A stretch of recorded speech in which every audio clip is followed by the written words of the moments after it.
Yes, sir. All right, thank you.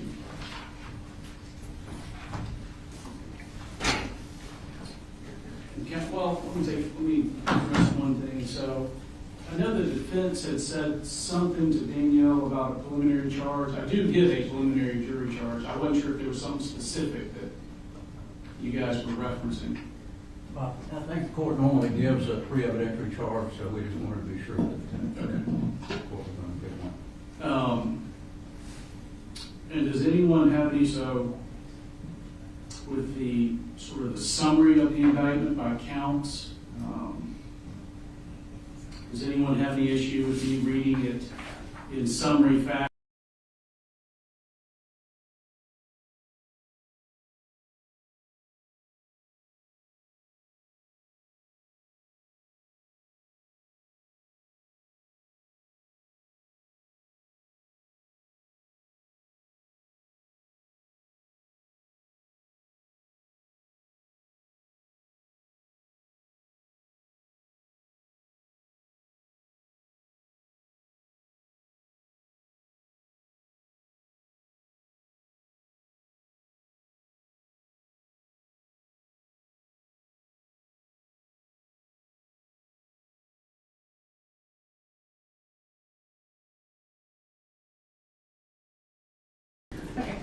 All right, we'll be in recess.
Thank you. Be seated.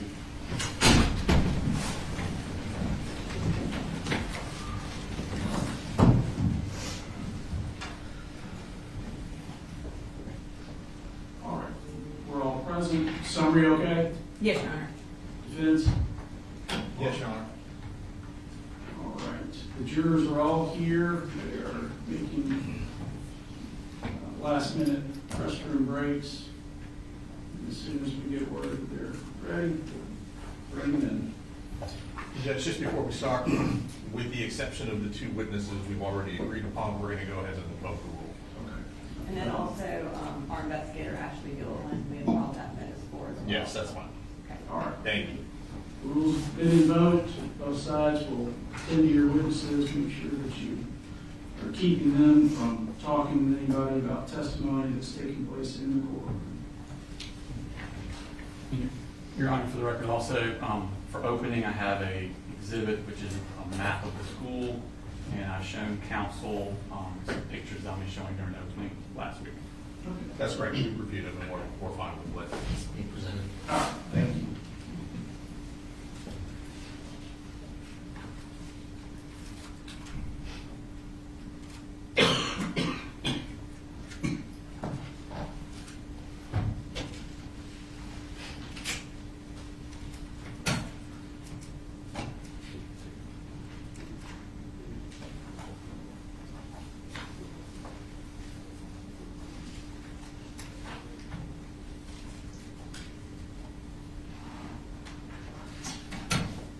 Just for the people in the audience, I understand that this is likely to be a very emotional case for many or all of you.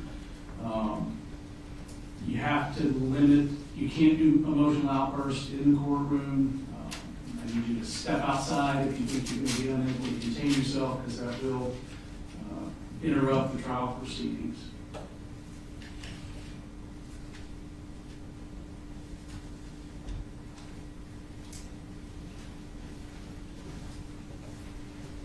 Pads and pens have been distributed, Brooke? Yes, sir.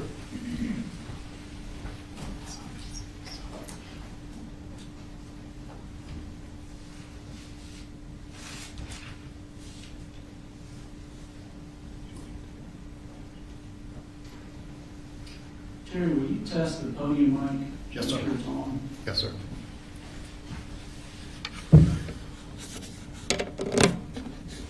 Test. 1, 2. Thank you, sir. Yes, sir.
No, do that.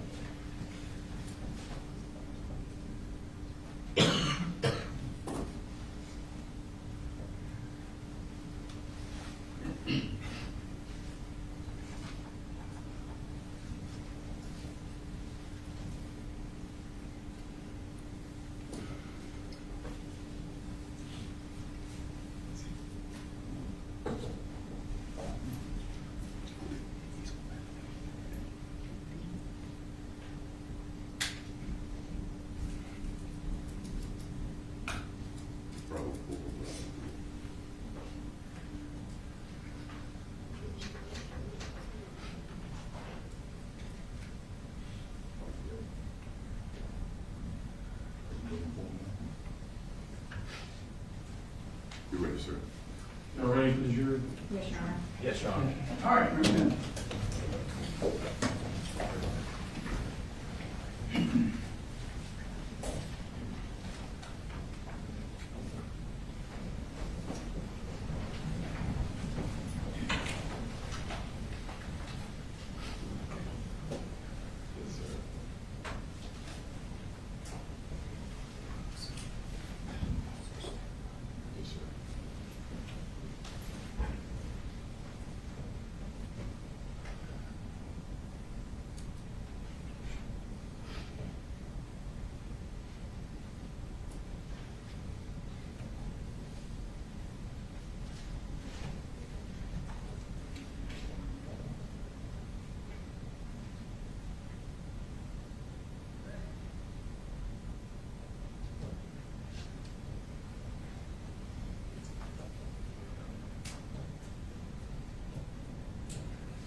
You guys can see.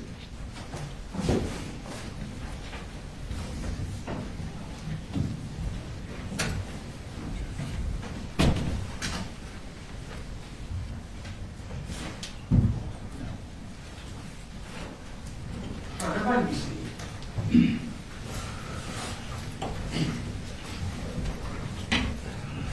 Let me just, good morning. Let me thank all of you for being on time. I understand this. Everyone was on time. I don't recall from jury selection if anybody had any back issues or needs to stand frequently, can't sit for a long period of time. If so, just raise your hand now. Okay. What you may want to do is sit where she's sitting, the last chair here. You don't have to do it right now, but later on, that way you can stand up. It'll be a little easier for you to get up and down as you need to during the course of the trial, okay? All right, so ladies and gentlemen, the first thing I'm going to do is give you your trial oath. If you will stand and raise your right hand. All right. So, ladies and gentlemen, you shall well and truly try the issue formed upon this bill of indictment between the state of Georgia and Colin Gray, who is charged with multiple offenses that I'll review with you in just a minute, and a true verdict give according to the evidence, so help you God. Please swear or affirm. Swear. All right, all were sworn. Thank you. Be seated. So, ladies and gentlemen, your service is about to begin in earnest. Thomas Jefferson once said, "I consider trial by jury as the only anchor yet imagined by man, by which a government can be held to the principles of its Constitution." What I'm going to do next is give you some preliminary jury instructions. I know some of you have never served on a jury, so listen to these and let them guide you as you consider the evidence in the case. So you have been sworn in and impaneled, and you are about to try a criminal case entitled State of Georgia versus Colin Gray. The defendant, Colin Gray, has been indicted by the grand jury of Barrow County in an indictment that I'm going to summarize to you now. I want you to understand, you will have a copy of the indictment with you during jury deliberations. That document is what controls as far as the language of the charges go. I'm summarizing it now to avoid reading all 29 counts. But you will have it with you in the jury room and understand that that is what is the controlling document regarding the charges, not what I say right now. All of the offenses are alleged to have occurred in Barrow County, Georgia on or about September 4th of 2024. Understand that to all of the charges, Mr. Gray has entered a not guilty plea and that he's presumed innocent, as I told you during jury selection. He is charged with 2 counts of murder in the second degree, it being alleged that irrespective of malice, he did cause the death of Christian Angulo and Mason Skirmerhorn, human beings, while in the commission of cruelty to children in the second degree, as alleged in counts 2 and 4 of this indictment. He is charged with 2 counts of involuntary manslaughter, it being alleged while in the commission of an unlawful act, reckless conduct, as alleged in counts 6 and 8 of this indictment, he did cause the death of Richard Aspinwall and Anna Christina Jeremy, human beings, without any intention to do so. He is charged with 2 counts of cruelty to children in the second degree, being alleged that he did, with criminal negligence, cause Christian Angulo and Mason Skirmerhorn, children under the age of 18 years, cruel and excessive physical pain by consciously disregarding a substantial and unjustifiable risk that his act of allowing Colt Gray, a minor over whom he had custodial responsibility, access to a firearm and ammunition after receiving sufficient warning that Colt Gray would harm and endanger the bodily safety of another, and thereafter Colt Gray did shoot said children with said firearm. He is charged with 3 counts of cruelty to children in the second degree, being alleged that he did, with criminal negligence, cause Melanie Delira Castaneda, Natalie Griffith, and Taylor Jones, children under the age of 18 years, cruel and excessive physical and mental pain by consciously disregarding a substantial and unjustifiable risk that his act of allowing Colt Gray, a minor over whom he had custodial responsibility, access to a firearm and ammunition after receiving sufficient warning that Colt Gray would harm and endanger the bodily safety of another, and thereafter Colt Gray did shoot said children with said firearm. He's charged with 3 counts of cruelty to children in the 2nd degree. It being alleged he did with criminal negligence cause Jackson Beaver, Ronaldo Vega, and Nautica Walton, children under the age of 18 years, cruel and excessive physical and mental pain by consciously disregarding a substantial and unjustifiable risk that his act of allowing Colt Gray, a minor over whom he had custodial responsibility, access to a firearm and ammunition after receiving sufficient warning that Colt Gray would harm and endanger the bodily safety of another, and thereafter Colt Gray did discharge a firearm multiple times inside the classroom occupied by said children. He is charged with 11 counts of cruelty to children in the 2nd degree, it being alleged that he did, with criminal negligence, cause Landon Adams, Hayden Bowen, Jalen Brady, Michaela Brown, William Carricker, Marquez Coleman, Kendez Lawrence, Martin Moreno Galdamez, Tyler Moon, Ariana Norman, and Brittany Rubio, children under the age of 18 years, cruel and excessive mental pain by consciously disregarding a substantial and unjustifiable risk that his act of allowing Colt Gray, a minor over whom he had custodial responsibility, access to a firearm and ammunition after receiving sufficient warning that Colt Gray would harm and endanger the bodily safety of another, and thereafter Colt Gray did discharge a firearm multiple times inside a classroom occupied by said children. He is charged with 1 count of cruelty to children in the 2nd degree. It being alleged that he did, with criminal negligence, cause Zane Zinni, a child under the age of 18 years, cruel and excessive mental pain by consciously disregarding the substantial and unjustifiable risk that his act of allowing Colt Gray, a minor over whom he had custodial responsibility, access to a firearm and ammunition after receiving sufficient warning that Colt Gray would harm and endanger the bodily safety of another, and thereafter Colt Gray did point said firearm at said child. He's charged with 2 counts of reckless conduct, and being alleged he did unlawfully endanger the bodily safety of Stephen Edwards and Cassandra Ryan by consciously disregarding a substantial and unjustifiable risk that his act of allowing Colt Gray, a minor over whom he had custodial responsibility, access to a firearm and ammunition after receiving sufficient warning that Colt Gray would endanger the bodily safety of another, and thereafter Colt Gray did discharge a firearm multiple times inside a classroom occupied by said victim, said disregard constituting a gross deviation from the standard of care which a reasonable person would exercise in the situation. And he is charged with 3 counts of reckless conduct, it being alleged he did unlawfully endanger the bodily safety of Richard Aspinwall, Anna Christina Jeremy, and David Phoenix by consciously disregarding the substantial and unjustifiable risk that his act of allowing Colt Gray, a minor over whom he had custodial responsibility, access to a firearm and ammunition after receiving sufficient warning that Colt Gray would endanger the bodily safety of another, and thereafter Colt Gray did shoot said victims, said disregard constituting a gross deviation from the standard of care which a reasonable person would exercise in the situation. Now, to that indictment, the defendant has pled not guilty, and he denies each and every allegation therein. This is what forms the issue that you've been selected, sworn, and impaneled to try. Before we begin the trial, I'm giving you these preliminary instructions on the fundamental principles of criminal law. I will also instruct you on the role of the judge, the jury, and the lawyers, and give you an overview of the trial procedure. So the defendant is charged in the indictment with crimes that are violations of certain laws of the state of Georgia.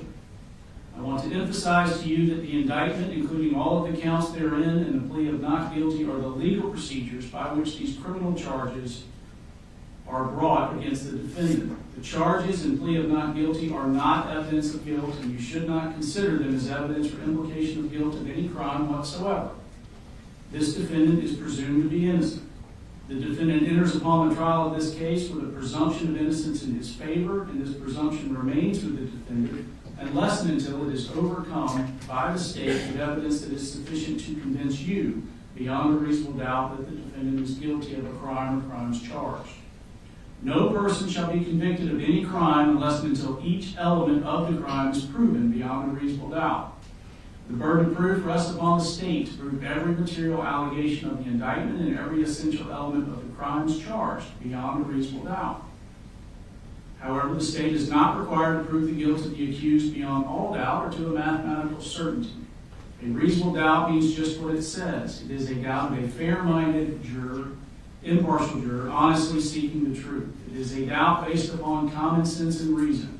It does not mean a vague or arbitrary doubt, but it is a doubt for which a reason can be given, arising from a consideration of the evidence or a lack of evidence, a conflict in the evidence, or any combination of these.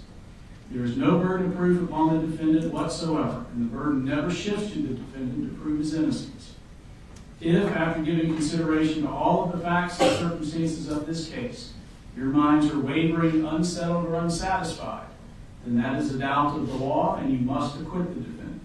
But if no doubt exists in your minds about the guilt of the accused, then you would be authorized to convict the defendant.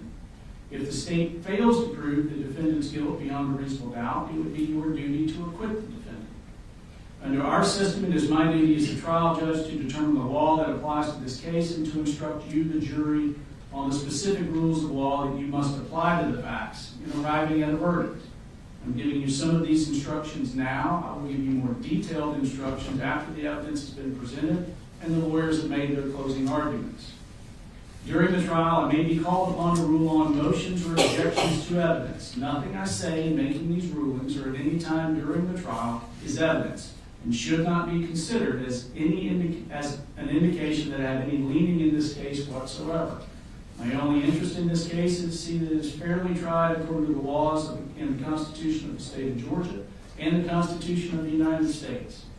As expected, the lawyers serve as advocates for their clients and are duty-bound to represent their clients to the best of their ability.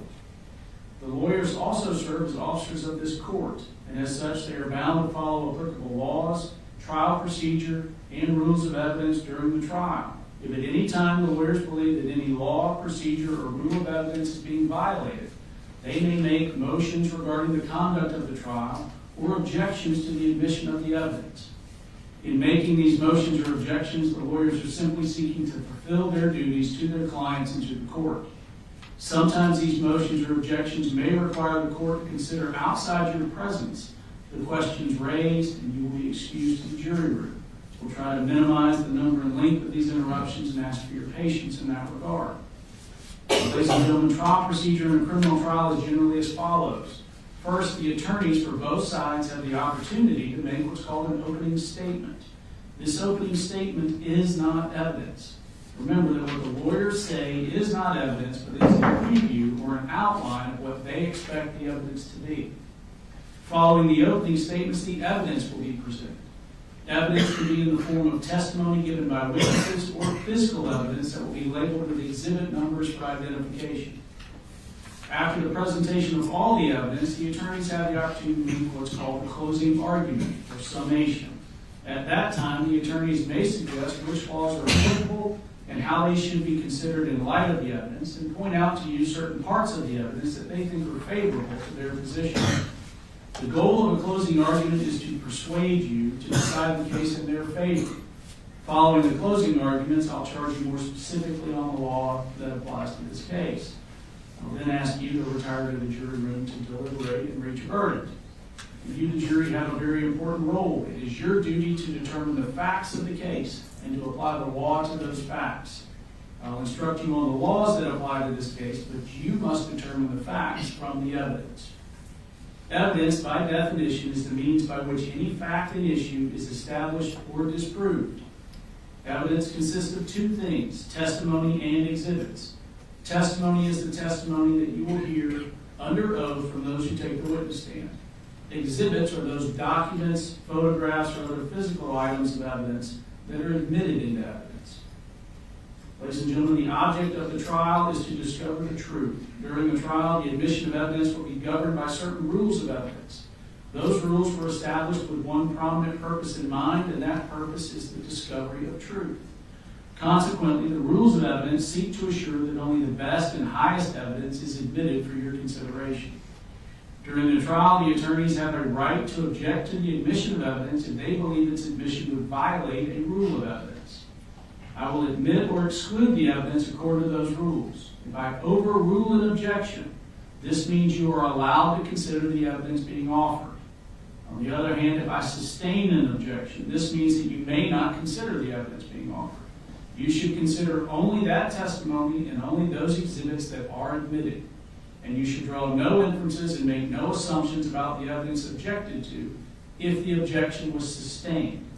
In the event that you hear or see inadmissible evidence before an objection can be made and ruled upon, if the objection is sustained, I would instruct you to disregard it, and you should disregard that evidence entirely in your deliberations and in reaching your verdict. You, the jury, must determine the credibility and believability of the witnesses. It is for you to determine which witness or witnesses you will believe and which witness or witnesses you will not believe if there are some whom you do not believe.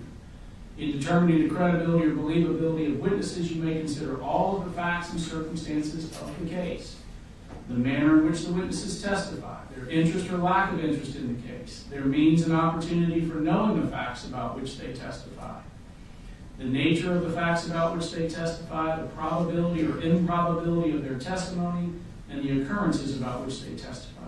You may also consider their personal credibility insofar as it may appear to you from the trial of the case. As the fact finder, it is for you alone to determine what testimony you will believe and what testimony you do not believe. Now, it's important that you pay close attention to the evidence as it is presented during the trial. If at any time you are unable to hear or see evidence being presented, or if you're suffering from any discomfort that diverts your attention, please feel free to inform me and we'll do whatever is necessary to assure that you're able to hear and see the evidence being presented and to give it your undivided attention. If you are in need of a recess at any time, please raise your hand and let us know. We'll take a break. It is vitally important that you're as comfortable as possible so that you can focus on the evidence as it's being presented.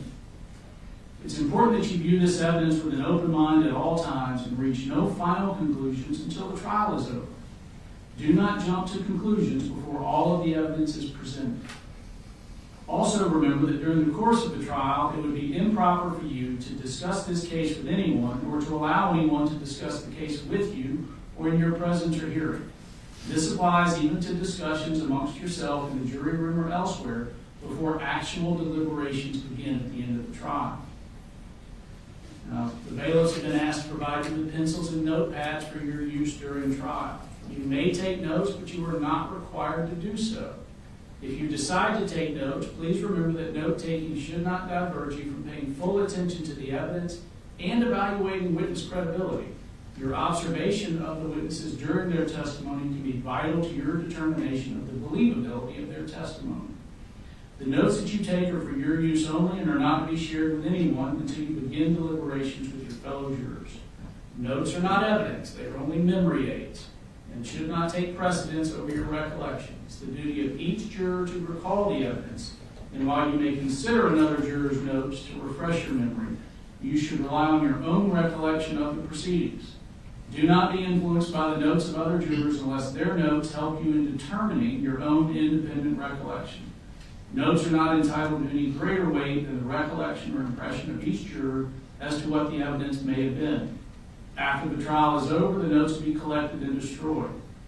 I instruct you, ladies and gentlemen, that you must decide this case for yourself solely on the testimony you hear from the witness stand and the exhibits that are admitted into evidence. So understand you are not to visit any scenes that may be depicted by the evidence. You're not to use the internet or the books for any reason, to do any research for your deliberations. I've implored you during jury selection, I'm going to say it again, pretend like it's 1980 to the best that you can. Stay off the internet, stay off of social media. Do not discuss this case with anyone other than your fellow jurors during deliberations. Now, the last thing I want to say is go with the flow. And I say that so that you'll be less frustrated. There will be times during the trial where the attorneys want to talk about something outside of your presence, and sometimes that requires me sending you to the jury room. Sometimes we'll take a break, and I'll say it's a 10-minute break, and you're still sitting in the jury room 20 minutes later wondering what's going on. Something's come up that we need to discuss outside your presence. You may be at your lunch break, and I tell you it's going to be an hour, and it turns into an hour and 20 minutes. We're not wasting time. We're talking about things that we can't do in front of you. You may be on a recess, come into the courtroom, and something comes up, and I've got to send you right back out. I just tell you this to set an expectation. The trials are fluid, and I want you to just, to the best of your ability, go with the flow. Understand that things are going to come up that I have not heard before. I have not heard all the evidence in this case. I've heard very little of it. And sometimes I'm going to need to inquire with the lawyers just so I can speak freely with y'all outside the court. Okay? Now with that, I'm going to turn it over to the attorneys for opening statements, starting with the state. Thank you.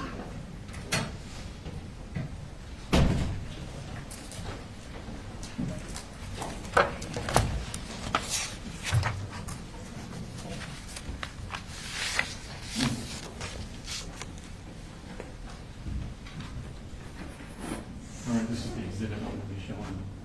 Thank you.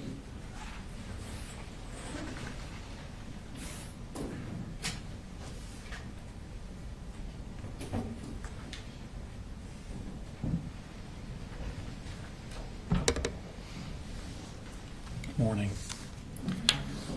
Before we start, one thing needs to be abundantly clear. This is not a case about holding parents accountable for what their children do.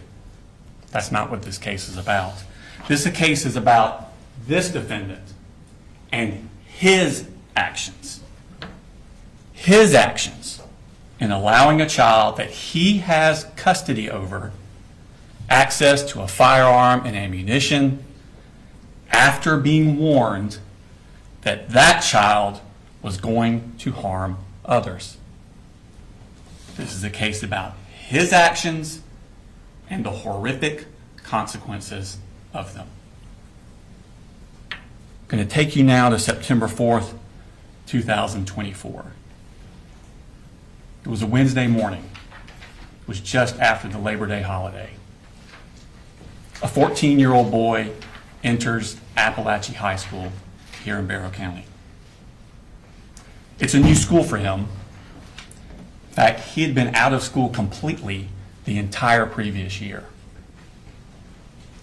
And while the school year was already a month old, this was only his 5th day attending school. As he walked through the crowded hallways, he carried his book bag in front of him. And hidden inside that book bag was a Sig Sauer M400 AR-style rifle. This 14-year-old boy has an evil plan. He goes to his first period class, located here. It's a computer science class. He sits down at the table, and he puts his book bag with the rifle next to him. At some point during the class, he gets up and approaches the teacher, and he asks her, "Y'all had any active shooter drills?" She says, "Yeah, actually, we had one last week. You were absent." He goes back and sits down. Teacher ponders on this a bit. It's an odd question to ask. She doesn't know this boy very well. He's only been there 5 times.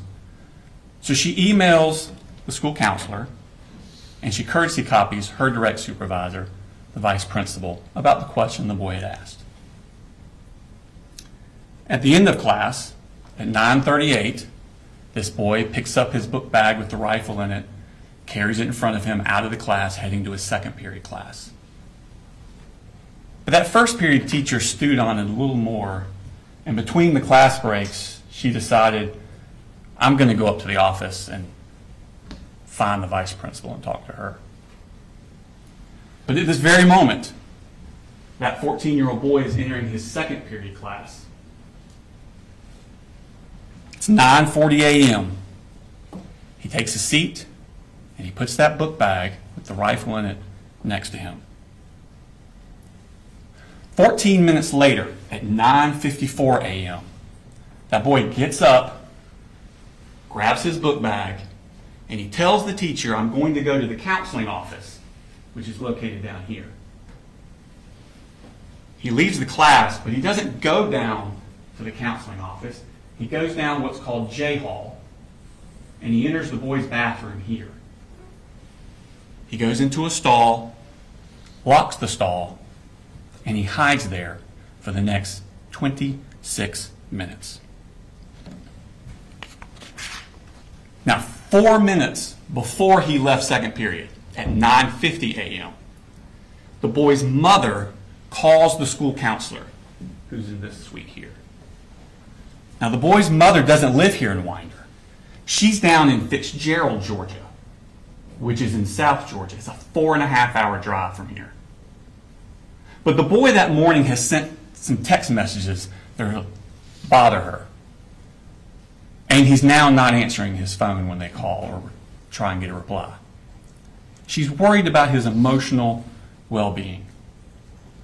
Now, the counselor had actually met this boy the week before. He had a panic attack at school, went to her office, and was too upset to go back to class. So the counselor and the mother talk on the phone for 8.5 minutes about this boy's emotional well-being.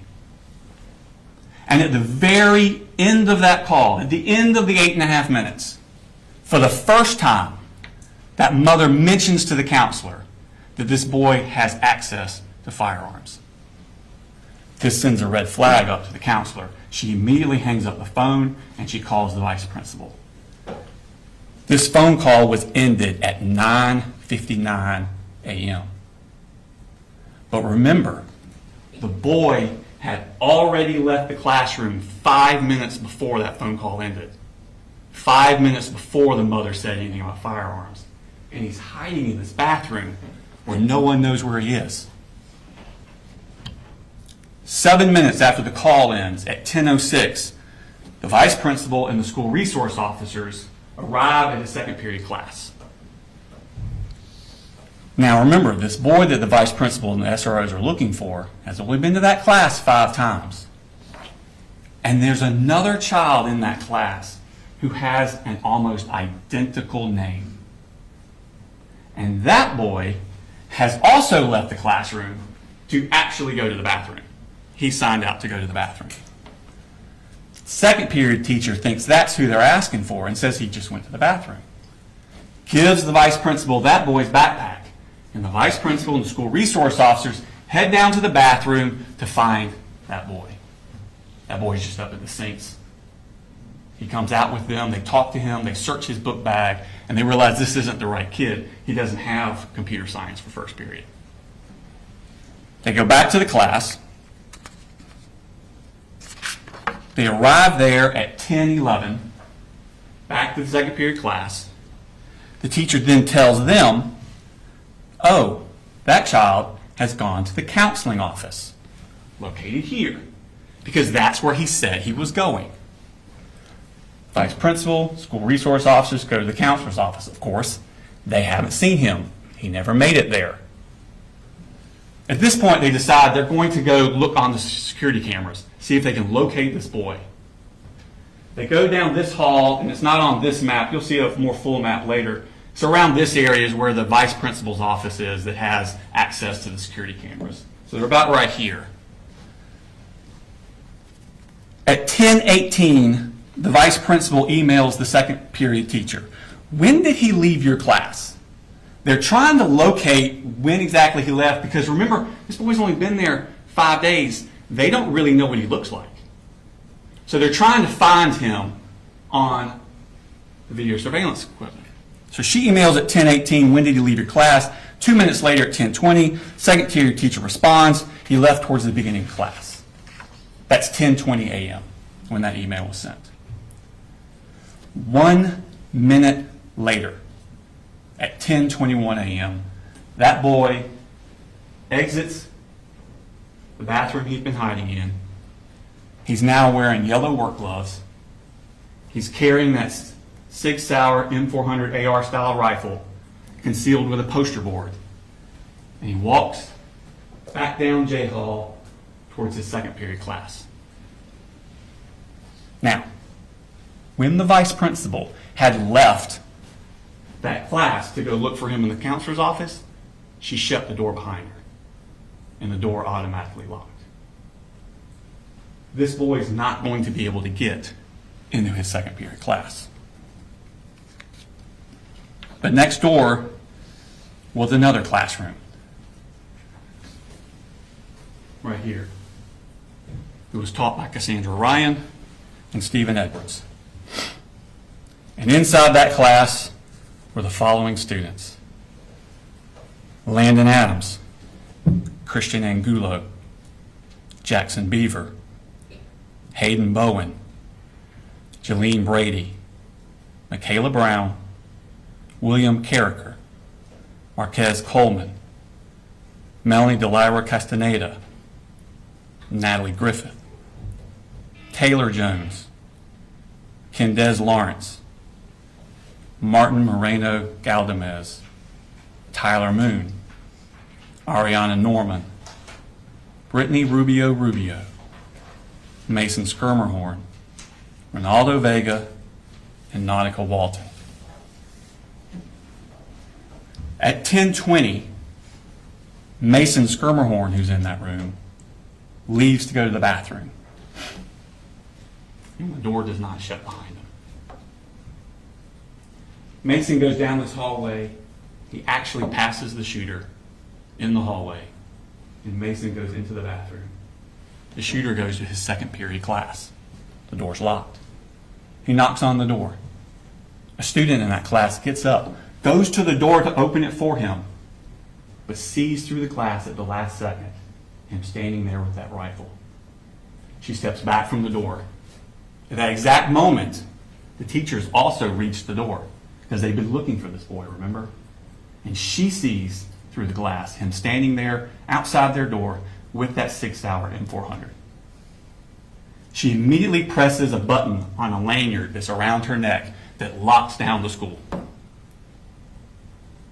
The boy then steps next door to the Ryan Edwards classroom, and he opens fire. He fires discriminately through the classroom. He hits the following victims: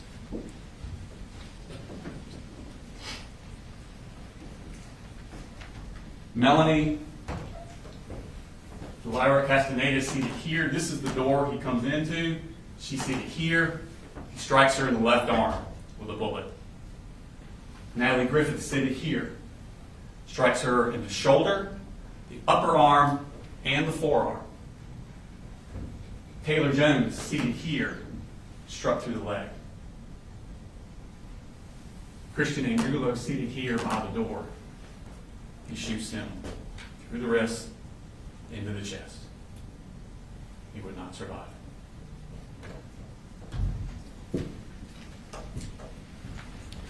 Jackson Beaver, Ronaldo Vega, and Nautica Walton were also in that room. They were struck by shrapnel from the bullets ricocheting around the room. When he finishes shooting, the shooter then leaves. He runs down J Hall. He's looking for more victims. Christina Earmy is a teacher in this classroom. She hears the commotion. She steps out, looks down the hall. The shooter's about here. He shoots her through the neck before she can get back in the room. She would not survive. Richard Aspinwall is coming out of this room on I Hall. He hears the commotion. Joining him is David Phoenix coming out of this room. The two of them start coming down the hall here. They don't get very far because the shooter has now reached this point. He turns his gun down this hallway and sends a hail of bullets towards them. As they dive towards their room, David Phoenix is shot in the hip and in the foot. Richard Aspinwall is shot in the side and the upper chest. He would not survive. The shooter continues down the hallway. He gets to here, tries to get in this door, it won't open. He turns back and heads this way. At this point, Mason Skirmerhorn is still in that bathroom. He doesn't know what's happening.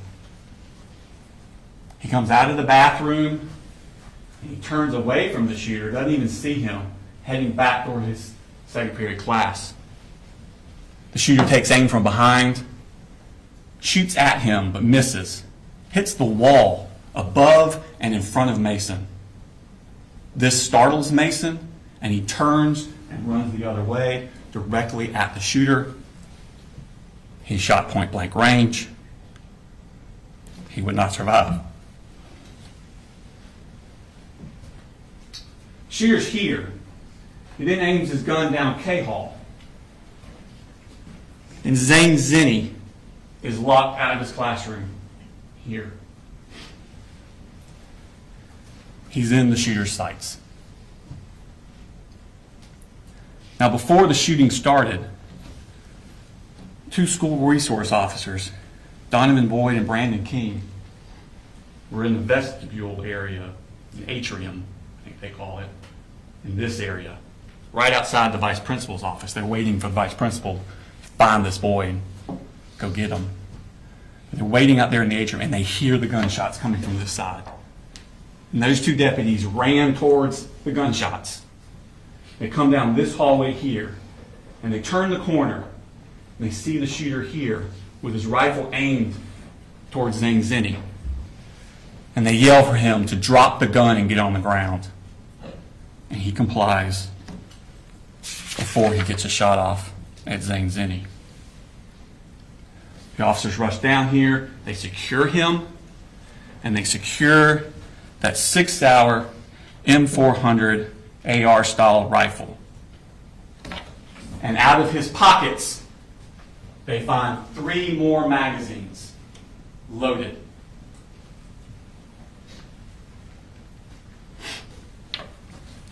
Now remember when the shooter had tried to enter his second period class and the teacher pushed that button?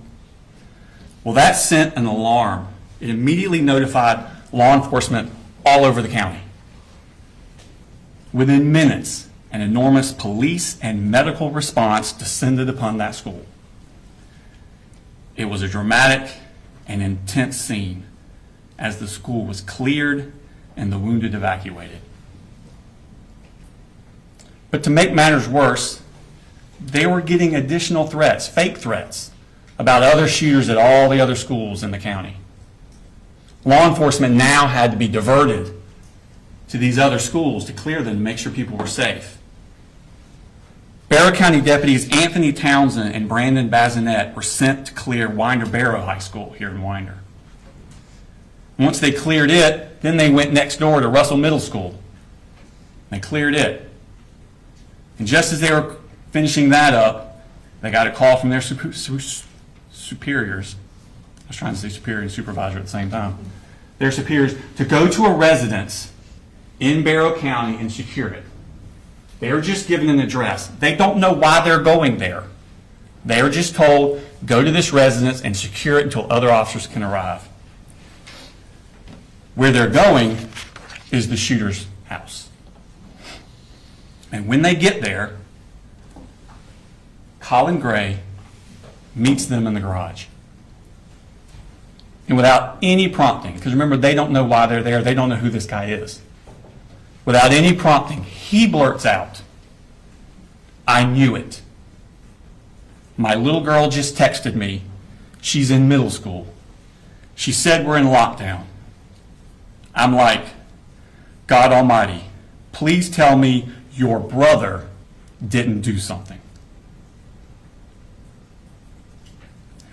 Agents with the Georgia Bureau of Investigations arrived shortly thereafter, and they begin a search of the house.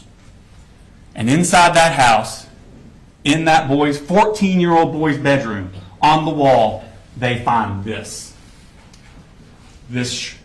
shrine, for a better word. Those pictures are all of the same person, Nicholas Cruz. Nicholas Cruz was the person that in 2018 went into Marjorie Stoneman Douglas High School in Parkland, Florida, with an AR-style rifle. And there he killed 17 students and faculty and wounded another 17 more. Investigators look at this and they begin to wonder, who is this kid? His name is Colt Gray. He's the oldest son of Colin Gray. His mother is Marcy Gray. He has a younger sister named Jenny, who was 13 years old at the time of this incident. She was actually going to Heyman Morris Middle School, which is directly next door to Apalachee High School. He has a little brother, Coley, who was 8 years old, was going to his elementary school. Now, Colt Gray, raised here in Barrow County, he went to Statham Elementary School up until 4th grade, up till the beginning of 4th grade. And in the beginning of 4th grade, he was withdrawn from Statham Elementary School because the family had moved. They moved to Gainesville. And he goes to White Sulphur Elementary School, but only for a few months. Because again, the family moved again. Now they moved to Cumming. And he goes to Chattahoochee Elementary School. But again, only for a few months. In March of 2020, they moved to Fitzgerald in Ben Hill County, Georgia. It's South Georgia, kind of east of Tifton. Because there, Marcy's mother and father, Deborah Polhamus and Charlie Polhamus, live, and Deborah Polhamus's mother, Marcy's grandmother, Colt's great-grandmother, had passed away and left the house. So there's an available house for them to live in. So they moved down to Fitzgerald on March 4th of 2020. But if you remember that day, that's the week before COVID shut everything down. That was the end of Colt's 4th grade year. 5th grade. Now this is going to be the fall of 2020 into the spring of 2021. That's 5th grade year. Colt goes to Ben Hill Elementary School. But remember, this is when COVID is raging, and it's mostly virtual. He's mostly at home using the school computers. The next year, 6th grade, fall of 2021, he starts a new school, Ben Hill Middle School, because he's in 6th grade now. And early in that year, 11-year-old Colt, at home, using the school computer, searches the word abuse. A few hours later, he searches the phrase, "How to kill your dad." That was on September 19th, 2021, 3 years before he took that rifle into Apalachee High School. School resource officers are sent to the house to check on him. Everything's fine. It was just a mistake. Misunderstanding. But a defects case is opened on the family. But the family leave Fitzgerald and move to Jackson County 6 weeks later, in November of 2021. So in November, they come up here to Jackson County, Georgia. But they don't enroll the kids in school until February of 2022. Colt finishes out his 6th grade year at West Jackson Middle School. 7th grade, fall of 2020. 1 year after he searched How to Kill Your Dad, and 2 years before Apalachee, 12-year-old Colt starts Jefferson Middle School. It's his 7th school in 4 years. That Halloween, halfway through the semester, Marcy, his mother, gets drunk, passes out in the car in the driveway of the house. Jenny and little Coley are trick-or-treating, and they get separated. Coley gets lost. Authorities are called. Another defects case is opened on the family. Marcy and the 2 siblings, little Coley and Jenny, they moved back down to Fitzgerald in November of 2022. But Colt stays up in Jackson County with the defendant. Defects caseworker Tamika Mitchum is monitoring Marcy and the 2 siblings down in Fitzgerald. And defects caseworker Michaela Anderson is monitoring Colt and the defendant up here in Jackson County.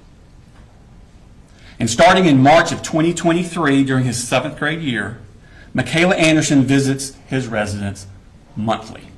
Every month, she shows up to check on Colt, see how he's doing, check on his well-being. And the defendant always says the same thing. Colt's doing well in school. He doesn't need any counseling. But that's not really true.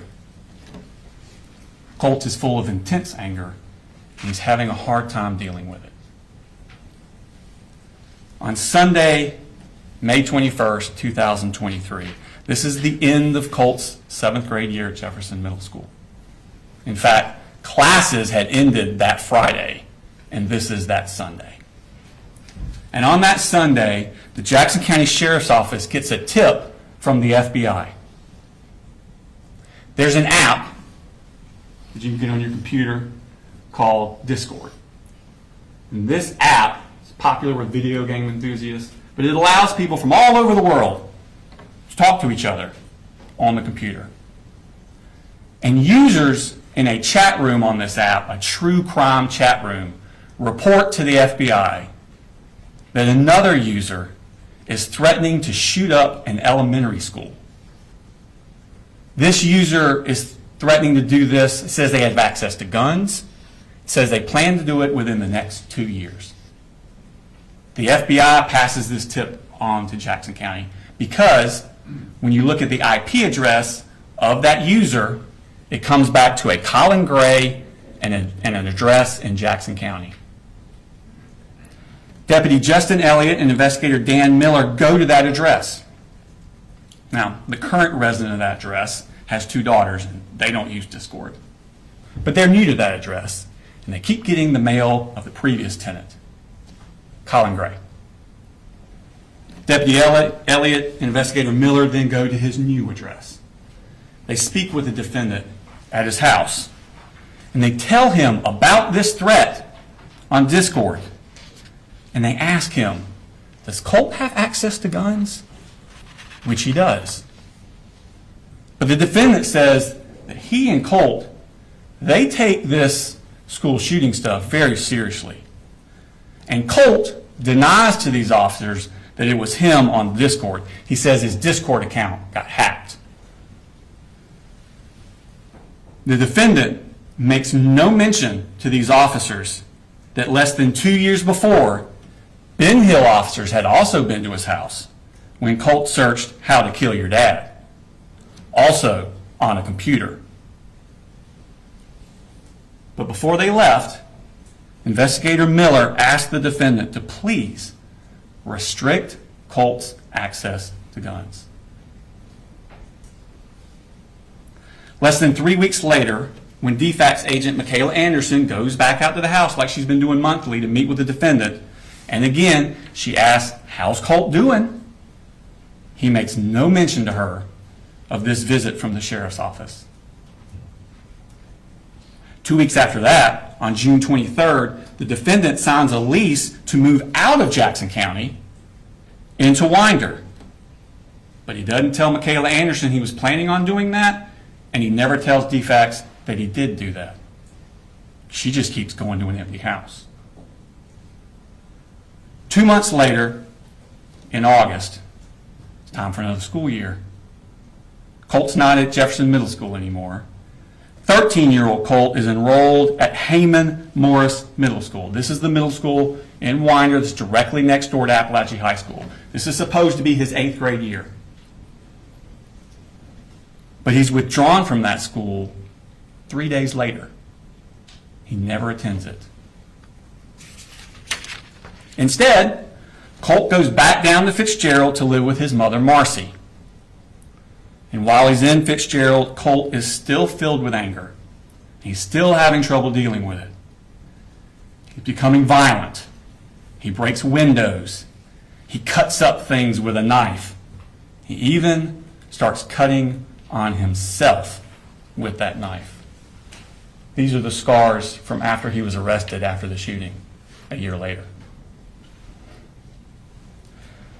Colt's grandfather, Charlie Polhamus, is at his wit's end. He actually calls the police on Colt. And at the beginning of October 2023, just a few weeks after being in Fitzgerald, Colt comes back up here to Winder to live with the defendant. But he does not attend school. 2 weeks later, on October 13th, down in Fitzgerald, Marcy, who you remember is still being checked on by DFACS, tests positive for drugs. She's going to lose the kids. DFACS worker Tamika Mitchum, who's been monitoring Marcy, calls the defendant, tells him to come down to Fitzgerald to pick up the other two kids, Jenny and Coley, and bring them back up. He now has sole custody of the three kids. Marcy's to have no unsupervised contact. But Tamika Mitchum also stresses to the defendant to get the kids in school and counseling as soon as possible. He does neither of these things. 3 weeks after the kids are brought up here, on November 6th, 2023, back down in Fitzgerald, Marcy basically goes crazy. She wants to come up to Winder. She wants her mother, Deborah Polhamus, to bring her to Winder. And Deborah Polhamus says, "You ain't going to Winder." So Marcy duct tapes her mother to the chair, steals her car, drives up to Winder, goes to the defendant's house, keys his truck, and gets arrested. She spends some time in the Barrow County Jail before she's transferred to the Ben Hill County Jail for the charges down there. And while she's down there, she's released on bond to an inpatient drug treatment facility in South Georgia. She has no supervision during this time over Colt. Now back up here in Barrow County, it's been a chaotic few months for Colt. But that Christmas, after the cuttings and the things with the Jackson County and the moms going crazy, testing positive drugs, that Christmas, the defendant, 7 months after he was told by Jackson County Sheriff's Office of possible school shooter threats and being asked to restrict Colt's access to guns, the defendant buys and gives 13-year-old Colt that Sig Sauer M400 as his Christmas present.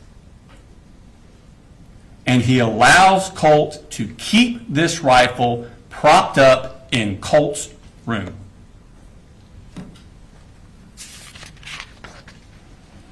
Now in February of 2024, 2 months after this Christmas, in February, Colt's siblings, Jenny and Coley, are finally enrolled in school. They've already missed 4 months of school, but they're finally enrolled. Colt does not attend. He misses the entirety of his 8th grade year. But during that spring, when Colt's not in school, the defendant continues to buy accessories for his Christmas present rifle. He buys a Sightmark Ultra Shot sight to go on the rifle. He buys a bungee sling to go for the rifle. He buys an accessory rail set. He buys a 45-degree offset iron sights. And he buys a lot of ammunition. That summer, 2024, Colt is now 14. It's just a few months before he takes his Christmas present rifle into Apalachee High School. July 6th of that summer, Marcy gets out of rehab in Fitzgerald, and the defendant picks her up and brings her back up to Winder. It's her first contact with Colt in 9 months. Now Colt, who had always been quick to violence and suffered from severe anxiety, begins to spiral out of control. He's fighting with his father. He's throwing things at people. He's putting holes in his sister Jenny's door. But the rifle stays in his room. On July 20th, Colt has a panic attack at the house. He comes in the living room and he actually asks his parents to call 911 for him. But they don't call anyone. His mental health becomes so bad that the defendant and Marcy together begin giving Colt Marcy's prescription for Zoloft. They're just giving it to him themselves. They worry he's suffering from depression, but they don't take him to see a doctor. It's around this time that Colt puts those pictures of Nicholas Cruz, the Parkland shooter, up in his room. And the rifle stays in his room. August 14th, 2024, 3 weeks before the shooting. It's Colt's first day of Apalachee. School had started 2 weeks earlier, but this was Colt's first day. He missed the first 2 weeks. He had not been inside of school for 15 months. Not since the sheriff's office came to his door about the threats to shoot up a school. And that morning, Colt again is spiraling out of control. He sends a text message to the defendant at 6:49 a.m. He writes, "I'm sick of your shit. This is the fucking end for you. You fucking caused this." 2 minutes later, at 6:51 a.m., he sends this text message to the defendant. "Whenever something happens, just know the blood is on your hands." His first day of school. And the rifle stays in his room. The very next day, August 15th, Colt skips school. He gets into a fight with his mother, Marcy, when she goes into his room to try and get the rifle away from him.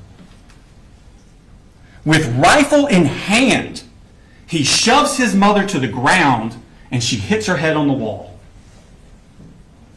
She then asks the defendant to please take Colt's rifle and lock it up. He never does. Marcy then has had enough. She goes back to Fitzgerald, once again leaving Colt into the care of the defendant. And the rifle stays in his room. The next day, after this altercation with his mother, Colt asked the defendant to get him 150 rounds of ammunition. The defendant responds to him, well, he needs to pay for everything first, but he will. He will. Now, Marcy's down in Fitzgerald, the defendant's up here, but they're still communicating with each other by phone and text. And they begin to worry that Colt needs to be institutionalized. He needs to go to an inpatient facility. He's so bad. They search for places and resources, but the defendant never follows through. He never takes Colt to see any professional, and the rifle stays in his room. August 26th, 9 days before the shooting, Colt has another panic attack, this time at school. It's the one I referred to earlier in the opening. It's only his 4th day he attended school. Remember, he missed the first 2 weeks of school, and he skipped school 5 of the next 8 days. Colt leaves his second period class that day. He goes to the counselor's office. He's too distressed to go back to class. They call his father, but his father can't come to get Colt. Colt ends up spending the entire school day in the counselor's office. That night, on the phone, Colt asked his grandmother, Deborah Polhamus, if he did something terrible, would she still love him? This bothered her so much, Deborah Polhamus, that the next morning she drives up to Winder from Fitzgerald. And on the way, she calls Advantage Behavioral Health Systems. It's a crisis stabilization inpatient place in Athens, Georgia. She talks to them on the phone, and they tell her he must be brought in by a parent. Marcy's in Fitzgerald. The defendant is here. They tell her that Saturday is a great day to come in because most people don't realize they're actually open on Saturdays, and you can just walk right in. But he needs to be brought by a parent. Deborah asked the defendant to take Colt on that Saturday, which would have been August 31st. He doesn't. Wednesday, August the 28th, Colt skips school. This is 2 days after that panic attack, the day after Deborah Polhamus is called crisis advantage behavioral. Colt tells the defendant that he hears voices telling him what to do. This is 3 days before the defendant is supposed to take Colt to advantage behavioral, and 1 week before the shooting. At 7:44 a.m.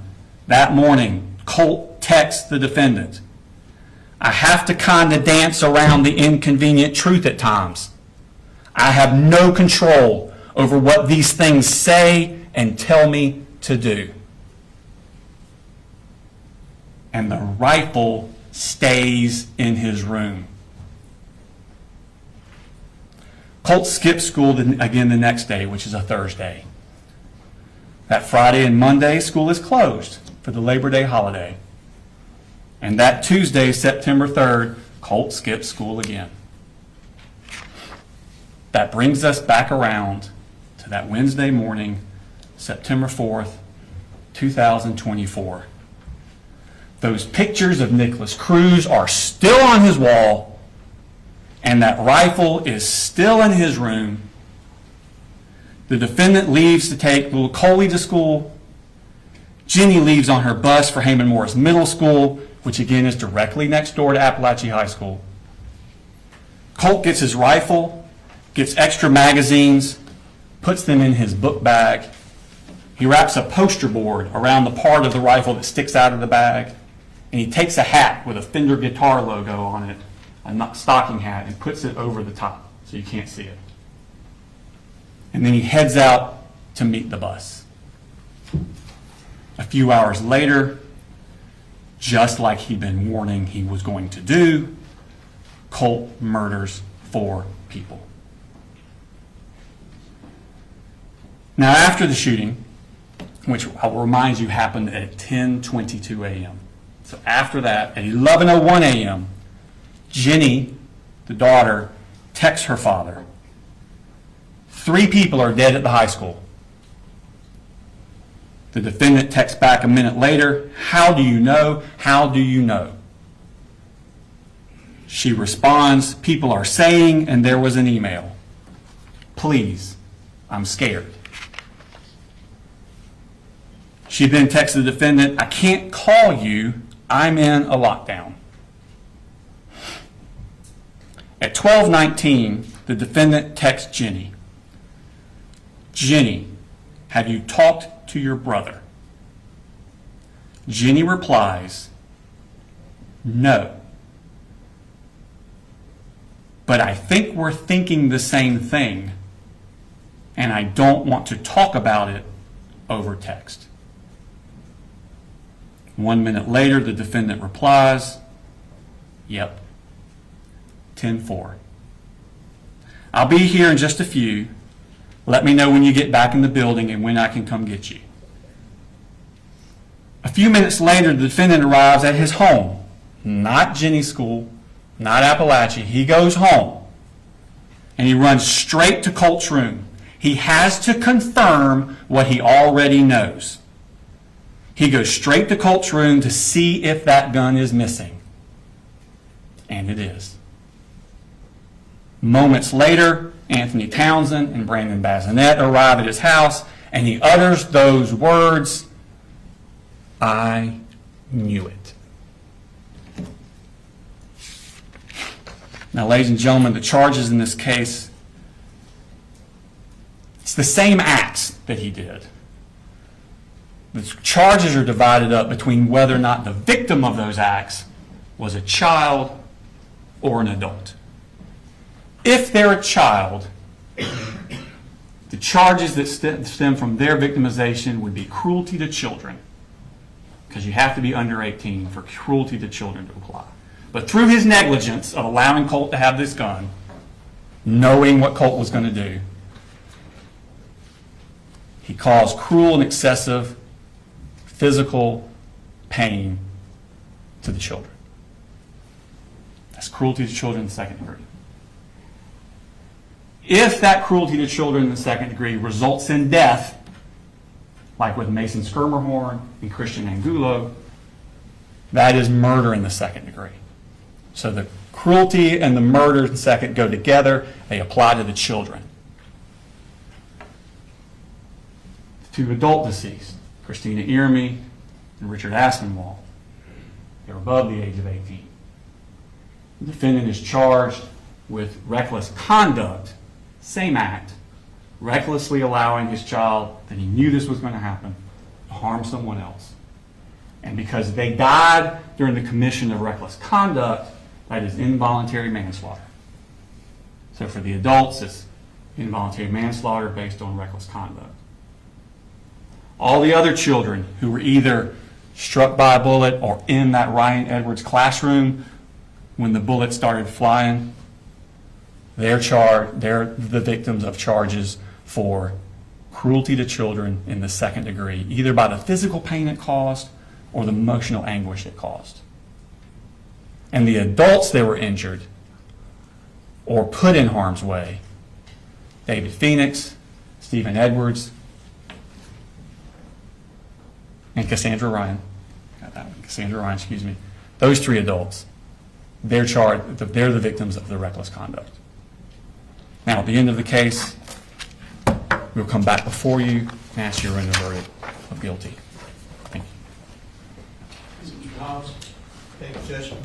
Good morning, ladies and gentlemen. Before we talk about evidence, before we talk about the law, we have to begin with what every person in this courtroom already knows. What happened at Apalachee High School was tragic. It was horrific, it was terrifying, and it was heartbreaking. Nothing said in this courtroom can change that. Nothing that I'm going to say is meant to diminish that. You're going to hear emotional testimony, you'll see photographs, you'll see videos, you'll hear about the fear, the chaos, and the terror that Colt Gray inflicted on that school and this community. But your job is not to decide whether or not that was tragic. We all know that it was. Your job is to decide something much more specific. Your job is to decide whether or not Colin Gray knew what Colt was going to do. Because the state is not just prosecuting the shooter in this case, they're prosecuting the father as well. I want you to remember something as we begin.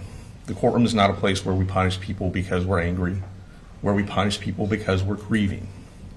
It's not a place where we punish people because we feel someone has to pay. This is a place where we follow the law. And the law requires proof, and the law requires evidence. And the law requires that the state prove its case beyond a reasonable doubt.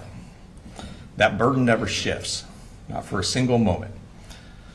The state's theory will be simple. They'll tell you that Colt Gray allowed his son access to firearms and ammunition. Colin Gray had warning signs, and then Colin Gray, knowing that these were warning signs, consciously disregarded those warning signs. That he should have known his son would, not could, that his son would harm someone. And because the son later committed this school shooting, therefore Colin Gray must be guilty, must be criminally negligent, because he knew this would happen. That's their theory. But what you'll learn from the evidence is that case is not that simple. The evidence will show a teenager who is struggling mentally, a teenager who is deceptive, a teenager who hid his true intentions from everyone, from his family, from his counselor, from his siblings, from DFACS, from law enforcement, and most especially from his father. The evidence will show a father who did not ignore his child. He did not abandon his child. He did not turn his back on his child. The evidence will show between Colin Gray and Colt Gray daily contact, daily effort, and active steps by Colin Gray to seek mental health intervention for his son through the school. The evidence will show that the most important facts, the planning of this shooting, the concealment of this shooting, and the timeline of this shooting were hidden by Colt Gray from his father. That's the difference between tragedy and criminal liability. And this case is about whether the state can prove criminal liability by showing that Colin Gray knew that Colt was going to do this, knew that Colt was going to harm someone else. You cannot hold someone criminally responsible for failing to predict what was intentionally hidden from them. You'll learn about Colt Gray's state of mind that at the time no one knew. You will learn that months before the shooting, Colt had notes hidden on his cell phone from April of 2024, private notes that appear to be the planning stages of this shooting. Those notes were not known to Colin Gray. Those notes were not shared with Colin Gray. There is no evidence of that. You will learn something else. The plans reflected in those notes show that the shooting was initially planned for February of 2025 to coincide with the anniversary of the Parkland High School shooting committed by Nicholas Cruz.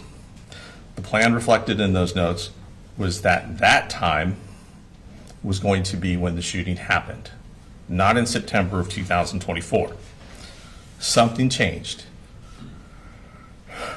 The evidence will suggest and support that Colt accelerated his plan. And there's evidence suggesting that that acceleration was tied to the fact that Colin Gray was actively seeking mental health treatment for his son through the school at that time. There are emails to the counselor. There was paperwork he filled out. There was already in motion, already in place, an appointment for Colt to meet with the counselor and to meet with the mental health specialist the very next day, September 5th.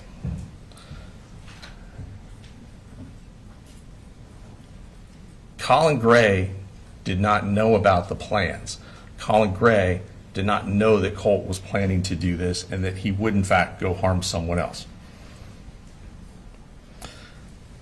The behavior that Colt exhibits, the behavior that you'll find from his notes in his cell phone, from his text messages, show that he was actively keeping this information from others, from law enforcement, from DFACs, from counselors, from professionals who know to look for these signs, and most especially from his dad.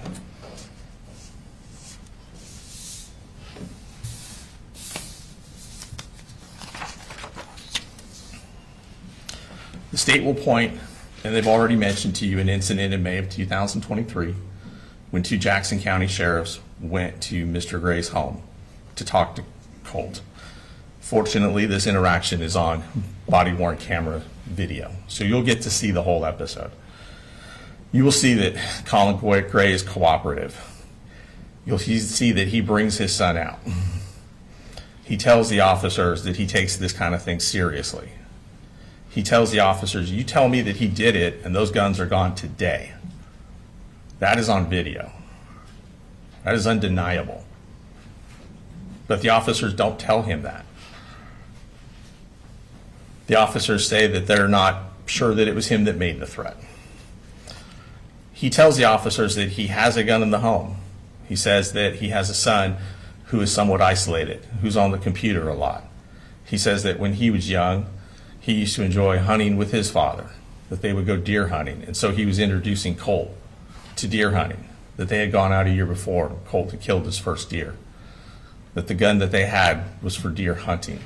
The gun was to get him outside, which the officer in the video approves of.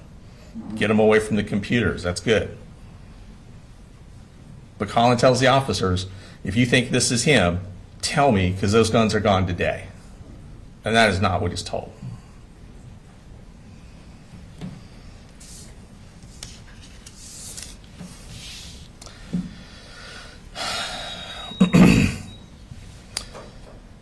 It shows that Colin, had he known, would have removed those guns, but he didn't. Let's talk about what Colin actually did, because this case is being framed as if Colin Gray didn't do anything. The evidence will show the opposite. You will hear that when the family transitioned schools, it was Colin Gray who registered Colt. You will hear that Colin Gray worked full-time, was raising 3 kids on his own due to the kids' mother's addiction problems, due to DFAC saying that she was not allowed to have unsupervised contact with him, due to the courts in Barrow County saying she was not even allowed in the same county where these kids lived. Colin was doing everything. Colin is the one that filled out the counseling referral forms. Colin is the one that communicated with the school counselor. Colin's the one who discussed the evaluation. Colin was the one who was coordinating mental health services through the school. Colin is the one that filled out the paperwork to get the assessment done on September the 5th. You'll hear that the school had arranged, and it had already been taken care of, that Colin had completed everything he needed to for the assessment. You're going to hear from the grandmother who says that they wanted to take him to Advantage Behavioral in Athens, that it was urgent. This comes out after the shooting. The grandmother will also tell you she had absolutely no idea that Colt had any interest in Nicholas Cruz or school shootings in general until after the shooting happened and they were making the 4.5-hour trip from Fitzgerald, her and her daughter Marcy, at which point Marcy said, well, Colt does like this school shooter named Nicholas Cruz. That's the first time that you hear Debbie learns any of that. You're going to see text messages from Debbie in August and September of 2024 when she says that they were so strongly trying to get him into a facility. What you're not going to see in those text messages is any urgency on Debbie's part. You're not going to see anything from Debbie saying, get the guns out of the house. You're not going to say anything from Debbie saying, I'm worried about Colt, we need to get him there today. Nothing. They don't talk about it at all. Debbie doesn't mention it one bit. Now, she mentions it in hindsight after the fact, and Marcy does the same thing. Who is Colin Gray? He's a working father raising 3 kids by himself. He had responsibilities, he had a job, he had a family to keep afloat. He had 2 other kids besides Colt. He was involved. You'll see his text messages to his children. You'll see his text messages to Colt. This is not a parent who's turning his back on what's going on right in front of him.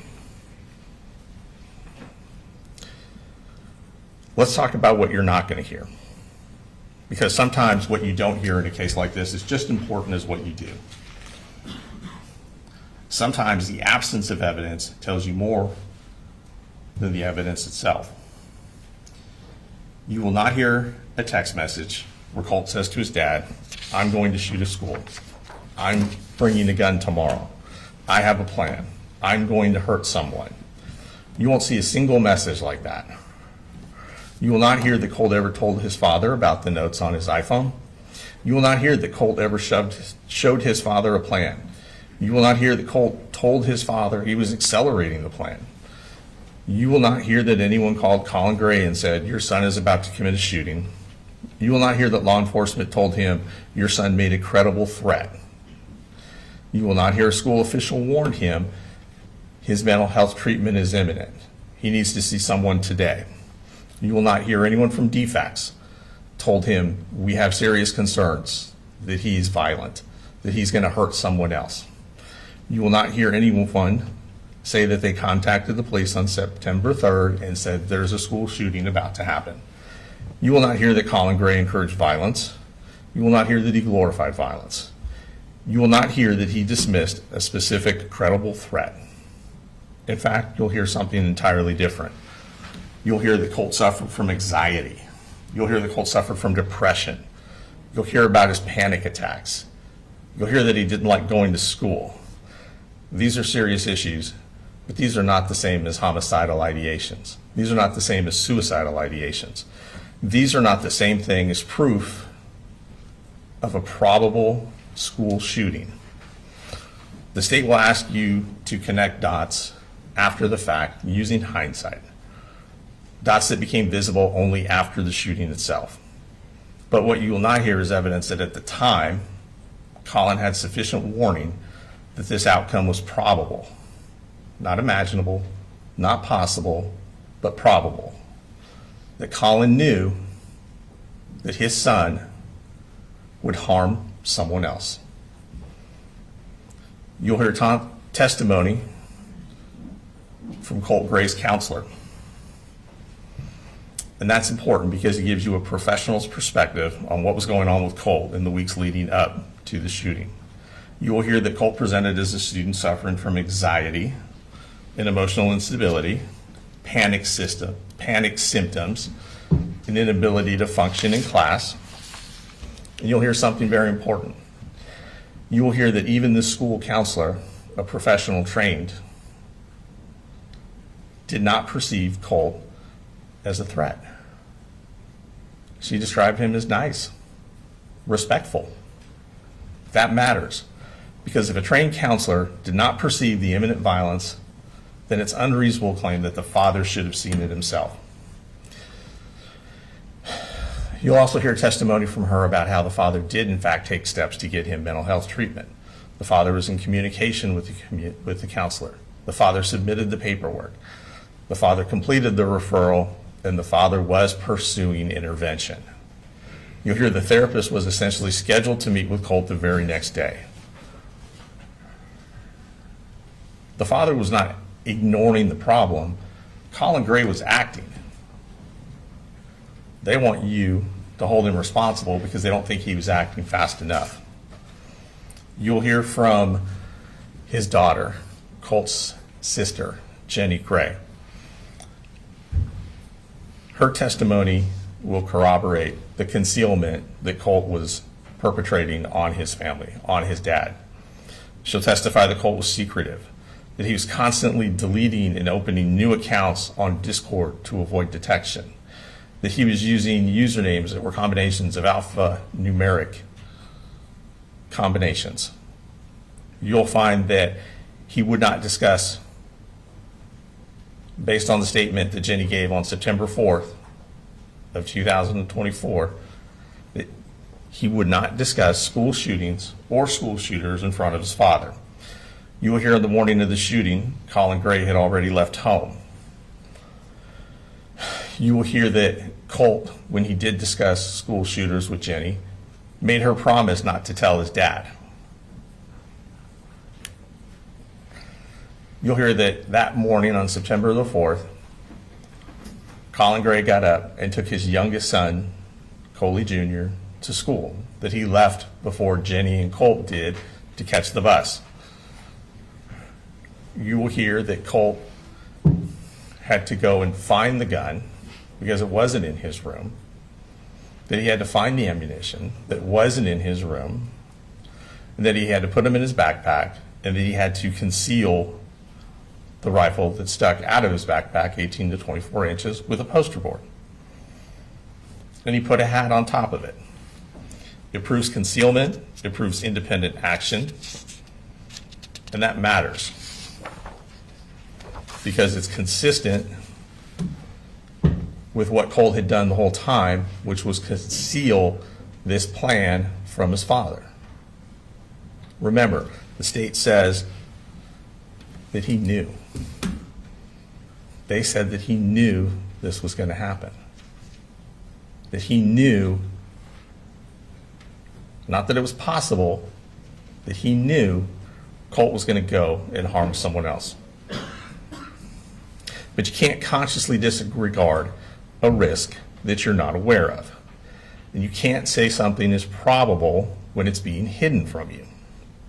You're going to see text message. They've already discussed some of the messages. We're going to discuss some of the other ones. And we're going to talk about why they matter. There are hundreds of text messages between Colin Gray and his son.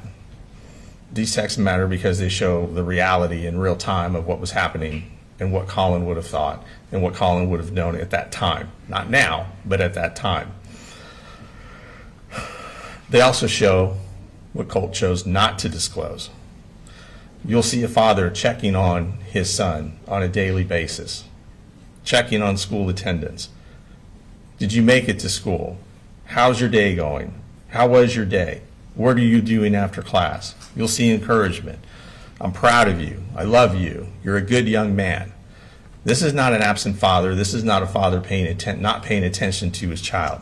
You'll see daily involvement. You'll see a father trying to keep a teenager engaged and connected to school. You'll see a father trying to build the confidence and self-esteem of his son. You will see this all in the text messages. You'll see their discussions about mental health, about depression, which is not homicidal ideation, about anxiety, which is not homicidal ideation, about anxiety, panic attacks, which are not homicidal ideation. You'll see a father trying to stabilize a situation at home. You will not see threats to harm other folks. You will not see threats to harm other people. You will not see, I'm going to shoot up the school, I'm bringing a gun, I have a plan, I'm going to harm someone. There needs to be proof that Colin Gray knew what Colt was going to do and knew that Colt was going to harm someone.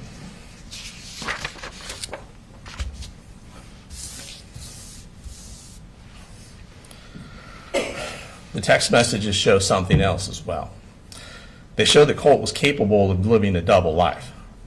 He could text his father, love you, and have a good day, while simultaneously writing plans on his phone about shooting up the school.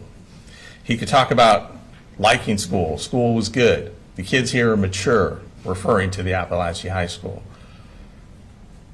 They gave me a nickname. The teacher said I'm the tech guy. And you'll hear Colin respond happily that his son seems to be finding his way for the first time in a while in school. He could talk, Colt, about school being good, about having a good day, and what they're going to have for dinner, while also planning on how to sneak a rifle into the school. That's not something a father can foresee. He asked about ammunition. You'll hear evidence that they went to the gun range. You'll hear evidence that he taught his son safety. You will not hear evidence that Colt requested ammunition because he was getting ready to do a school shooting. That conversation is not a threat. There's no mention of harming anyone else. There's no talk of a timeline. The state's going to ask you to interpret these ordinary messages with extraordinary hindsight. But the law does not allow hindsight convictions. You're tasked with determining what Colin Gray knew in the months leading up to the shooting.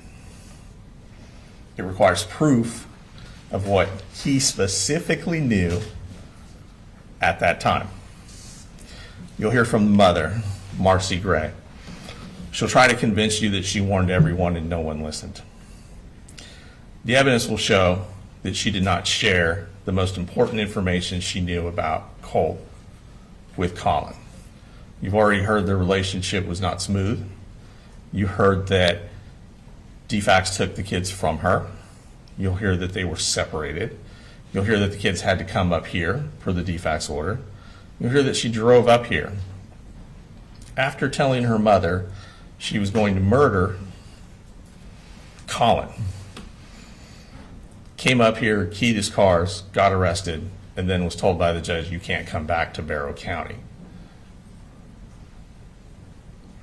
You'll see evidence in text messages between Colt and his mom. You will see in these text messages Colt telling his mom prior to the shooting that he had created a Securus online profile that he was using by making up a fake age to try and get in contact with Nicholas Cruz in prison down in Florida.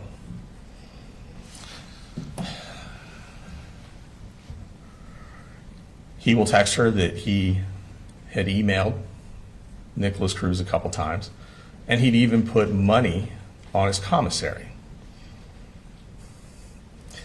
Marcy's response is to ask him where he got the money. And he tells Marcy in a text message, I told Dad it was to buy a video game on Steam. To which Marcy responds, with a laughing out loud emoji. Marcy knew that he had this interest in Nicholas Cruz, but she did not share it with Colin. Immediately after this conversation, you will not see a text message from Marcy to Colin say, hey, did you know he's been emailing a mass murderer in Florida? Did you know that he put money on this mass murderer's commissary account that he told you was for a video game? She doesn't share any of that with Colin. She keeps that to herself.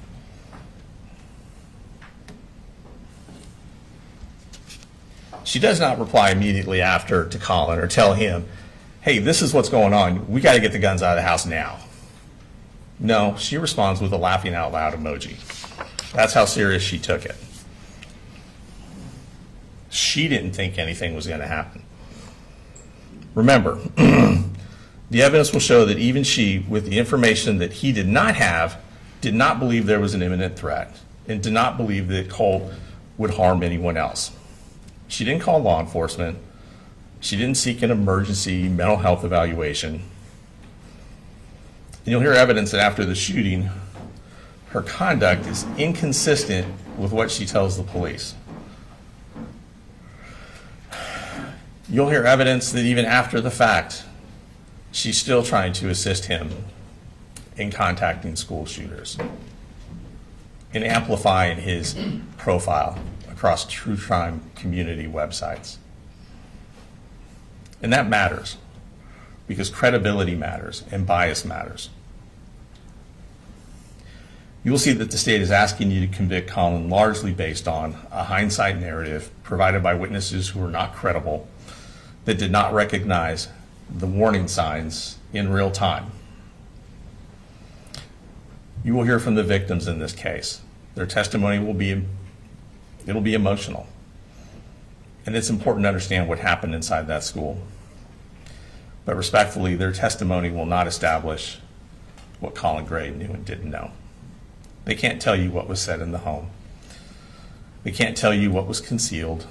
They can't tell you what was sent in text messages. And they can't tell you what warnings were communicated to Colin Gray. We're not going to dispute the horror of what happened. We're not going to dispute that they were harmed, that they were physically harmed and mentally harmed.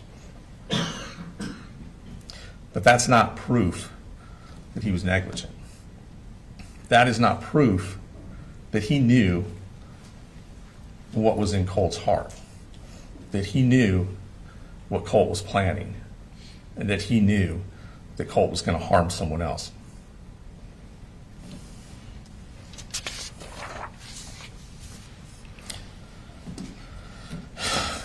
The law doesn't punish what is possible. The law does not punish what is conceivable. He is charged with knowing what would happen. He is charged with knowing his son would harm someone else. In life, almost anything is possible. It's possible that a teenager who's angry might get into a fight. It's possible that a teenager who's depressed might run away or make up excuses not to go to school. It's possible that a teenager who's anxious might break something or act out. But this is not a case about whether something bad is possible.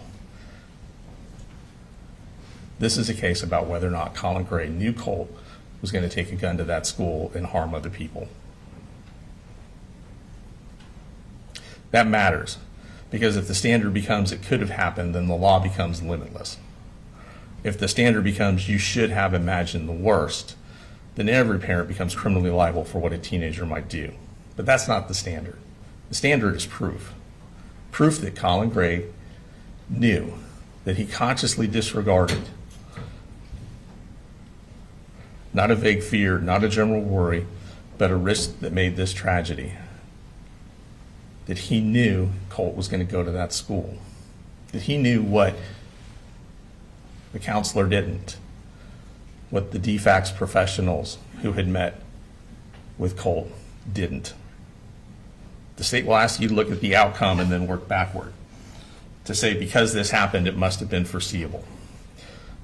But the law doesn't allow hindsight to substitute for evidence. That's why you're going to hear about what was actually known at that time, and most importantly, what was actually hidden from Colin Gray at that time. Because when someone conceals a plan, deceives the people around them, acts independently, the law does not allow us to pretend that the people left behind should have seen through all of it.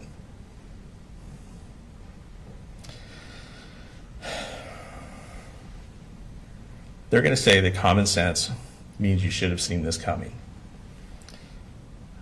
And guns are serious, and this tragedy is serious. But the law is serious too. This case is not about whether or not firearms are dangerous in the abstract. It's about whether Colin Gray, based upon what he actually knew, failed to act because he knew that his son was going to go to that school and commit these acts.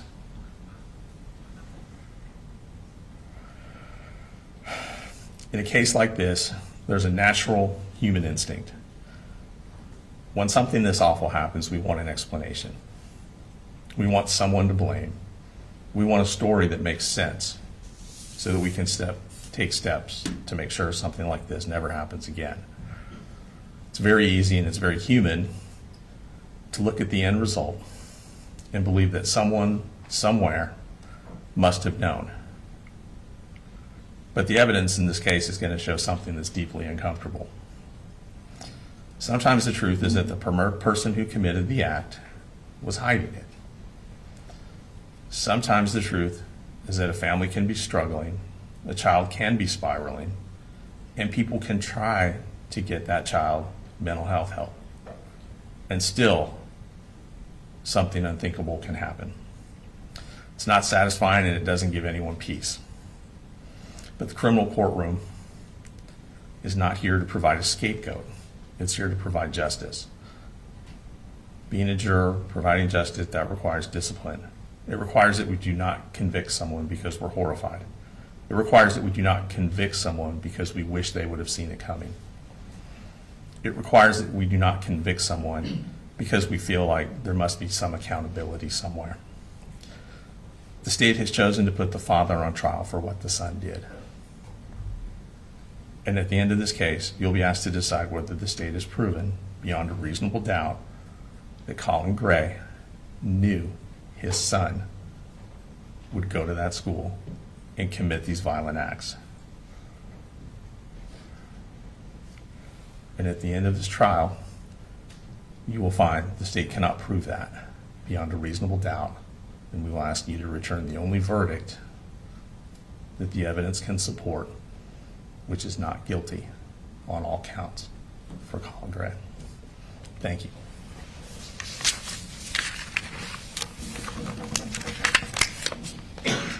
Ladies and gentlemen, before the first witness is called, I'm going to go ahead and take a 10 to 15 minute restroom break. Just recall the prior instructions, do not to discuss the case, save that for deliberations. All right, we'll be in recess for 10 to 15 minutes.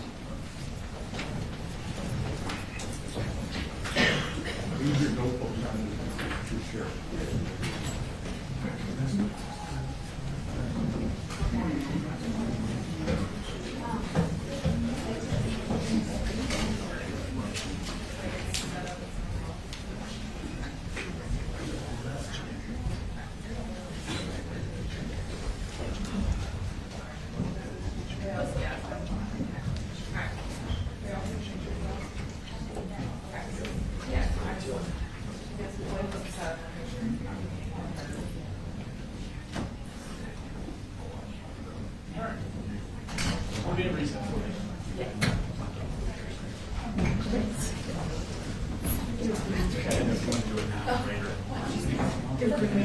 Oh, yes.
You might settle down very quickly.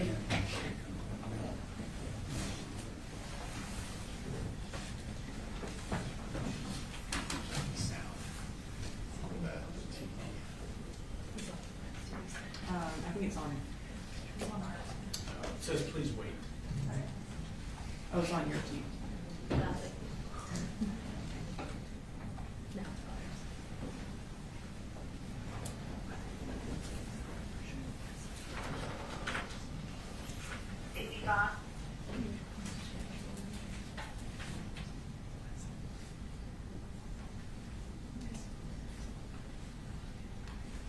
Are you able to turn up your sound a little bit? Not drastically.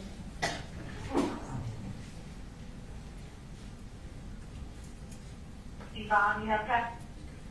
Is that where you want it? That works, Your Honor. Okay. You all ready for the jury? Your Honor, we do have one thing to take outside the presence of the jury. Mr. Hobbs in his opening made several references to things Colt was going to say. We would object any hearsay. Go ahead, Mr. Hobbs. No, that's my understanding of the law. We won't bring any hearsay from Colt. There are some text messages we think can be authenticated that we wouldn't be asking to get into, but we'll get to that when it comes up. All right. Otherwise ready? Yes, sir. All right, bring the jury in. Yes, sir.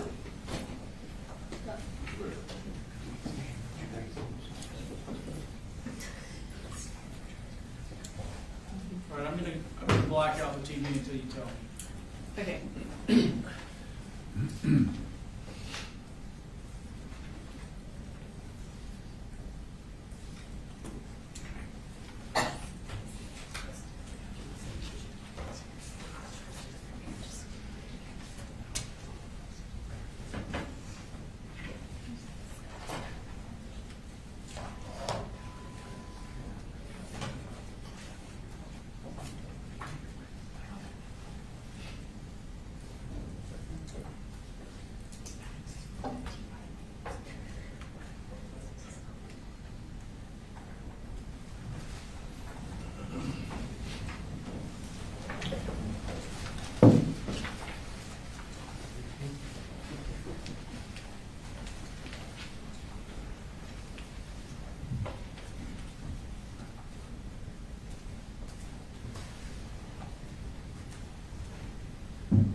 All right, now was my back problem guy gonna, okay, there you go. I'm good on the end. You don't wanna sit down there?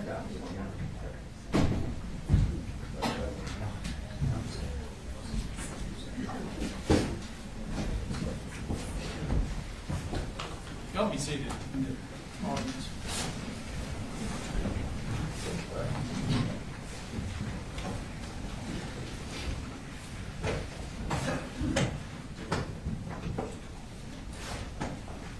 All right, state call first witness. The state calls Lieutenant Barry Chandler.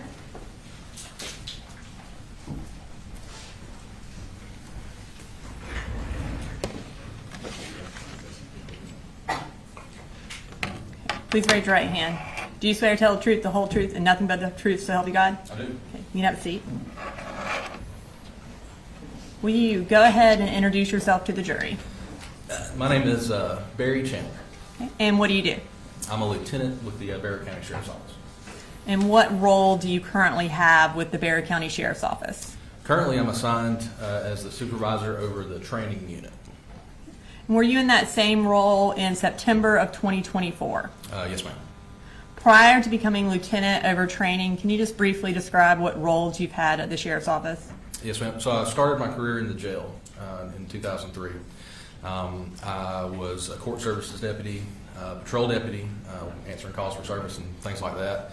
I was a school resource officer for about 6 years, and then prior to being promoted to lieutenant, I was an investigator for 7 years. I worked 6 years in crimes against persons. So in your capacity as a school resource officer, did you become familiar with the various schools in Barrow County? Yes, ma'am. And what different high schools are there in Barrow County? We have Barrow High School, Apalachee High School, and the Barrow Arts and Science Academy, BASA. And where is Apalachee High School located? Off of Heyman Morris Road. And obviously, is that in Barrow County? Yes, ma'am, in Barrow County. And approximately how many students go to Apalachee High School? Around 2,000.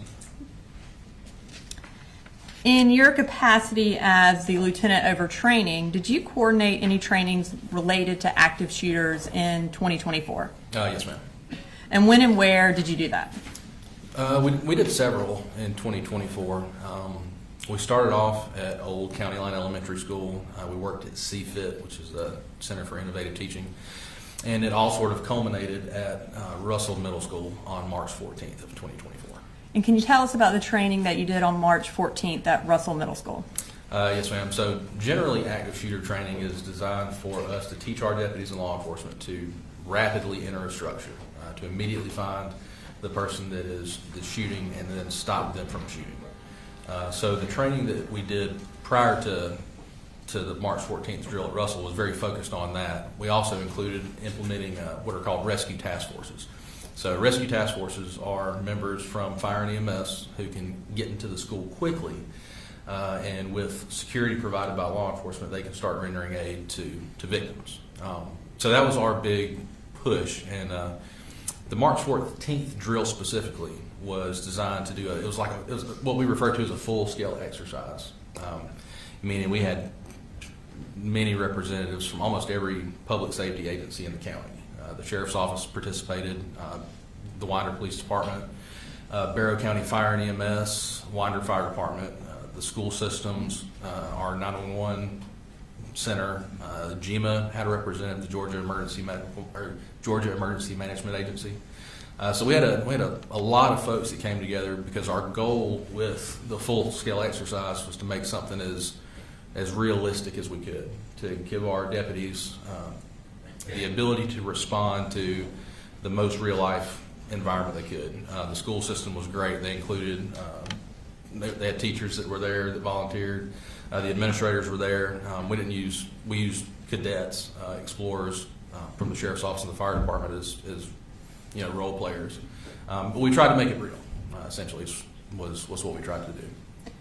And what was the purpose of having a training that included fire and EMS as well as law enforcement?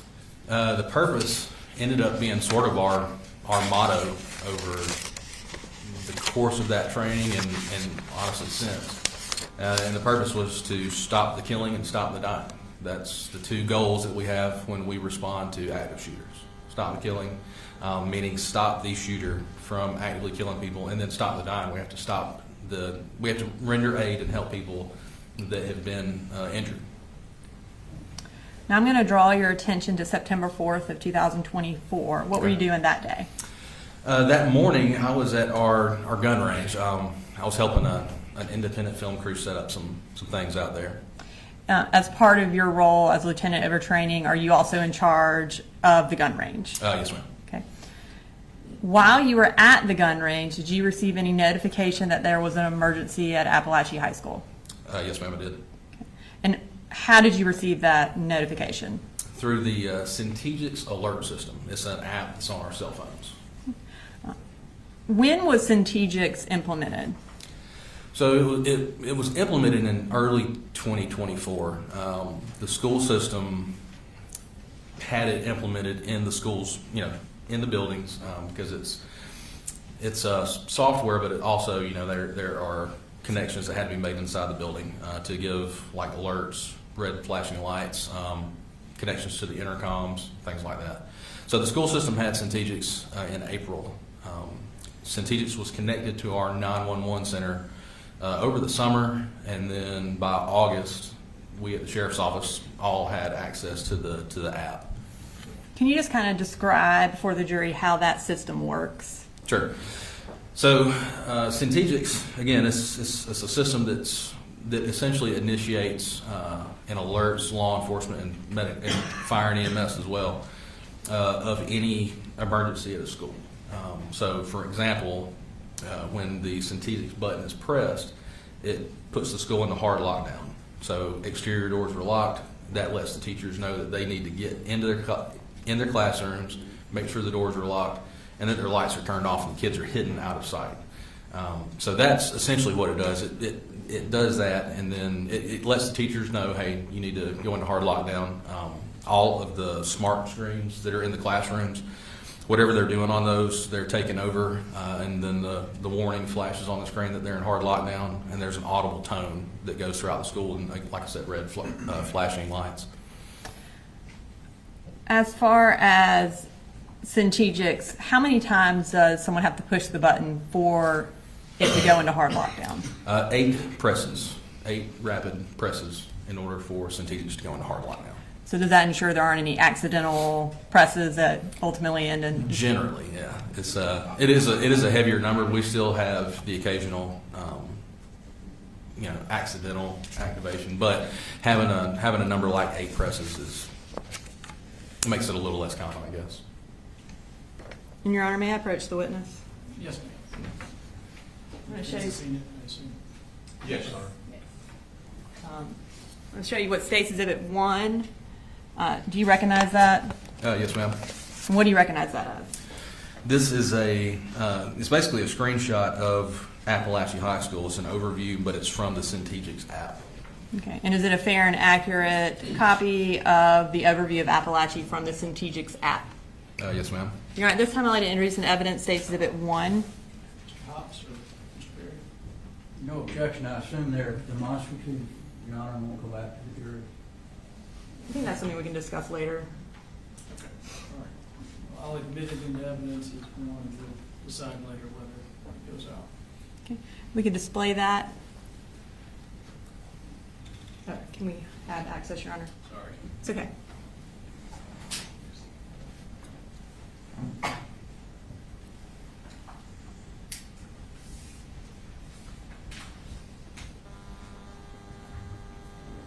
I pushed it, it says please wait. Okay.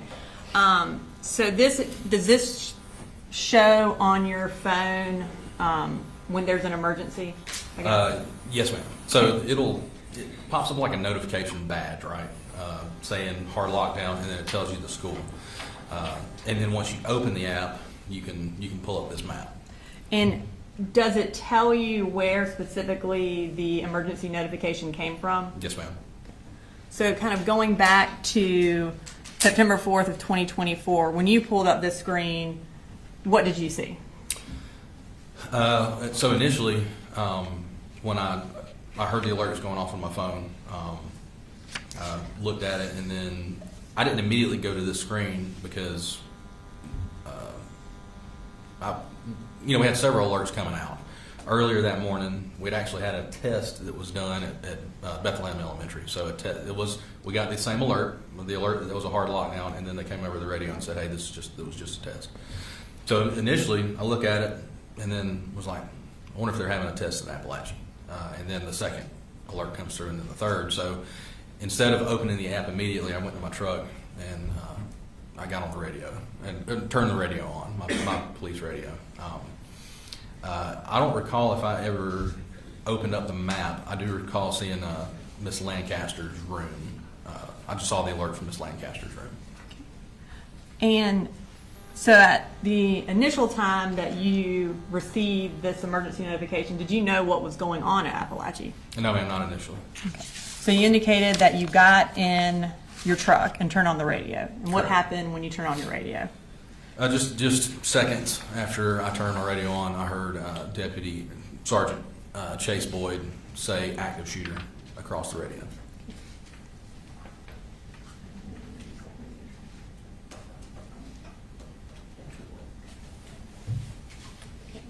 I have in my hand State Exhibit 2. It's on a hard drive, and it's the radio traffic from September 4th. Have you had an opportunity to review that radio traffic? Yes, ma'am. Is it a fair and accurate recording of what you heard on September 4th? It is. Okay. At this time, I'm going to introduce into evidence State Exhibit 2 and publish for the jury, Your Honor. Defense? No objection. All right, 2 is admitted, and you can publish it.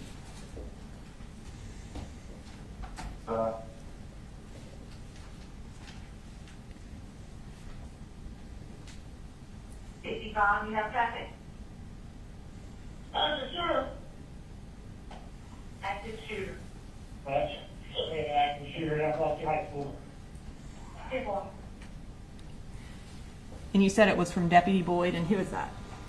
Sergeant Boyd he's a supervisor with the SRO division. He's one of their immediate supervisors. So when you heard that, what did you do?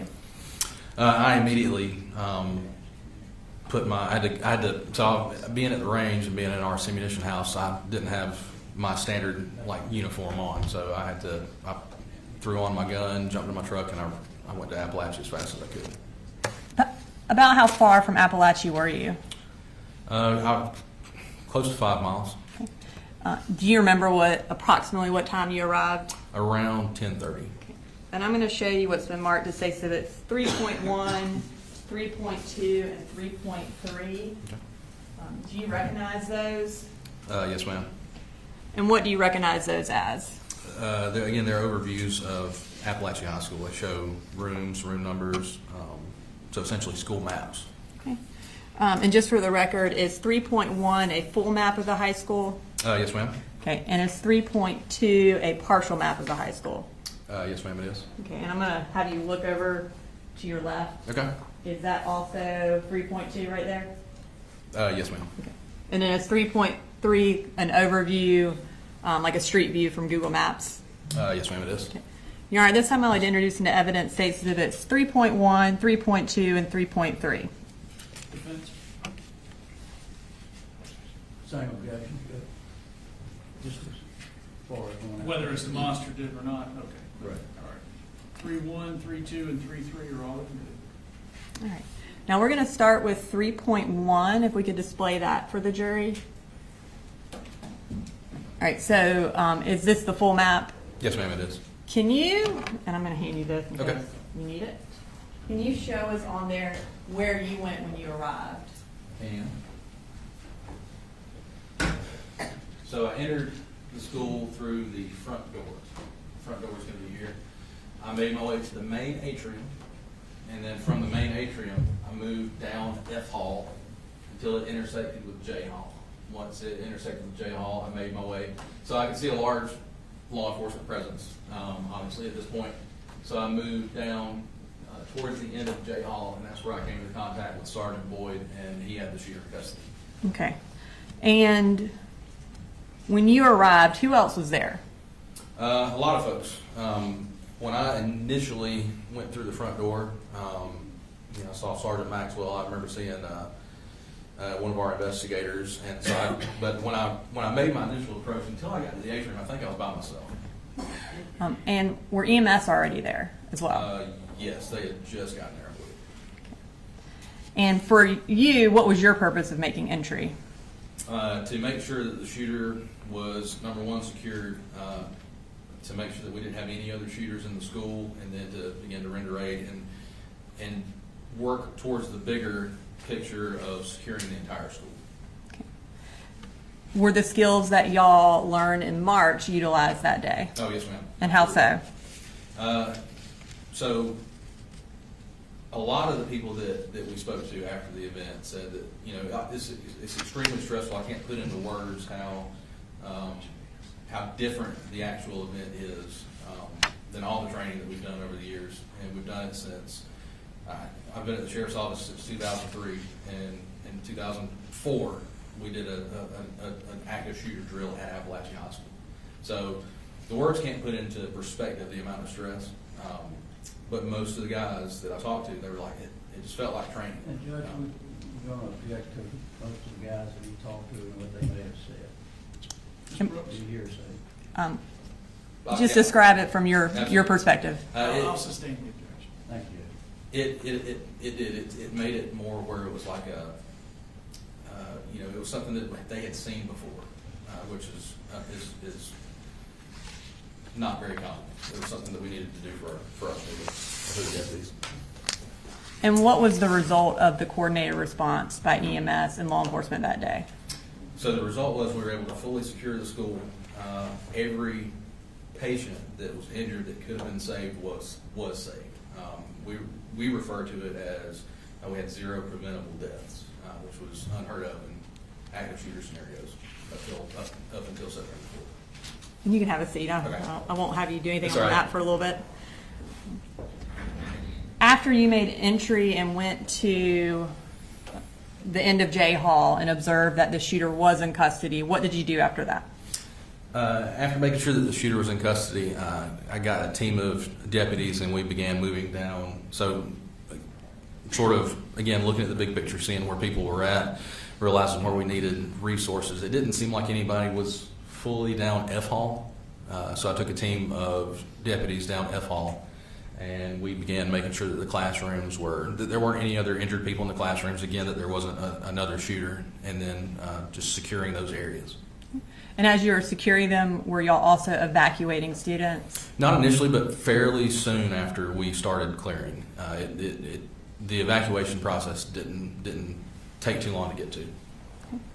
And I'm going to go ahead and bring up State's Exhibit 3.3 behind you, which is the Google overview.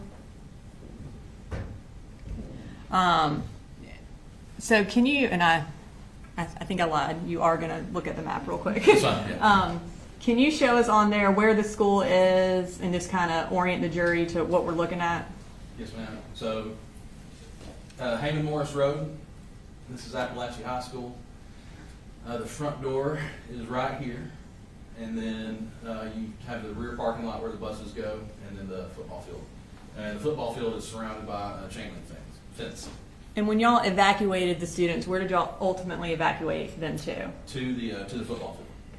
And when parents arrived to come find their children, were they eventually allowed to go to the football field as well? Yes, ma'am, they were. Approximately how many law enforcement officers responded to Apalachee High School that day? I believe that the number was close to 400, if not a little more. And how many different agencies, if you know? There were 56 that we made note of.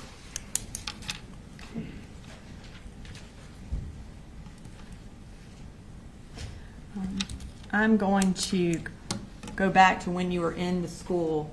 Did you observe any dust-like substance present in the school when you were clearing it? Yes, ma'am. And where was it located? So I noticed it the closer I got to J Hall. As I was going down F Hall, I noticed it as I was getting towards J Hall. And had you had experience with that kind of dust before? Yes, ma'am, years ago. Okay.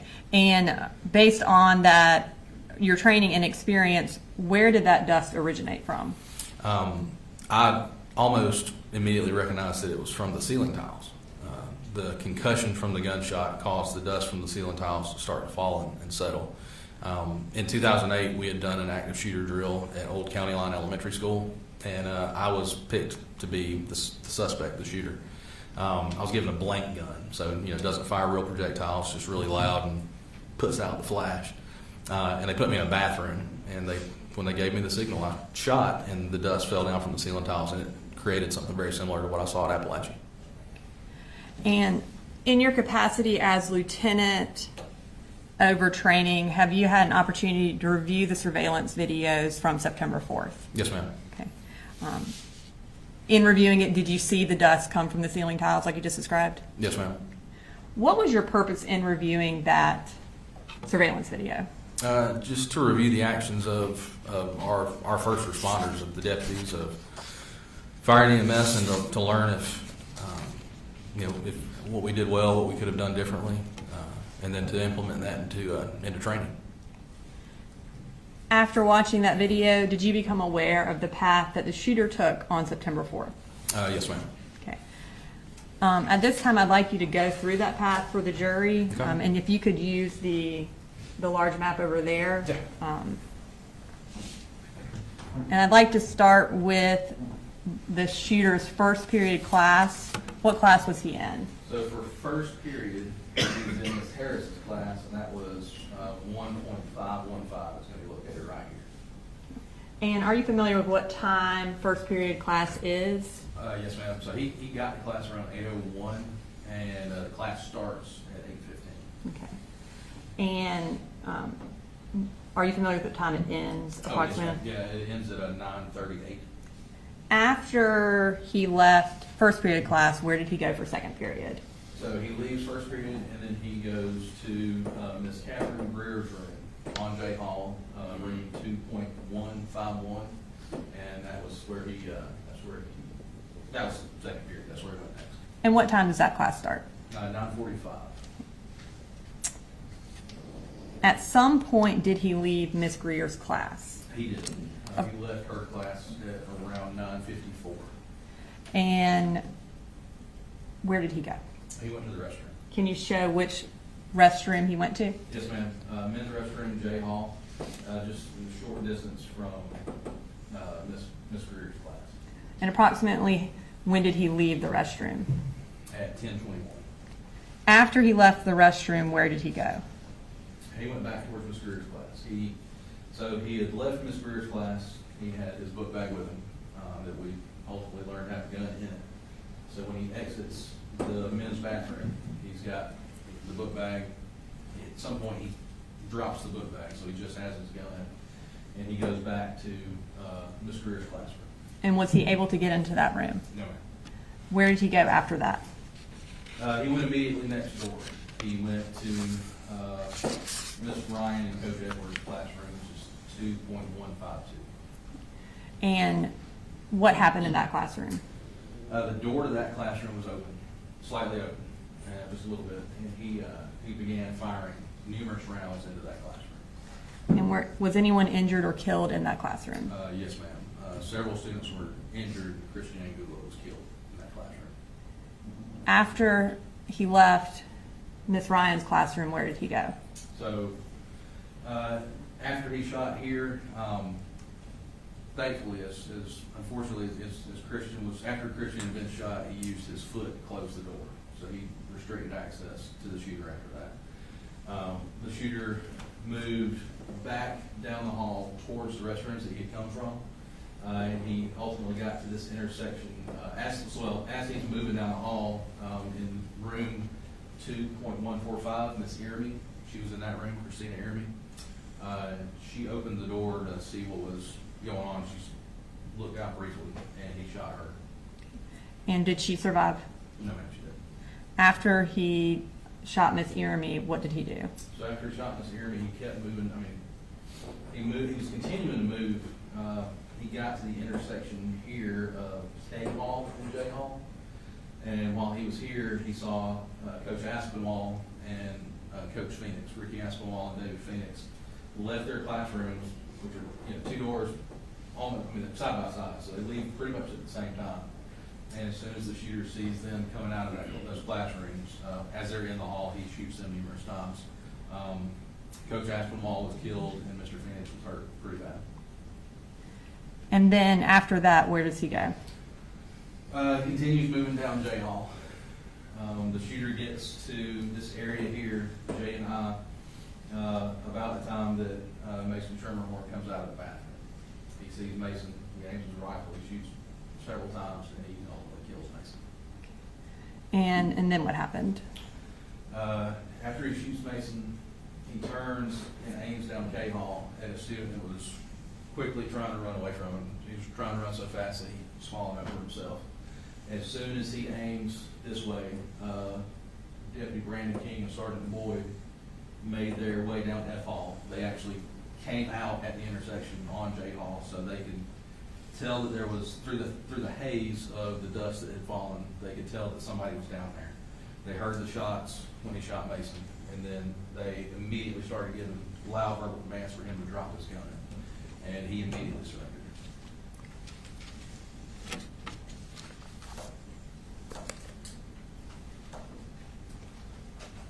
All right, Lieutenant Chandler, I don't have any further questions for you right now. Cross. Thank you. Good morning, Lieutenant. Morning, sir. I only have a few questions for you. How many entrances are to the high school? Specifically, I'm not 100% sure exactly how many entrances. I can count them for you, though, using the map that we have, if you'd like me to. If you know, that would be great. Okay, give me 1 second. So I'm going to go based off of mostly just the exterior doors. There are going to be some other doors that I might not be able to count.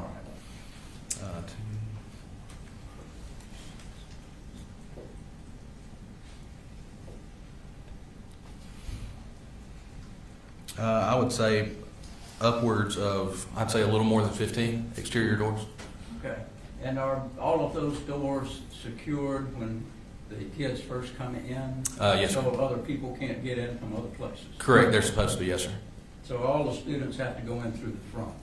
No, sir, not necessarily through the front. So basically, I think that the way they have it set up is car riders will go through the front, and then the bus riders will go through the back side of the school. Okay, so you got actually two entrances? Two main entrances, yes, sir. And the entrance that Colt made would be from the bus? Correct, yes, sir. And do you know what time that bus arrived? Slightly before 8. Okay. You know how many children were on that bus with him? No, sir, I don't. I assume you didn't take possession of any evidence at all? Right? No, sir. My role after the initial response was that I did supplement CID's efforts, but I didn't specifically collect evidence. Okay.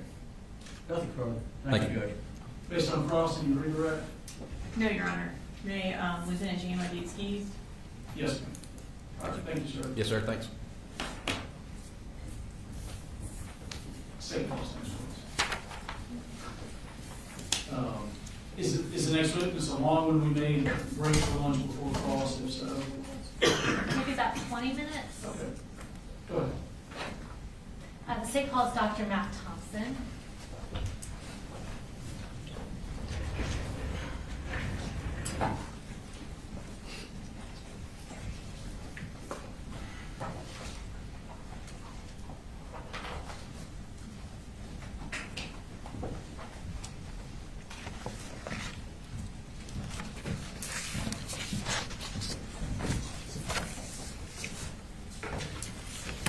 If you want to go ahead and raise your right hand, do you swear or affirm any testimony you're about to give in the matter now pending before the court is the truth, the whole truth, and nothing but the truth, so help you God? I do. All right, you can have a seat. And if you will start by just introducing yourself to the jury, and you can go ahead and tell us where you're employed. My name is Matt Thompson. I'm the Deputy Superintendent for the Barrow County School System. All right, and tell us a little bit about what that role entails. It's a pretty broad job that entails a lot of different things. I have either direct or indirect supervision over, including technology, assessment, data, student records, student safety, support services, strategic planning, and a lot of other areas. All right, and how long have you been in that role? For this particular role, 4 years. Okay. As part of that role, do you have access to the surveillance system for the Barrow County school system? I do. And does that specifically include surveillance video for Apalachee High School? Yes, ma'am, it does. Tell us a little bit about the surveillance system that Apalachee High School has. System-wide, we have about 2,800 school and classroom cameras and about 800 bus cameras, about 4 per bus. For Apalachee specifically, we have 241 cameras spread out through the external parts of the school into the corridors, hallways, and including classroom cameras, and then they have however many buses delivered there on a given day. We have 4 cameras per bus.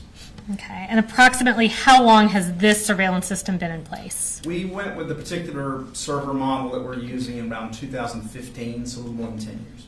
And does that record 24/7? It depends on the camera. The classroom and hallway cameras record continuously 6 a.m. through 6 p.m., and then they have a mechanism that if there's a sensor that detects motion, it will start recording it at a given point. The external security cameras and some of the key entrances record 24/7, and then the bus video records as long as the bus is actually cranked and engaged. It records continuously. Gotcha. And do any of these videos have sound?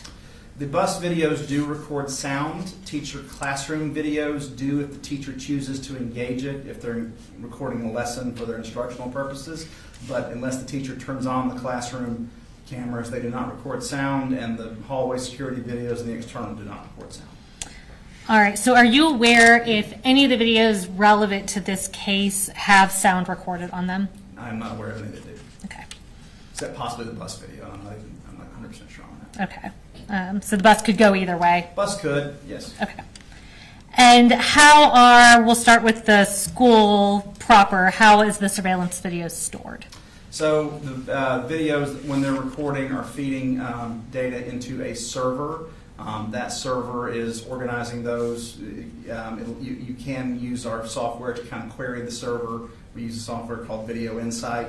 You can watch live streams, or you can also watch archived data. But that data feeds into the server room, where it's stored for 30 days, unless we choose to mark it for non-deletion, at which point it will be retained. Otherwise, it cycles over after 30 days. Okay, and who has access to these videos, to this server? The server room? Yes. That'd be anybody with a master key at the school, which would include school administrators. That would also include maintenance staff, handful of IT staff, and then also a very small number of district staff, including myself. Okay. And how can you yourself access these recordings? We would never really have a reason to go to the server room. We just access those videos through the Video Insight platform, which is an installed app that's on our computers that we use to, we can watch again the live stream, or we can pull video clips out of that, or we can just review archival footage. All right, and so this app on your computers, is it fair to assume that you said a very limited amount of people have access to that? Is that true for that app? School administrators would have their own school. Beyond that, there's a small number of district staff that would have full district access, but it's very small, fewer than 10 in a fairly large district. And is this the same system that's used for the buses in addition to the school system? Buses are slightly different. They don't feed data live into a server. Theirs are recorded on a hard drive on the actual camera. So when we ask to review bus footage, we have to ask that the hard drive be actually pulled out of the camera and delivered. We can request that anytime we need to. Okay. So on this hard drive, we have what have been marked as States Exhibits 4 through 28, showing the bus that Colt Gray took to the school on September 4th of 2024, and relevant video from Apalachee High School. Have you had the opportunity to review all these videos? I have. And are they accurate copies of what was captured from the surveillance video that day? It appears to me, yes. Were all these videos obtained directly either from the server at the school or the local servers on the bus? That's correct. And have they been materially changed or altered in any way? They have not. Judge, at this time we attend our States Exhibits 4 through 28, and I would note that States 22 is in 2 parts, so we've just marked that as 22.1 and 22.2. All right, if that's any objection. No objection. All right, 4 through 28, inclusive of 22.1 and 22.2 are all good. All right, so we're going to be playing relevant portions of these videos at a later point in the trial, but what we're going to do with you right now is go through some clips from the exhibits just to orient the jury to the different views that these different cameras provide. We'll start with a clip from States Exhibit 4, which is the exterior of the school bus.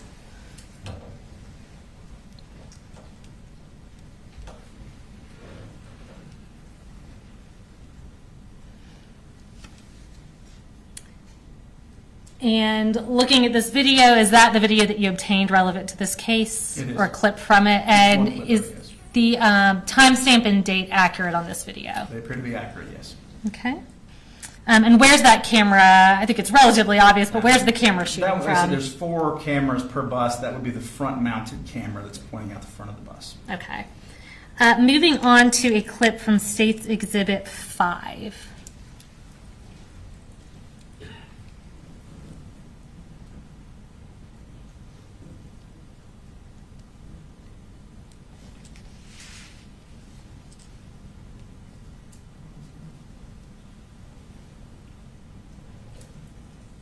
And is that the interior of the same school bus that we previously saw the exterior of? That would be the camera that's pretty standard mounted behind the driver. Okay, and once again, is the date and timestamp accurate on that video? It appears to be, yes. All right, now shifting to cameras at the school, we're next going to show a clip from States Exhibit 6.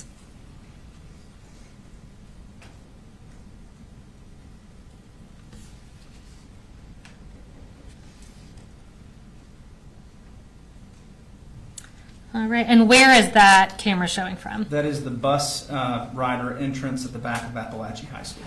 All right, and I see we've got 2 date and timestamps, but they look to be exactly the same. Are those correct in Those these would be videos? correct, yes. Okay. Now, next we're going to jump over to a clip from States Exhibit 16.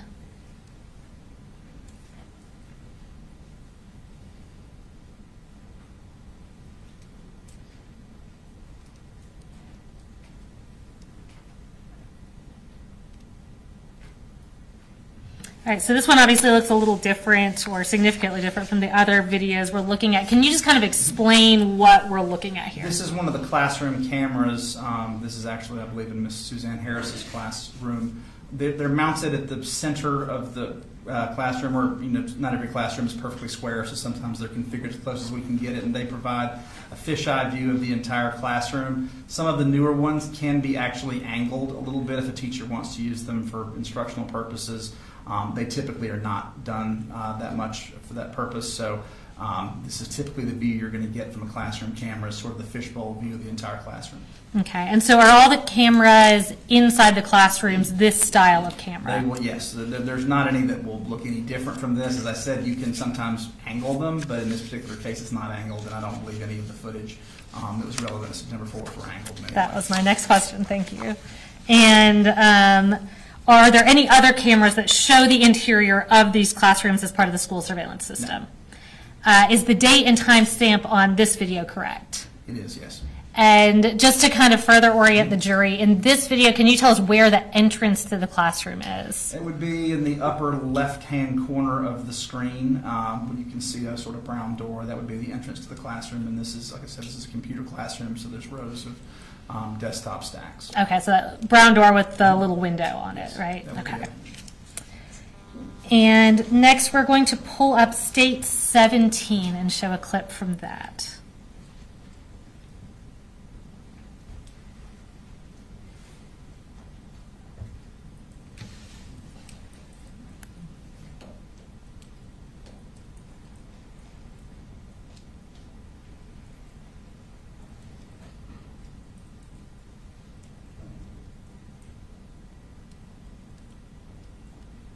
All right, and tell us what we're looking at here. This is just a pretty standard example of one of the hallway surveillance cameras that's looking down a hallway. Actually, I'm not 100% sure which hallway that is. Likely K Hall would be my guess, but it's one of the. I recognize enough of the names to know that's one of the ones that feeds onto J Hall. Okay. And generally, these hallway cameras, where are they located throughout the hallways? We try to strategically place them through the, these are very large schools, hundreds of thousands of square feet to cover, so there are going to inevitably be, particularly in the hallway surveillance cameras, some occasional blind spots or some places where you have a long view to see something, but we try to place them along strategic points in the hallway to get maximal coverage. Okay. Is every square inch of every hallway covered by a camera? No, ma'am. We unfortunately do have some blind spots occasionally. Okay. And is there any video surveillance that specifically covers any part of the interior of any bathrooms? No, for obvious student privacy reasons, we don't have any surveillance cameras within restrooms. We do try to typically have one facing the entrance or the exit to the restroom, but we don't place them inside. Okay. And on this video, and I believe any hallway videos, I see we have two timestamps that are actually slightly different. Can you tell Yes. which one is accurate? So the upper left-hand corner is the camera's particular internal timer that is specific to the particular camera in use. Those can, unfortunately, due to connectivity issues, battery issues, those can be off. Those sometimes will lag what actual time. So when these are queried on the server, the bottom right is going to be the server time that is synced to national clocks and is the independently verifiable time. So in this particular case, anytime you see two timestamps, the one on the bottom right is going to be the accurate date and time. Okay, so in this case, we're looking at these two times, and the accurate time is 9:39 a.m. That would be correct, yes. That would be the server time. All right, thank you. Did you also review and recover surveillance footage from any dates besides September 4th related to this case? Yes, ma'am. We also reviewed and pulled footage from August 26th and August 28th. Okay. 2024. And again, we'll provide more relevant context and publish those videos through subsequent witnesses. But starting with August 26th, what were you generally looking for? That was the last date Colt attended school prior to September 4th, and we were particularly interested in verifying that he spent the majority of that day in the counseling suite. So in this particular case, we pulled videos related to his first period class, his second period class, and then his moving into the counseling suite for the majority of the rest of the day. And was that video recorded and stored in the same capacity as you previously described? It was, yes.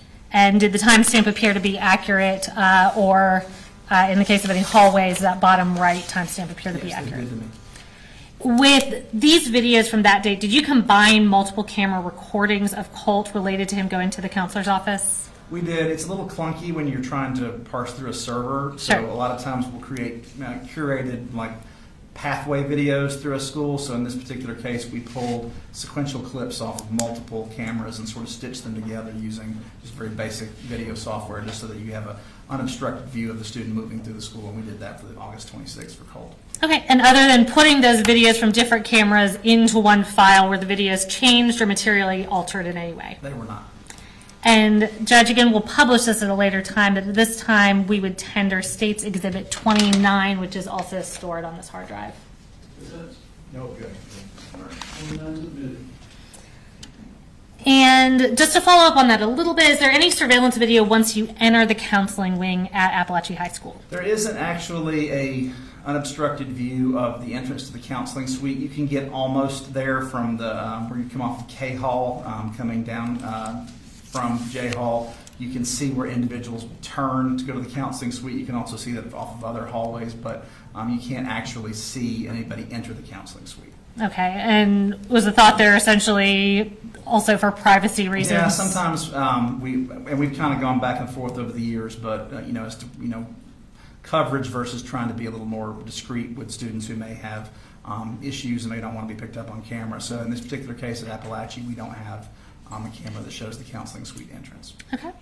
And shifting your focus to August 28th, which is the other date you referenced, were you looking for a specific person on that date at Apalachee High School? We were, yes. Okay, and who was that? That would be Colt's grandmother, Miss Deborah. I think I had her name mispronounced all these years. I think it was Pummelhoose or... Okay, I believe Paul Hamus, Paul Hamus, there we go, thank but I think we will clarify later. She had visited that day to meet with a counselor to discuss her concerns, so we pulled video showing both her entrance and her exit from Apalachee High School. Okay, and again, did you combine the multiple camera recordings of her on that date into one file? We did.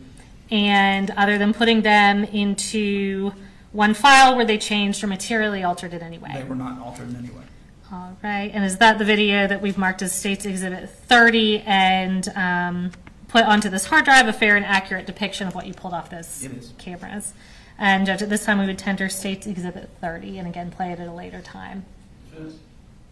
No objection, Judge. All right, 30 submitted without objection.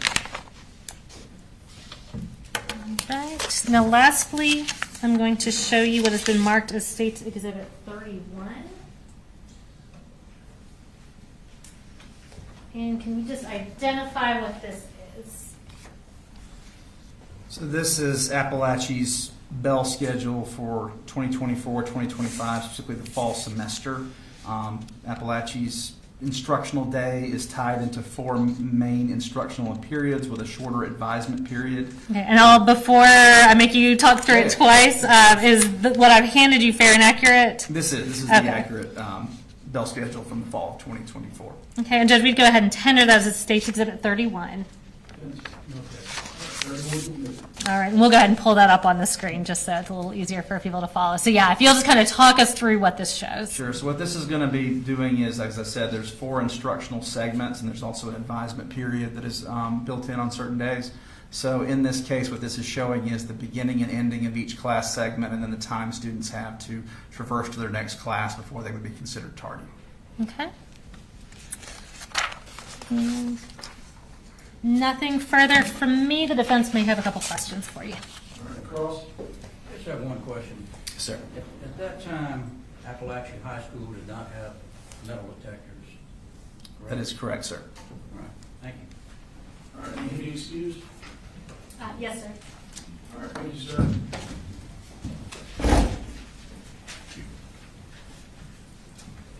All right. We're going to go ahead and take our lunch break. 12:10, break until 1:10. And Jurors, we point out to you as you go to enter the jury room, before you turn in, there is a microwave and a sink there at the end, and of course, you have the fridge and whatnot there. All right. Well,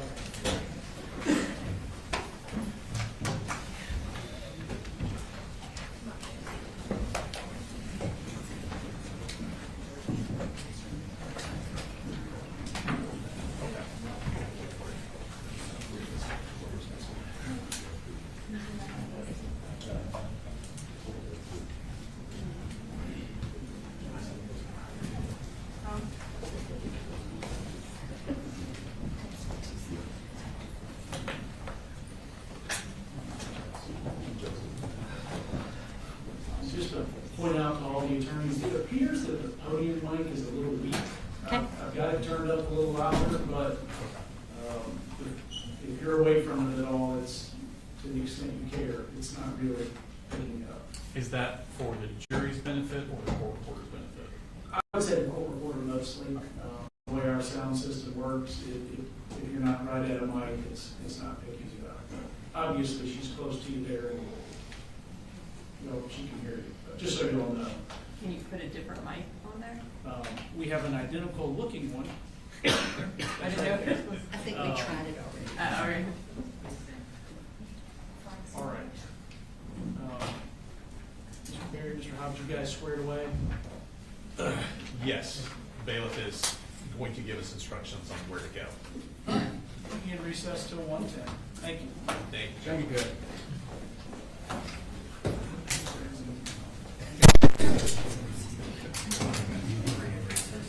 I think it's gonna be a lot of those questions. Yeah. Agree on these questions?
about missing assignments and different things because he'd only been there for 2 days, but he asked whether or not we'd ever had an active shooter drill before. And what did you tell him? I told him that we had had one. Judge, we're going to object any hearsay. Mr. Wilkerson, response. Your Honor, doesn't go to the truth of the matter asserted. It goes to sort of present sense impression, what they're discussing at that time, and then what action she took afterwards. Yeah, I would think this falls into a category of non-hearsay. They're not offering it to prove that they did or didn't have active school shooter trainings in the past. It's just, did he ask the question? So I'll go over the objection. Thank you, Your Honor. And so, kind of getting back to the question, he asked you if there was an active shooter drill, and then your response was what? Yeah, we actually had one last week, but he wasn't there for the drill. Okay.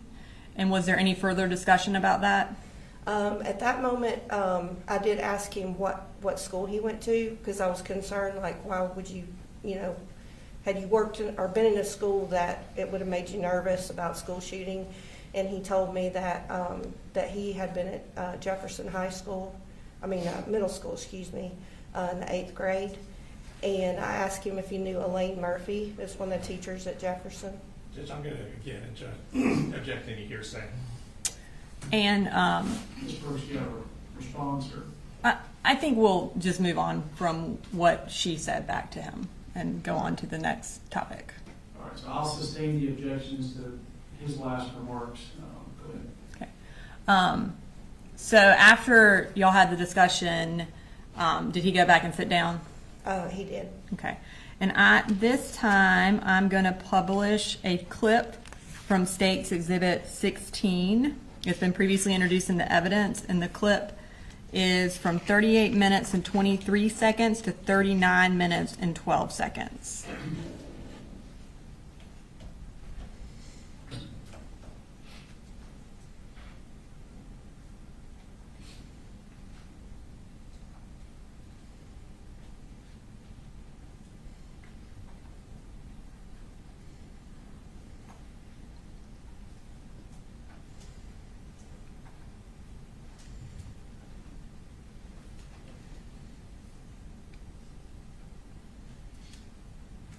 I'm going to pause it briefly. Can you kind of tell the jury, just so they can make sure they see where you are and then also where Colt Gray is? Sure. So over to this side over here, where you see the gold and white striped bulletin board, that's where my desk is. And is that all the way on the left of the screen? yes. And then he is to the right of my desk. I don't know what pointer I can show you. So I'm here, and Colt is here, and this is where he was sitting. Okay. And this was Alex Johnson, and this was Tyler Graham. It may facilitate things for these fisheye views to kind of refer to like the face of a clock, 9 o'clock, or just. That is a good idea, Your Honor. And as far as the exit or the entrance to the classroom, the door, is that around 11 o'clock? It is. All right, thank you. All right, we can finish playing the clip.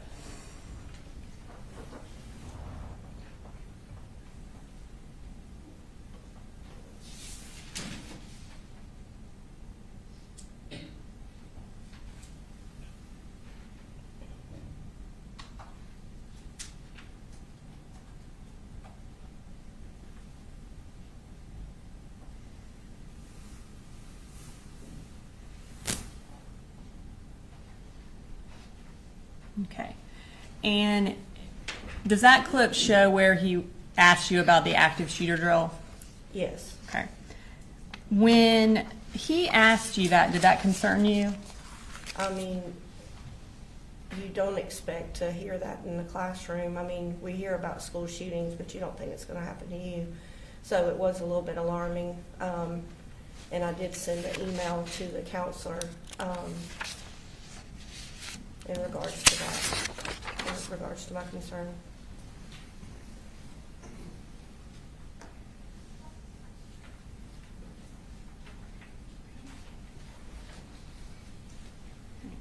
I'm going to show you what's been marked as State Exhibit 32.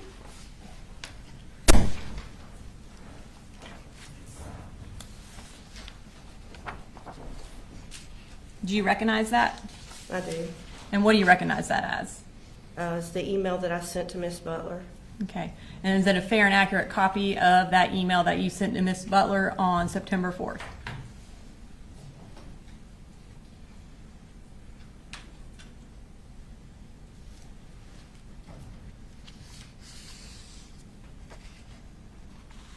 Yes. Okay.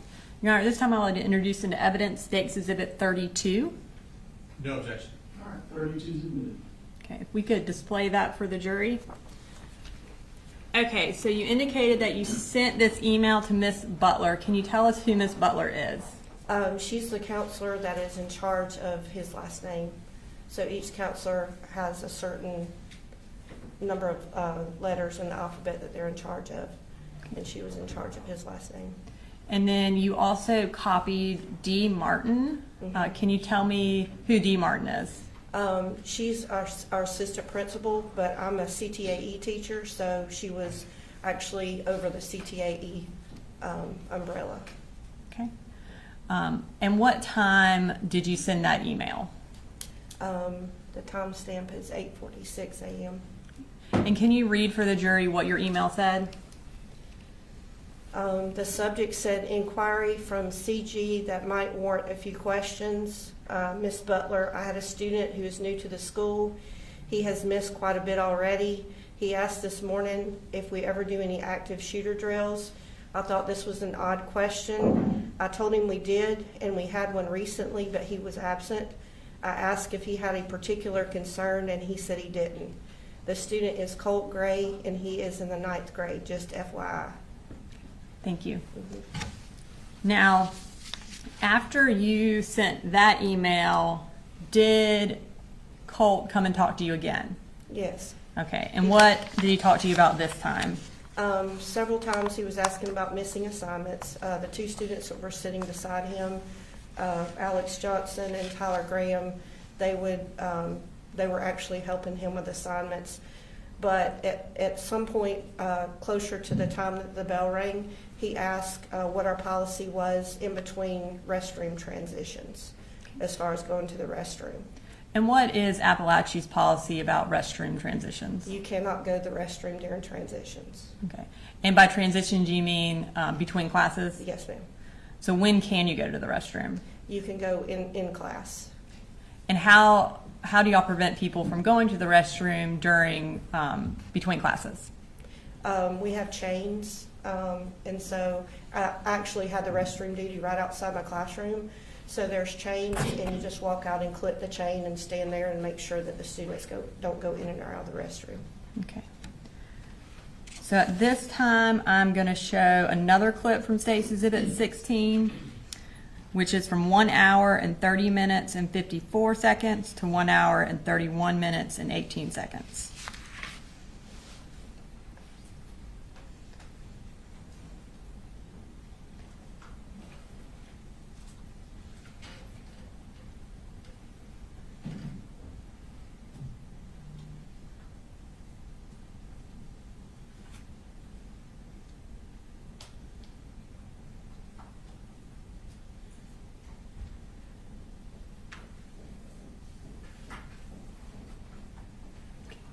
Is that when he asked you about going to the bathroom or what the bathroom policy is? He did, and I reached over to grab the bathroom pass. That's what the thing I was reaching for. They have to have a hall pass in order to go to the restroom. Asked him if he needed to go to the restroom, and he said he did not. When class was over and he was getting ready to leave, did you notice anything about him or his belongings that caused you concern? Very close to the end of class, I noticed that there was like a poster or some kind of project or something that was sticking out of his book bag. And I asked him what his project was about, and he didn't really have much to say about the project, but he did tell me that he would show it to me later if I wanted to see it. And I couldn't tell what the project was, but he had only been there for a couple of days, so I was looking at it kind of odd. It was taller than the book bag, and it had like clothing that was kind of wrapped around it. And we're in September, but there was like a sock cap that appeared to be like stuck on the top, and I thought it was kind of odd. How did he carry the bag when he left your classroom? It was very difficult for him to carry. It was like really super heavy. And so when he went to pick it up, you could tell, and I said, "Do you need help with that?" And he seemed a little agitated or a little nervous. And so he just like scurried out of the classroom with his book bag. Now, as a teacher, as an educator, do you have the authority to search a child's backpack or a student's backpack? No, I do not. Okay.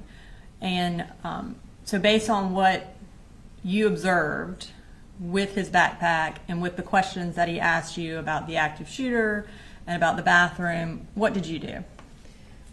Initially, I went straight out the door and went to the restrooms to put up the chain because the class was in transition and that's where my restroom duty is. But as I was standing there, I wasn't standing there very long, but I heard a voice that said, "He's got a gun." And that's just like a voice in your head, Voice kind of? in my head, yeah. And what did you do when you kind of felt that happen? I got cold chills from the top of my hair all the way down to the toes of my feet. And I stood there for a minute, and it quickly runs through your mind, like if you make an accusation and you tell somebody's got a gun, they're going to think you're crazy. But as I stood there for just a second, it just got louder. And so I just darted down the hallway and went straight to D. Martin's office. Okay. And what did you do when you got to D. Martin's office?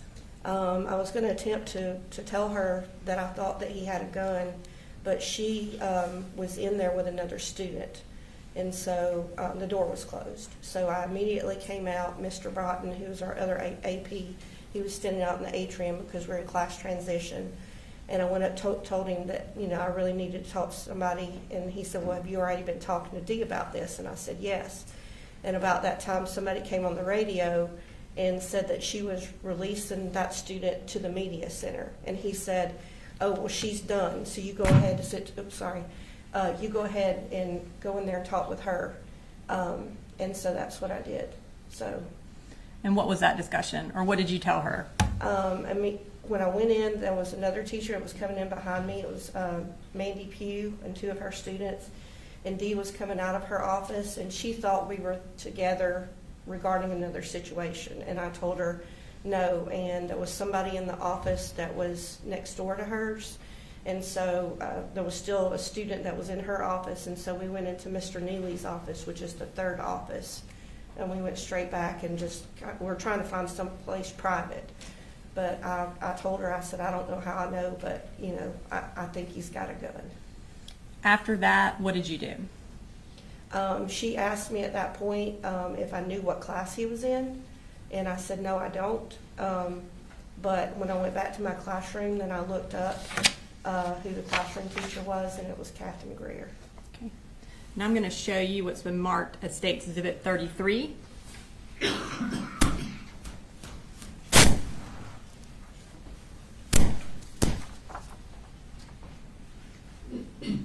Do you recognize that? I do. And what do you recognize that as? It's the email that I sent letting Dee know what classroom he was in. And is that a fair and accurate copy of that email? Yes, ma'am. Your Honor, at this time I would like to introduce into evidence State's Exhibit 33. No objection. All right, 33 is submitted. And we'll go ahead and publish that to the jury. Okay. And again, you indicated that this was to D. Martin. Can you tell us the time that you sent that email? The time is at 9:52 a.m. And can you tell us what the email said? Colt Gray is with Miss Greer during the second period, FYI, thanks.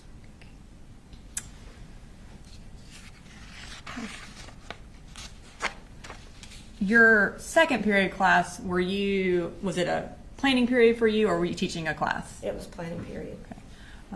after that email, can you tell us what happened? So I have other students that share the classroom. They come in, we share the classroom together. And Alex English, which is another teacher, it's his first year teaching. He was teaching audio, video technology, and film. And he came in with his students. And so at some point during the class, I was just really nervous, and I just stood up and kind of addressed the whole class without asking him first. I just was very stern, and what I said was, don't ask me how I know, don't ask me any questions, but do not leave this classroom unless it's an absolute emergency.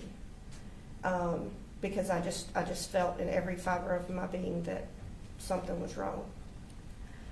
At some point, did you become aware that there was shooting going on in the high school? Yes. At one point, Alex kind of came towards the door, and we kind of stepped out in the hallway, and I told him what I was suspicious of, and he was like, "Oh gosh, that sounds, scary or whatever." And I said, "I don't know how I know, but I just felt like that something was going to happen." And so I came back in the classroom, and shortly thereafter, we saw the lockdown screen, and we went into lockdown. And eventually, were you able to hear the shooting, or did you just become aware that something had happened? No, I actually heard the shooting. It's our protocol to go out, like to open up the classroom door to kind of look to see who's in the hallway, if there's any kids in the bathroom.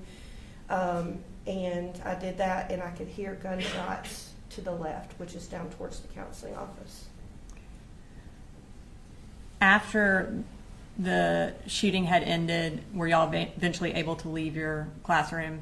Yes, Okay. And where were y'all evacuated to? to the football field.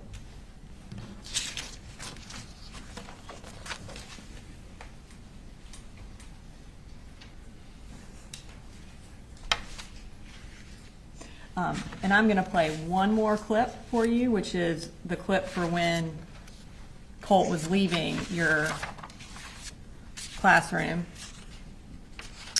And it is from 1 hour and 39 minutes and 11 seconds to 1 hour and 40 minutes and 14 seconds. And that's, again, from State's Exhibit 16.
And just to be clear, did you ever actually see a gun? No, Okay.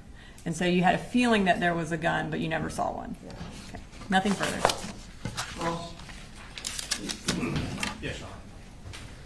Good afternoon, Ms. Harris.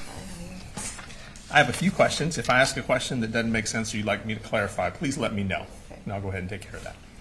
All right, so you were in class and you observed this backpack that Mr. Gray had, correct? Yeah.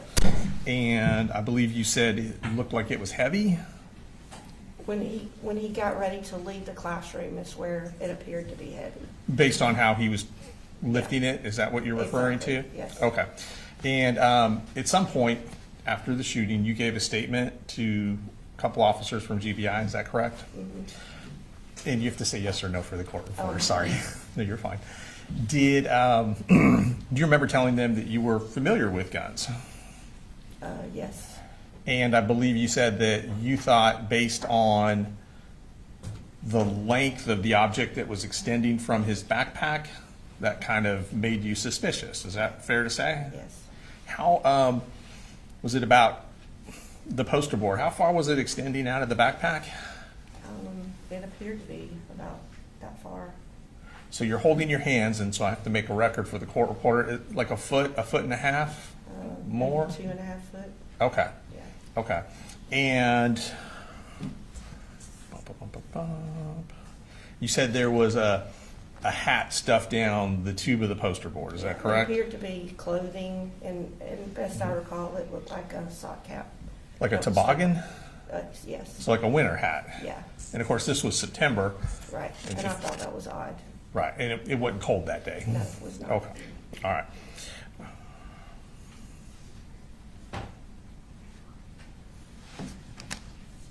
Okay, I think that's it. Let me check one other thing. And you said, we saw from where he was sitting in class on the video, he was sitting next to a couple other students.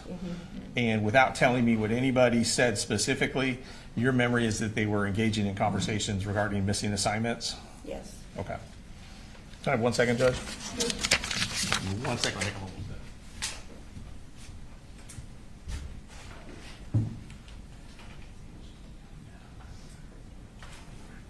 Ms. Harris, that's all the questions I have. Thank you. Based on Carl, any redirect? No, Your Honor. May Ms. Harris be excused? Yes. Thank you, ma'am.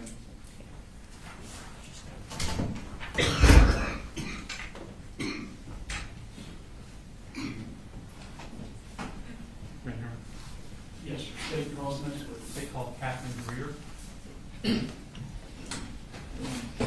Just so that the defense is aware, I'll be in the habit of just excusing witnesses when they ask for someone that you don't want to be excused. Let me know.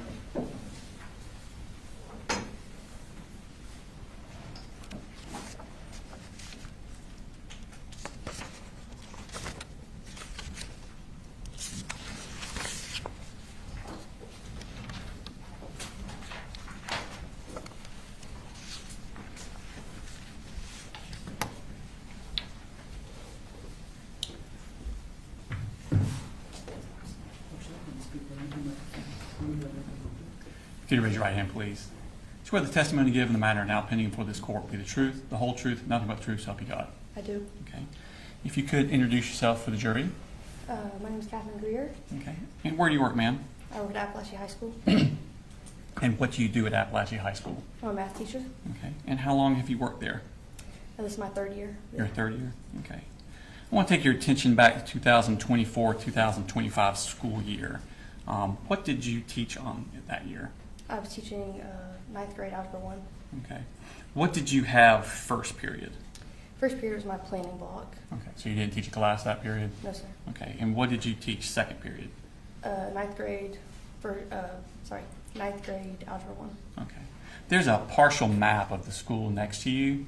If you could you orient to the jury as to where your classroom was for second period? Classroom's right here. Okay. And was Colt Gray a member of that class? He was. Okay. And what do you remember about Colt Gray prior to September 2024? Not too much. He started school not on the first day, maybe a week or so after. And I think I had him in my room maybe 3-4 times. Okay. I want to take your attention to August 26th of that year. Was Colt Gray in your class on that day? I believe so. Okay. And did something happen? Did he come to you about needing something? Yes, he approached me in class and asked to go see a crisis counselor. Okay. And did that seem... We're going to object to any hearsay. Your Honor, hearsay is a statement made out of court. That wasn't a statement. He was asking for something. That would be more in a present sense impression. It's also not for the truth of the matter asserted. I don't think that would be hearsay. Okay. Go ahead, Mr. Ross. Judge, I think it is being admitted for the truth of the matter in regards to his mental health state at that time. Your Honor, it's not testimonial in nature. He's not asking, or he's not testifying to anything. It's not an out-court statement. He's asking to go somewhere. That is not hearsay. Yeah, I believe him asking to see a counselor on that day is non-hearsay, so I'll overrule the objection. Okay. So he asked to see a crisis counselor. Was there anything about what he asked that stood out to you? Just the fact that he used crisis counselor. Usually, my student just says, "Can I go see my counselor?" So that stood out. How did he appear to you emotionally? I don't recall how he appeared when he asked. I just knew it was different from a typical ask to go to see a counselor, so I walked him there. Okay, so what, is it your normal practice to walk them to the counselor? If they just asked to go to a counselor, not typically, but since he said crisis counselor, I didn't know what was going on, so I did want to walk him. And so class next to me has 2 teachers in Okay. it, And who were they? Miss Ryan and Coach Edwards. Okay, so what did you do when you decided to walk him to the counselor's office? I peeked my head over next door and just asked if one of them could watch my class so I could walk him to the counseling office. Okay, and did they do that? They did. Okay, could you show, and did you walk him to the counselor's office? I did. Could you show on the map, we were just talking about where the counselor's office, did you walk him to? Counselor's office is over here. Okay. I walked him down that hall. Okay, thank you.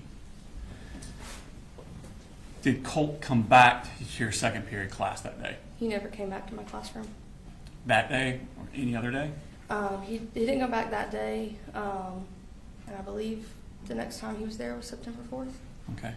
Let's go to September 4th. Approximately how many times on that day had Colt Gray been present in your classroom? Maybe 2 or 3, maybe. Okay. Did you have any problems with him before then? I did not. Okay. Did he have any issues with other students that you seem to notice? No, I never saw him interact with any student specifically. Okay. Did you notice anything out of the ordinary about him? No, sir. Okay. Is there another student in your class with a similar name? Yes, And who was that? Colton Gray. Colton Gray? Now, Colt Gray was a freshman that year, correct? Correct. All right. What year was Colton Gray? A senior. Okay. And what was his personality like? Very sweet, very respectful. He tried hard, put his best effort forward. Great kid. Did he interact with you and other students? He did. Okay. I want to take your attention to the morning of September 4th. About what time do second period students begin arriving in your class? Around 9:45, or a little bit before the second period bells at 9:45, I believe. Okay. And what are you typically doing when students are arriving at your class? Typically, I'm standing at the door greeting them. Okay. Did you notice Colt when he came into your class? I do not remember him coming into the room. Okay. Do you remember seeing his book bag when he came into the room? No. Okay. Have you had an opportunity to see the security camera footage of your classroom from that morning? I have. Okay. And looking back on that security camera footage, do you realize why it was that you don't remember seeing Colt? I did. And why is that? I was pulling up a presentation on my screen, so my back was turned to the door. Okay. This security camera footage that you saw, does it accurately portray what happened on September 4th? It does. I'm going to show you a clip from what's already been tendered as State's Exhibit number 21. Your Honor, for the record, this is going to be from 1 minute 15 seconds to 6 minutes and 18 seconds. And asking, it portrays Colt coming into the room.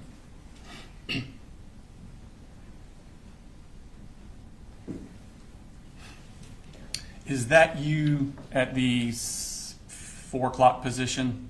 It is. Okay. And what are you wearing? Just a color? Green. Okay.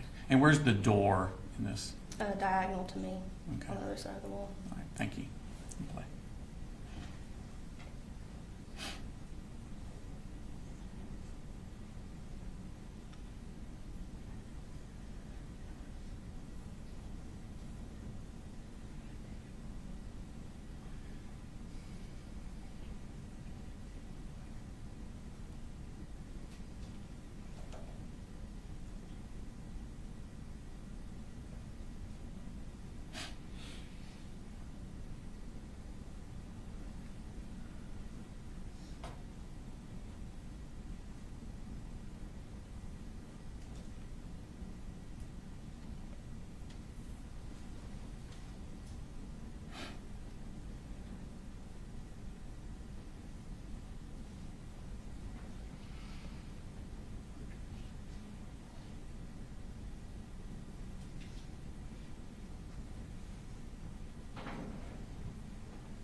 kid that just entered the room, who was that?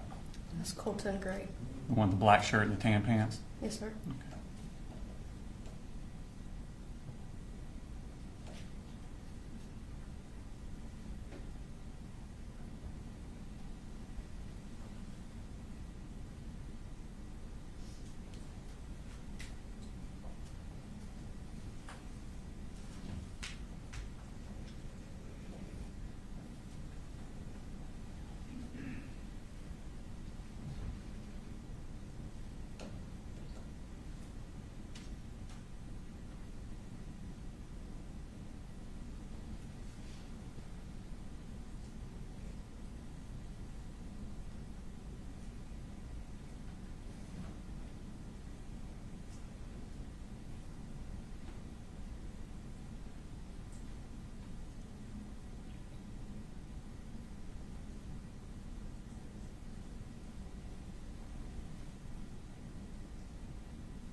So at this point, class changes ended. Yes, sir. At some point during class, does Colt ask to leave the classroom? He does. Okay. And what purpose does he ask to leave the classroom? He has to go see his counselor. Okay. At this point, do you take him, did you walk him this day? I did not. Okay. And did he take his stuff with him or did he leave it in the room? He took his book bag. Okay. And is this also shown in the security footage? It is. Okay. Your Honor, this time I'm going to show what's 13:22 to 14:22. It's close to 10 minutes. And this is another. It's also from the same, from States 21, Your Honor. And let me just clarify for a second my last ruling. So I overruled an objection previously about hearsay on he asked to see a crisis counselor. I think him asking the question is admissible for the fact that he asked it. It's not admitted for the purpose of establishing that he was in fact having a mental health crisis. All right.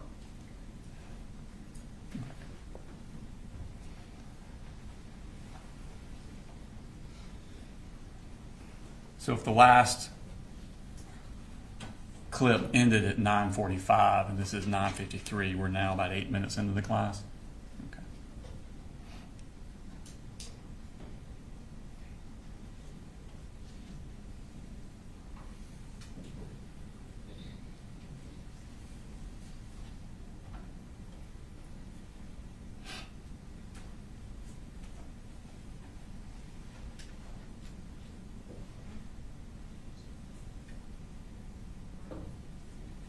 What's he doing there on the wall?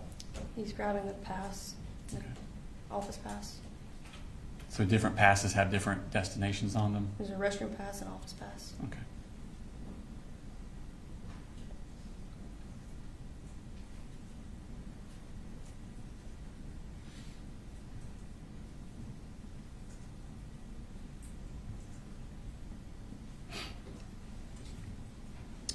After he leaves, at this point, does he come back inside the class? No, no sir. Okay. At some point after Colt leaves, does Colton Gray also leave the class? He goes to the restroom. Okay. Does he do the pass thing also? Yes, sir. Okay. And does he take his belongings with him, or does he leave them in the classroom? He left him in the room. Okay. Is this also shown? Well, let me go further before we play the clip. After Colton has left the classroom, does someone come to your class? Yes, Miss Martin, Okay. And who is Miss Martin? assistant principal. Okay. Why is she coming to the class? She came to class asking for a student. Okay. And what student did she ask for? I can't recall the name that she said. I must have heard Colton Gray. Who did you think she asked for? Colton Gray. Okay. Had he recently left for the bathroom when she asked for him? Yes. Okay. And did you tell her where he had gone? I said he's in the bathroom. Okay. And did you give her his belongings? I handed his book bag to her. Okay. Is this also shown on the security footage? It is. Okay. Your Honor, at this time I will show clip from 2342 to 2633, also from State's Exhibit number 21.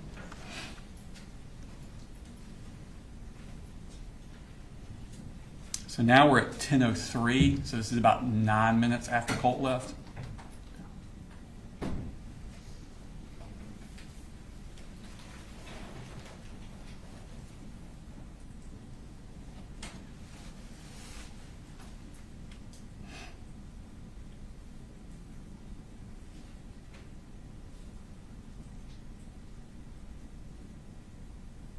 What's he doing there, Colton?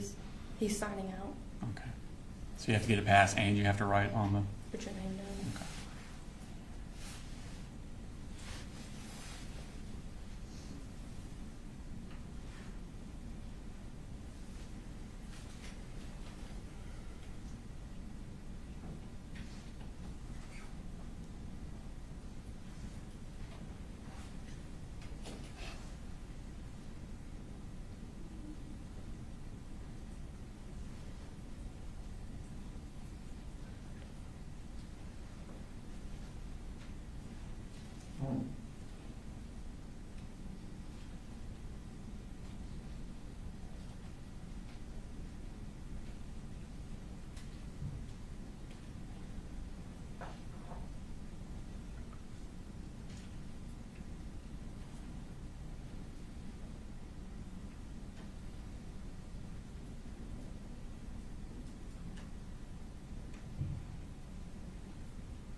Is that Miss Martin coming in there? It is. Okay.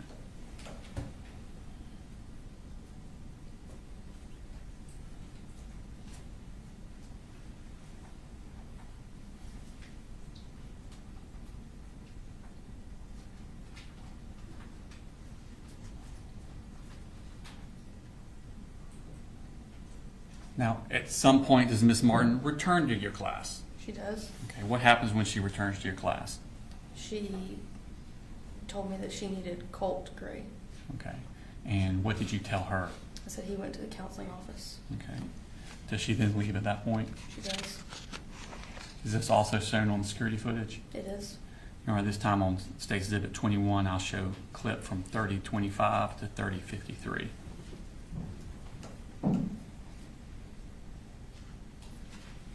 So now we're at 10:11. This is what, about 5 minutes after she left the first time?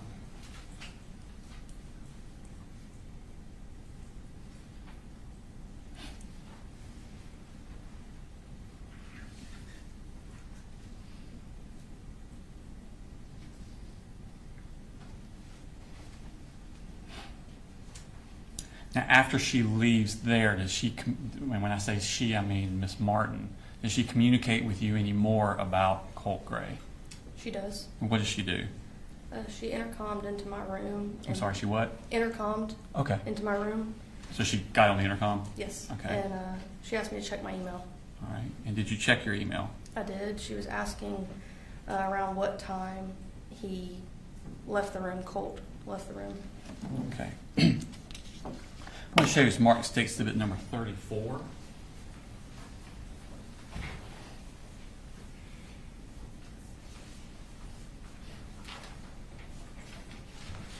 Ask you to identify that.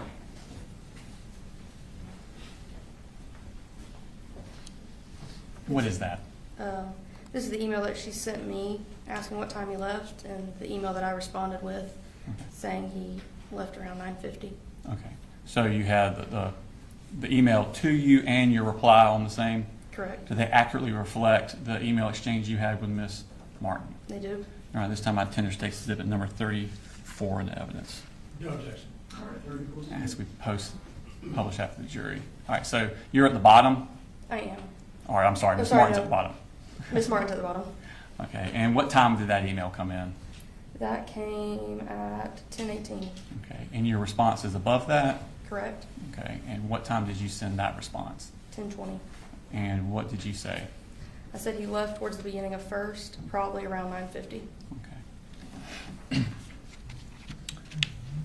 What happens then? Class continues, and I'm up towards the front of the room when I see some movement in my door. I catch a glimpse that it's him. Okay, is Colt. the door open or closed? It's closed. Okay, how are you able to see movement? Is there like a glass or There's something? a glass window. Okay, and so you see movement? Mhm. What do you do then? I realized that it was him, so I immediately went to my computer to send an email saying he's at my door. Okay. I want to show you Smart State Exhibit number. Who'd you send that email to? Miss Martin. Okay. Show Smart State Exhibit number 35.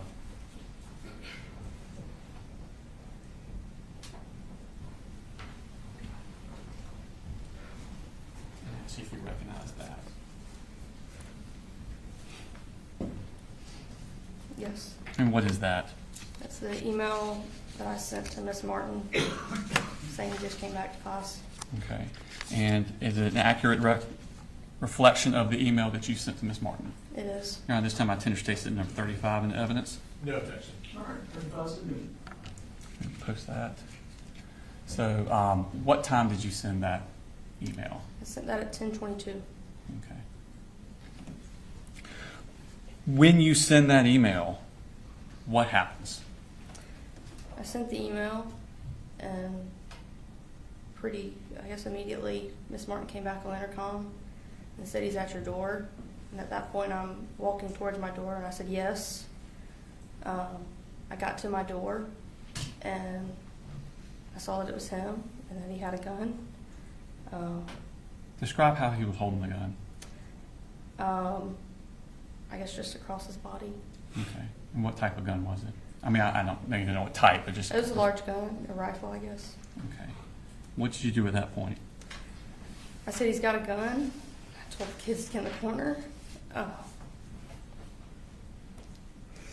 started pressing my Centetrix badge. All right. Tell me about this Centetrix bag you're referring to. All the teachers have a badge at home. Sorry. That's fine. Take your time. If you press it 3 times, admin and an officer and the nurse are coming. And if you press it up to a certain amount of times, it shuts alerts to the police department and the school, Okay. and sets off an alarm in school. How many times do you think you pushed it? A good amount. Couldn't tell you how many specifically. Okay. When you push the button, what happens then? All kids come to the corner. And there was a kid that was in front of the door that decided to drop where he was, so I crawled over and grabbed his hands. I reached up and flicked off the light, and I went back over to the kids in the corner. Did he ever come into your room? He did not. Could you hear the gun being fired? I could. Okay. How many shots do you think you heard? There was 2 sets, and it just sounded maybe 5 or 6. Could you tell where they were coming from? As in, Where in the school they were coming from? my hall, J Hall. Okay. Is this what you're describing reflected in the security footage? It is. All right, this time I play stakes 21 from 37:53 to 41:45. Is this part of what we discussed at the motions hearings on Friday? No, Your Honor. Okay.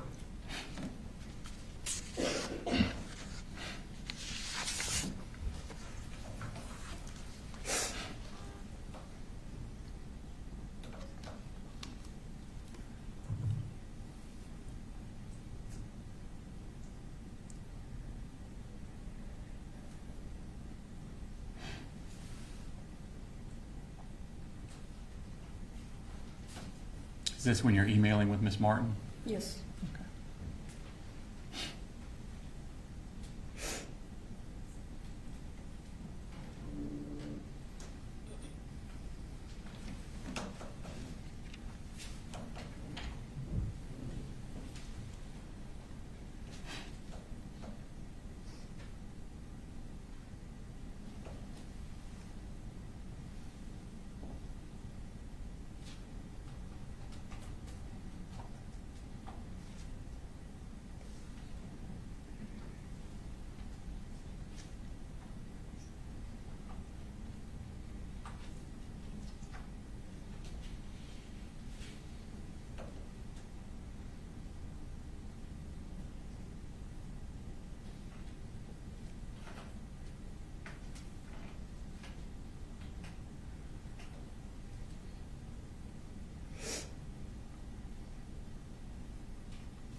Is that him in the door there? It is. Is this you sending the email? Yes.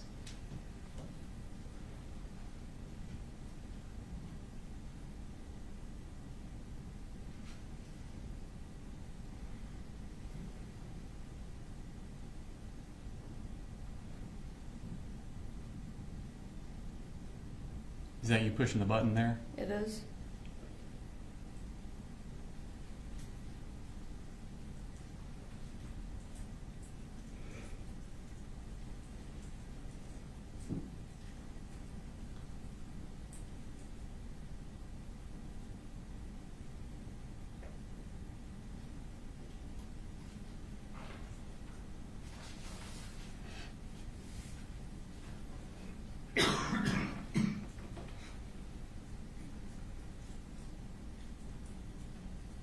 Is this what y'all are trained to do during the shooter drill? Yes, sir.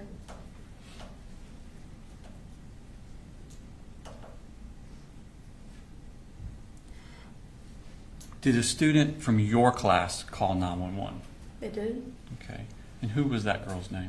Jaylene, Okay. Have you heard that 911 call? I have. And is that Jaylene's voice on the call? It is.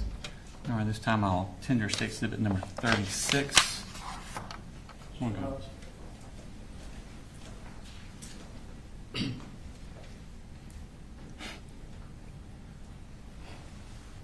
No objection, Judge.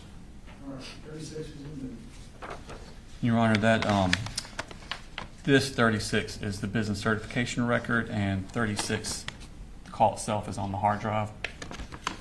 We're going to play a clip that is 5 minutes and 42 seconds long.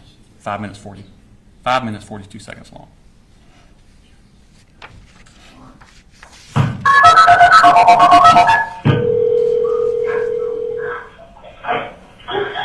Barrow County 911, what's the address to your emergency? There's a shooting. There's a shooting at the Apalachee High School, please. It's today, what do we do? Please, he's sitting, okay. It's right outside the door. He's shooting. Oh my God. You hear where they're coming from? What did you say? Where are you?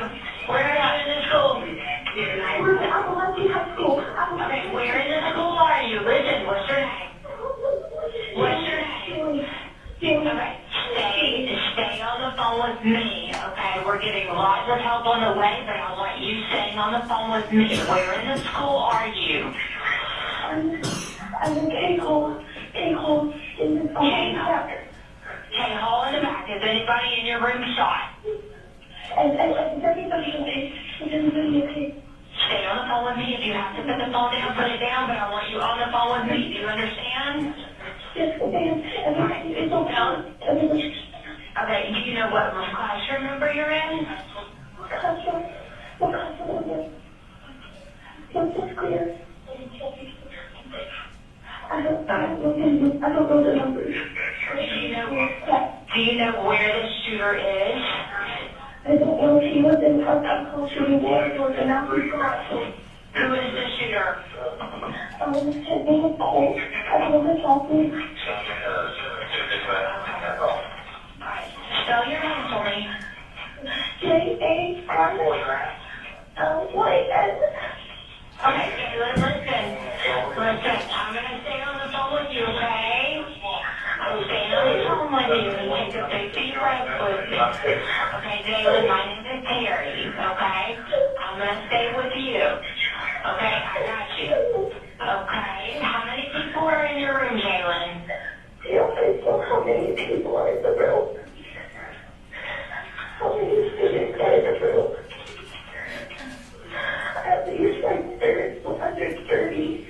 Okay, what's your last name, Jalen? Hillier. Spell it for me. Delira. Okay. Alright, I'm going to stay on the phone with you, okay? Yes, ma'am. Do you hear anything? No, I don't know where he was. I don't know where he is.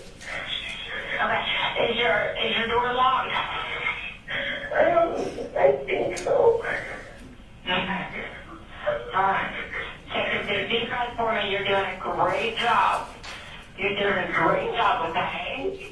Okay. You're doing great.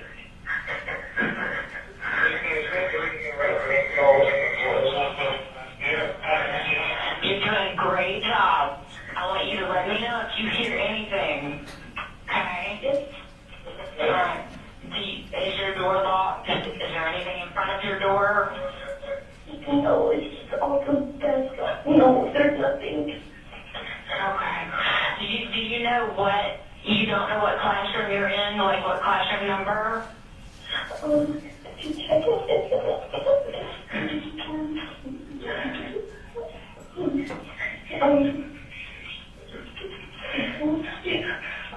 It is room 2.151. 2.151. Okay, is your teacher in there with you?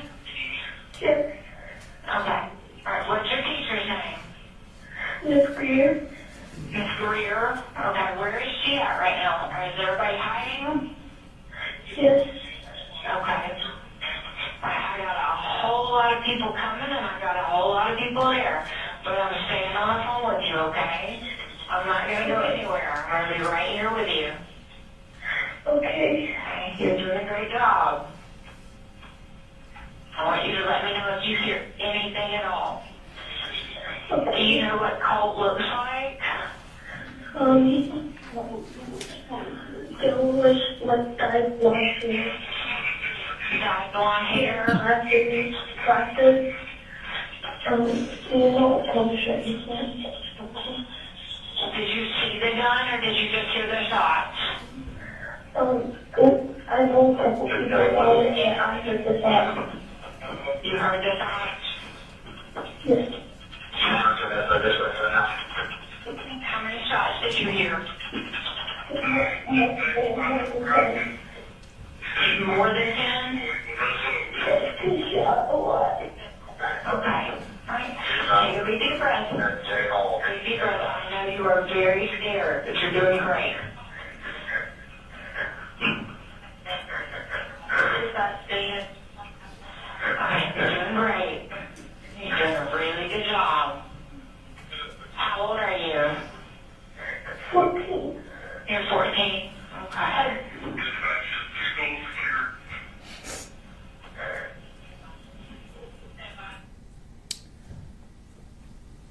How long did y'all stay in the room before the police arrived? Maybe 10, 15 minutes. I'm not sure. What happened after the police arrived? Our door was unlocked by an SRO that came in.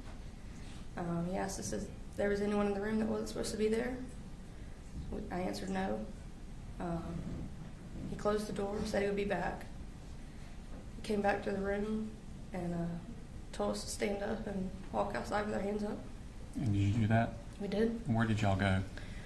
We walked out of J Hall up the hill, I guess to like just a lawn area. Mm-hmm. And then I guess once more classes started to come out, we walked towards the stadium. Okay. Did y'all go to the football field? We went to football field. What was the scene like on the football field? I just started helping make sure kids got into the bleachers, and then it became chaos pretty quickly with lots of families coming looking for their kids. And how long were y'all out on the field? Hours. At some point were you interviewed by law enforcement? I was. Okay. And they asked you about the same type of questions I asked you? Yes, sir. Did you answer them about the same type way? Yes, sir. Just a second, please. I have no further questions. They may have some for you. Cross? Yes, Your Honor. Good afternoon, Ms. Greer. I just have a few questions. If I ask a question that doesn't make sense, please let me know and I'll rephrase it for you. Yes, sir. Okay. So it looked like from the video we watched that Colt Gray was sitting at a table or a group of tables where there were several other students. Correct. Kind of like, is it like a station? Just- what do you guys describe it as? Just groups, how I had my class desk. Okay. So is it fair to say there were about 4 desks that were pushed up against each other and there were 4 kids sitting at that station? Correct. And Colt Gray was one of them? Mm-hmm. And then it appears that Colton Gray was one of the other students that was there as well? Correct. Okay. And going back to the day you mentioned in August, you said you walked Mr. Gray to the counselor? I did. In that type of situation, is that the policy for you to walk him to the counselor? Or is that what you're told to do? We're trained that if a student appears suicidal or they're speaking in that manner, that we should walk them. So not necessarily if they say crisis counselor, Okay. but I just felt like he said crisis counselor and I didn't want him to walk alone. So he said crisis counselor, he didn't mention suicide or No, anything no. like that? Okay. Thank you very much. That's all I have. Thank you, Judge. Any rewrite? No, Your Honor, I should be excused. Thank you, ma'am. You're pretty good.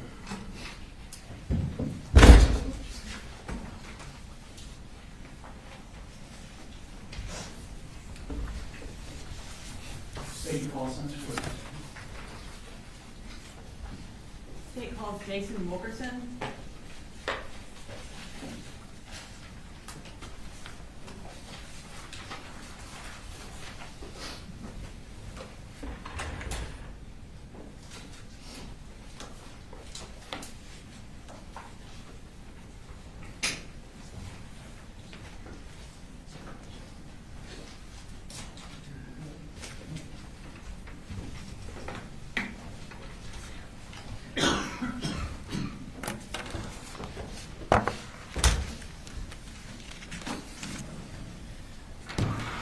Go ahead and raise your right hand.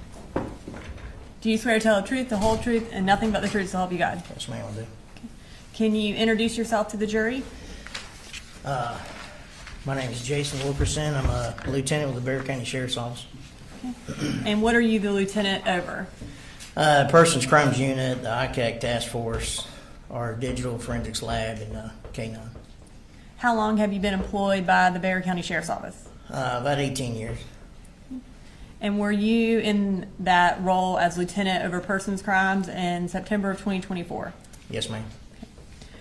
I'm going to draw your attention to September 4th of 2024. Did you receive any notification that there was an active shooter at Apalachee High School? Yeah, I had turned my radio down. I was going to make a phone call, and Lieutenant Roberts come running in the hall saying there was an active shooter at Apalachee. And when you say Lieutenant Roberts came running down the hall, were you at the... I was at the Sheriff's Office, yes, ma'am, our main office. Okay. And is she the lieutenant over property crimes? Over property crimes, yes, ma'am. When she came running down the hall telling you that there was an active shooter, what did y'all do? We ran outside, got in our cars, and drove down there and got there as quick as we could. About how far away are y'all from Apalachee? I don't know how many miles. I mean, we were in excess of 100 most of the way. It took about 4 or 5 minutes to get there. Around what time did you arrive? Right around 10:30, I believe. What did you do when you arrived? I got there, got out of the car, threw on my vest, and we went inside and started searching. Okay. When you got there, who was already in the building? The SROs, there's a few of them in there. There's a few that went in ahead of me. Who all was in there exactly, I don't know. It was just go inside and try to stop the threat. When you went in, did you know that the shooter had been captured or if there were other shooters? Didn't know that, and we thought there could have been a second shooter. So with our training, if you don't hear gunshots, you start searching. So as I came across classrooms that were unlocked, I'd go in by myself and make sure no one was in there. So when you were searching, did you come across any injured individuals? Yeah. So on the back hall, J hall, there's a student that got my attention, and that was Miss Irma's classroom. So I go in there to see what was going on. There was a female laying in the floor. There's a lot of blood. The student that helped her, he had done a really good job. He had held pressure. Her bleeding had stopped, and I knelt down to try to help her out, and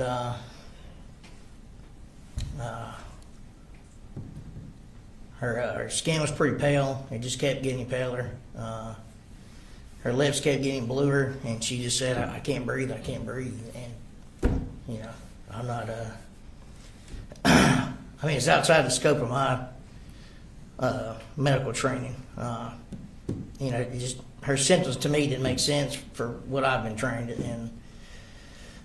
And all I could really do, I had the tourniquet on me, but where her injury was at, you can't put a tourniquet there. The bleeding stopped. I mean, it was, but she said she couldn't breathe. That just didn't make any sense. I didn't know what to do, and I just kept yelling for medics. And a few minutes later, some medics came in, and I got out of their way and left the room and went back out in the hallway and tried to help out where I could. So with Miss Irma, you did everything you knew how to do and waited until EMS arrived?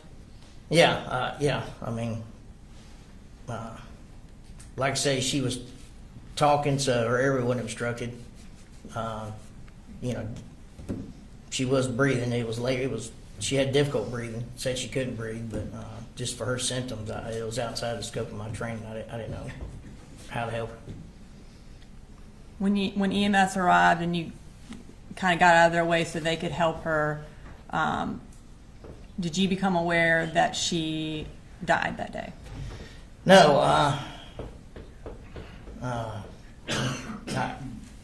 I had thought they left with her. I thought she made it.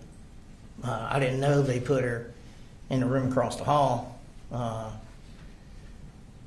Later, I did the walkthrough with the GBI crime scene, and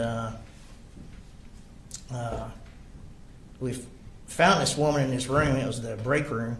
There's no bullet holes in the door. It didn't make any sense. Like, why is she in here?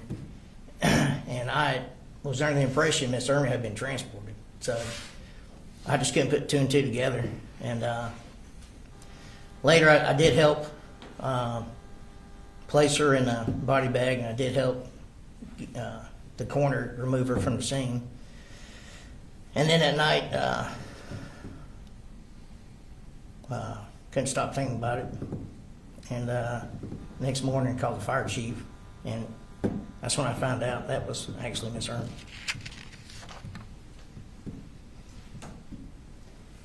I'm going to show you what's been marked as Exhibit 41.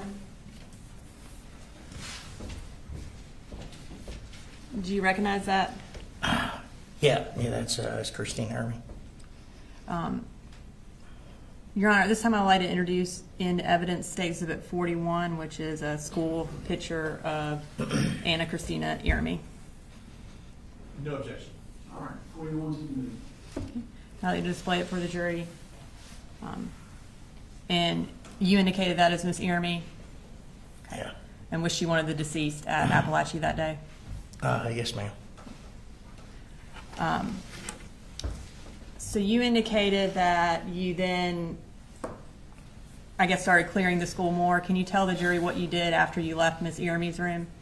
Went down the hallway. There was a Hispanic juvenile female that had a gunshot wound to the shoulder. The injury was too high for a tourniquet, so another investigator held pressure and walked her out to the medics.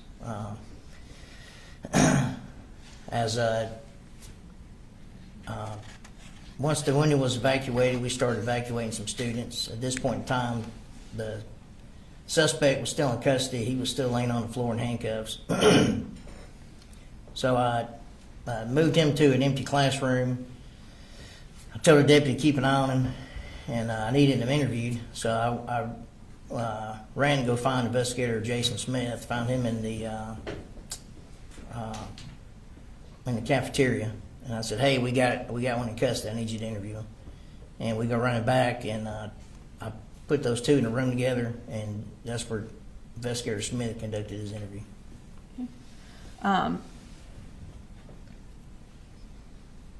Did you eventually find out where Colt lived? Well, at the time, the deceased male in the floor of the hallway, I don't know if y'all have introduced everybody yet, but at the time it was unknown. Someone mentioned he was with the shooter and opened the door and asked the suspect if he was with him. He said no. Judge, we're going to object any hearsay. We'll move on, Your Honor. All right, I'll sustain the objection. So I did ask the suspect where his address was, and then called over the radio to the media center to have deputies go to that address and secure it for a search warrant. Okay. And as lieutenant over persons, were you in control of the investigation at that point? Yeah, I supervised the Barrow County Sheriff's side of it. Yes, ma'am. Okay.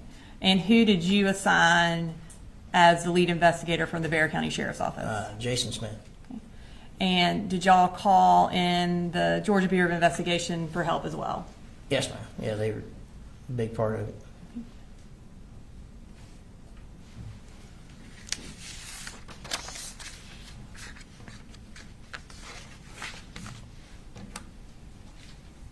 Nothing further. He may have some questions for you, though. Okay. Cross. No questions, sir. All right. All right, thank you, sir. All right, thank you.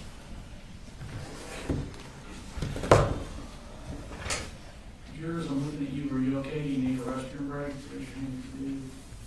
All right, state and calls next week. They call Jeff Smith.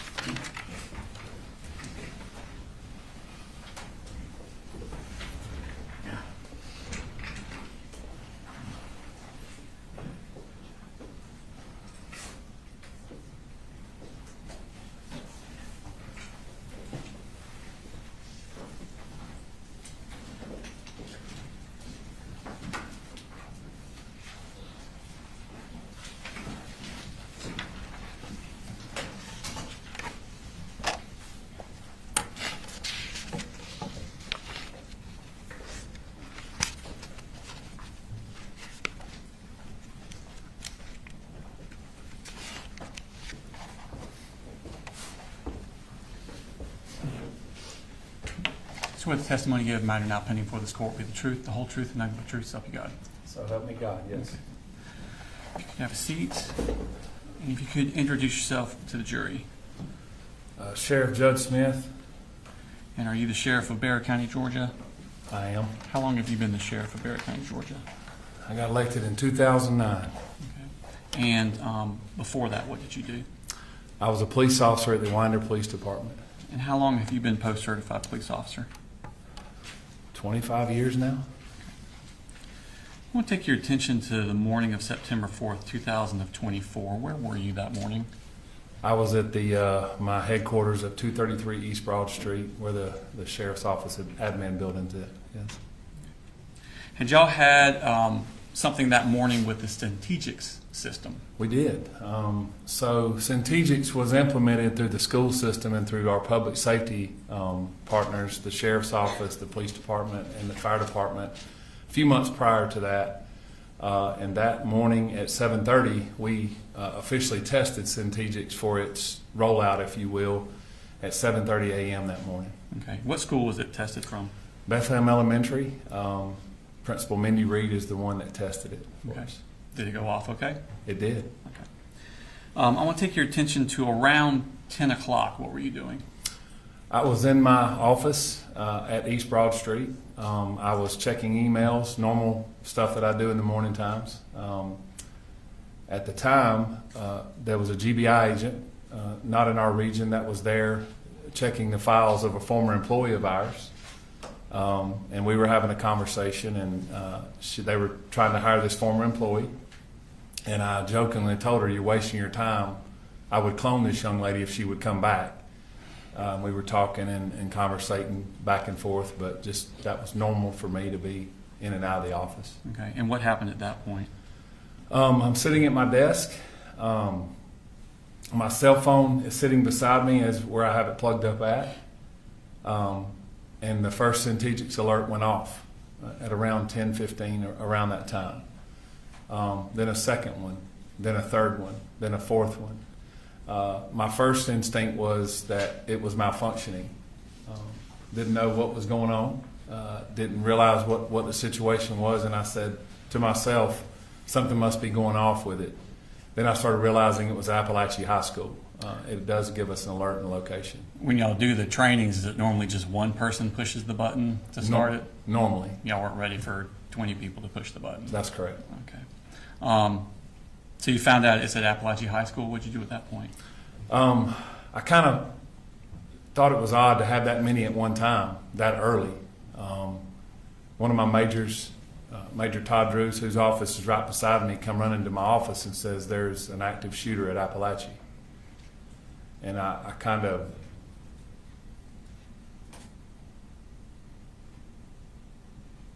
I said, there's no way. So I remember the GBI agent standing right there beside me, and I ran outside, put my vest on in the truck, and I don't really recall driving from 233 to Heyman Morris, where Apalachee was at. How far away is it? I'd say 3 or 4 miles. My phone was ringing. I do remember turning down Heyman Morris Road, and there was a line of blue lights and red lights from as far as I could see. And when I turned in, Apalachee has a circle drive, and I remember going to the left. I don't recall ever hearing on the radio where the location was at. Let me pull up the school map. Could you pull up States 3.1, which has already been tendered into evidence, Ron?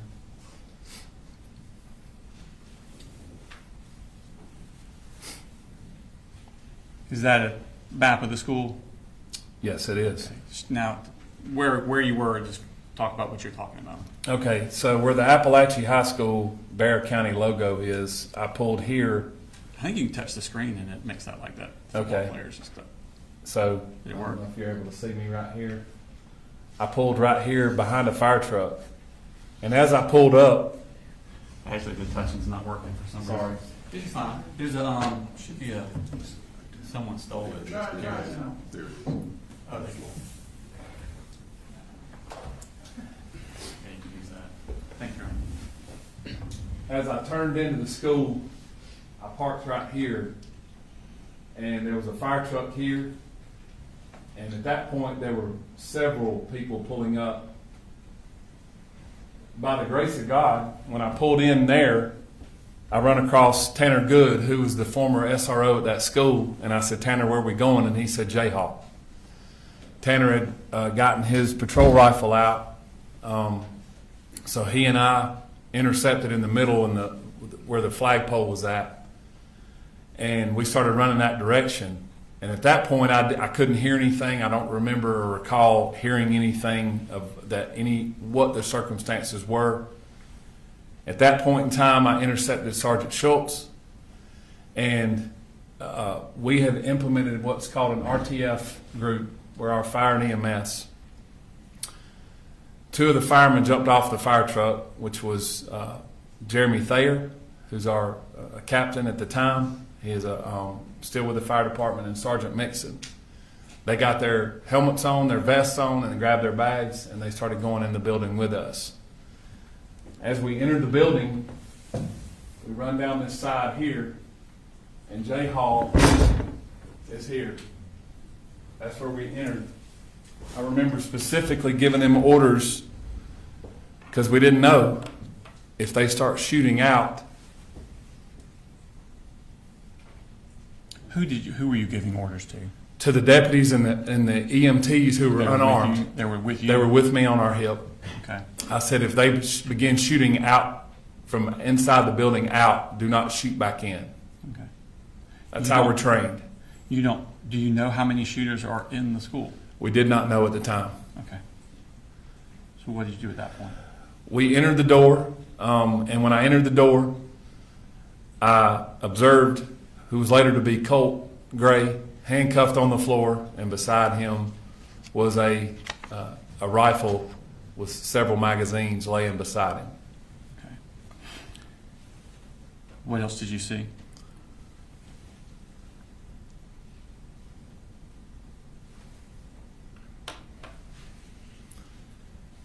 Just beyond him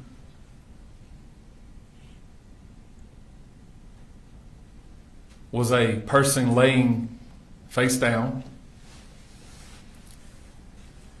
that I could tell was not moving. And obviously had injuries to that person.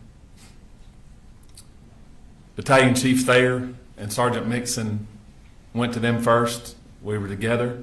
That person was later identified as Mason Skirmahorn. I'm going to show you Smart State Exhibit number 42.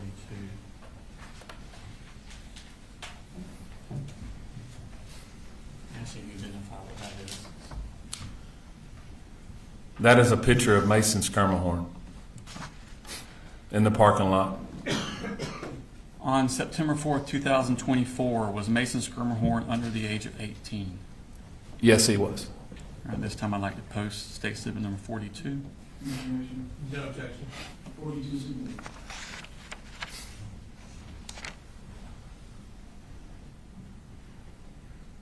So, the medics tell you that Mason has passed away at that point? Okay, what do you do at this point? So myself and several others that were in the room or in the hallway, Tanner Good, Sergeant Schultz, Lieutenant Wilkerson, several others were starting to intercept that area. I heard someone say, Deputy King and Sergeant Boyd had already taken Colt into custody.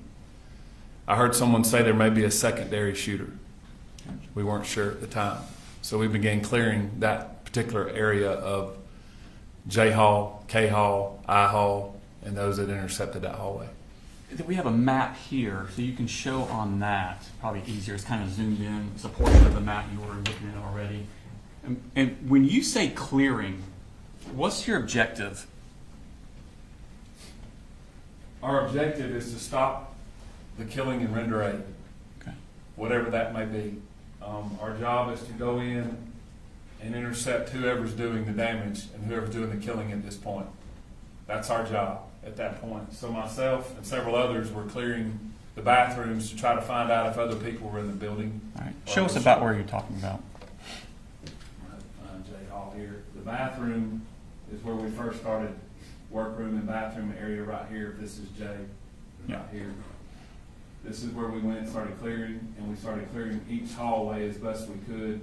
Then we started fanning out, and what we use is what's called a bubble technique, Okay. where the bubble expands like a balloon. Okay, so instead of everybody just running down one hall, you're all kind of, We're fanning out, yes. okay. Do you have any difficulties getting into the rooms? Yes. Our teachers and our students and staff are trained that all the doors should be locked or closed and no access to those rooms. Okay. So it's very difficult. And at that time, during the chaos of what's going on, the teachers are trained, do not let us get in the room, even though they're asked to. What did y'all do to overcome that? We have keys that are able to let us in the doors after we are able to clear the building later on. So, in essence, the teachers and the kids are left to their own defense till we can go to the next room and clear it and make sure that room is safe. That's the difficult part. Once you've cleared for safety purposes, what's your next objective? Our next objective is to secure what we have, secure the scene, and secure what we have at this point in time, and render aid in this case. And that's what we did. We started rendering aid with our RTFs. Okay. What specifically did you do in the rendering aid part? Obviously, there were numerous people there. I began checking the area, and I came across one of the victims in the hallway. She was laying on the floor.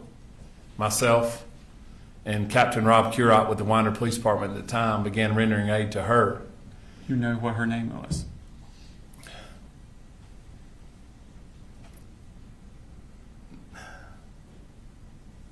I'm drawing a blank. Tell me about her injuries. Did you see them?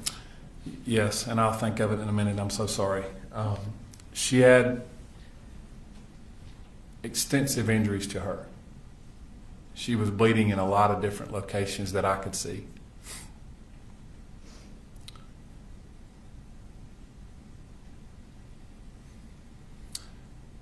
She began talking to us, and I said, let's calm down for just a little bit. And Captain Curott and I were talking to her.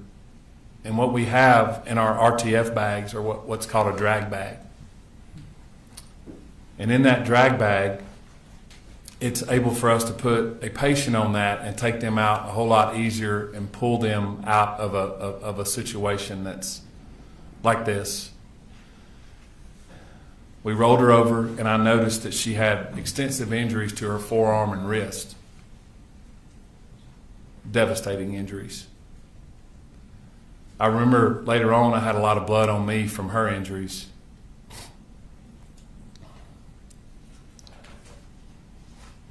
I was trying to calm her down, and we got her on the bag, and we started taking her out of the school, out of J Hall where we entered, myself, Captain Curott. Before you took her out and you're putting her on that drag bag, did she make any statements to you?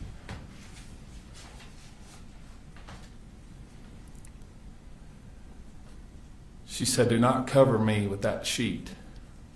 Don't cover my face.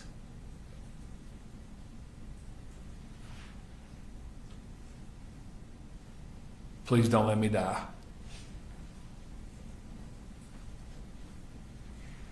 And I said, we're not going to let that happen.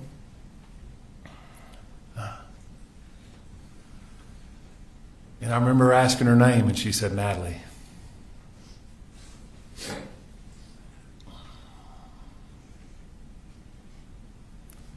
a beautiful girl. And she said, please, don't cover me. I said, we're not. Did you do any sort of medical type procedure with her? We did. So as we exited the building, Lieutenant Chad Norris had lined up about 4 or 5 ambulances right outside the door. And as we got her outside, I'm trying to calm her down. She's obviously very distraught. She's losing a lot of blood. I yelled for a tourniquet, and I didn't have one on me.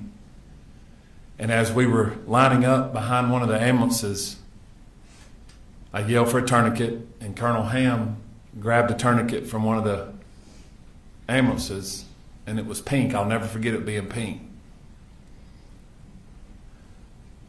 And I leaned down and I said, Natalie, this is not going to feel good.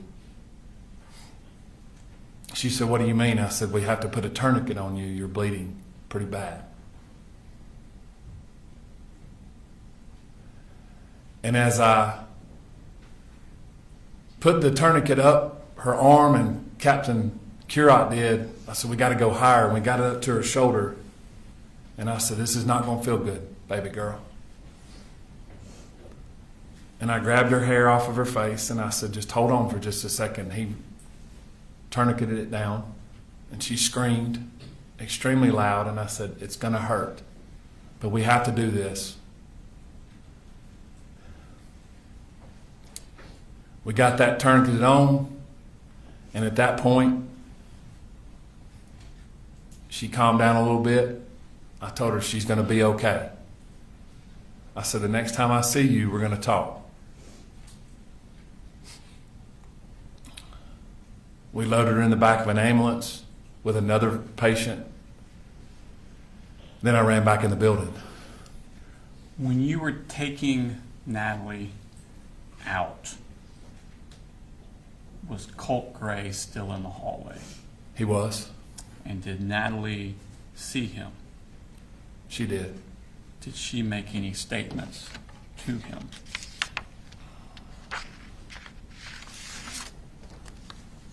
She cursed him and called him some curse words pretty loudly. So Natalie is left in the ambulance. You go back inside. What do you see then? I began assessing the situation as best I could to try to locate. We had many RTF teams in there at that point, rendering aid to people. I walked just beyond the bathroom, and there was a copy room, if you will, and there was a victim that ended up being Miss Irmy in that room that was deceased. I walked down to the left, down, I believe it was K Hall or I Hall. Don't recall which hall it was, but I walked down and I located Coach A. By Coach A, who do you mean? Coach Aspinwall, I'm sorry. That's fine. Coach Aspinwall, we called him Coach A. Leaned down to try to find a pulse because I didn't know if RTF had found him, and he did not have a pulse. I then walked back down the hall. They were rendering aid to Coach Phoenix in an ambulance at that point. They had gotten him out. He was at the classroom beside where Coach Aspinwall was at. I went back down the hall and located the room where Colt had initially shot Natalie and the rest of the victims, and where Christian was laying. And Christian was deceased as well. Was Christian also on September 4th, 2024 under the age of 18? Yes, he was. Okay. What did y'all do at that point? We made the decision to try to evacuate the building as best as possible to get the remaining students and the teachers out of the classrooms as best we could. It was a very difficult decision. Probably one of the decisions that I regret is walking the kids and the students and the staff through that hallway. But I wanted to get them out of the building as quickly as I could and not have them in those classrooms where we had them locked in until we could get it cleared. What was your regret about it? We had to walk the kids to the crime scene. A lot of kids had to see things that I don't think children of that age should see. Teachers did not need to see that. But we had to get them out. I wanted to get them out of that building as quickly as possible. And where did y'all take them? We escorted them out of the building to the football field, where we did the unification with the parents and the staff as best we could. When did parents start arriving? Almost immediately. Were there parents there when you arrived? There might have been one or two there that had gotten there because the phones start going off pretty quickly. Parents start getting notifications that the school's locked down. When I exited J Hall after all that was done, I walked back out to the area where we had the EOC, which was where I parked at the flagpole. At the time, Chief Schumann was the fire chief. I saw him walking towards me, and I just stopped. I was overwhelmed at what I saw, at the people and the parents and the cars and the emergency response. Just completely overwhelming. He said, "Stop! Don't walk anymore. Let me walk to you." And he hugged me and said, "Are you okay?" And he noticed I had a lot of blood on me, and I said, "I'm fine." But we talked, and that's when I noticed that thousands of parents and people were showing up at one time, and we were trying to decide how we were going to manage through the school system, getting parents and kids and loved ones together. Okay. Tell me about the law enforcement response. It was quite overwhelming. There was over 140, 150 law enforcement officers that responded, agencies from all across North Georgia, federal agencies that showed up, state agencies that showed up. And that's just well over 150 just in the first hour. Did you request assistance from the Georgia Bureau of Investigation on this case? I did. I felt that I could get, they could assist us in what we were going to deal with as far as the size of the crime scene and the timing. And so I called Director Hosey, the director of the GBI, and I asked him to show up. And he said, "I'll be there within the hour." And he provided unlimited resources. Okay. Was at some point after you finished doing what you're doing, did you retreat to, I guess what's best called a command center? Where was that located at? We decided to put the command center in the library, in the center of the school. We had a lot of Wi-Fi there, and we could separate everyone out with patrol or law enforcement, EMS, fire, and we could have GEMA, EMA directors and folks like that. So we made that decision to have it inside the school instead of outside the school. Okay. While you were in this command center, did you start getting tips or calls about possible other shooters? We did. My phone was obviously going berserk. We began getting calls that there were other shooters at other schools. As we said, we thought there was a secondary shooter in the school. I happened to pick up my phone, and it was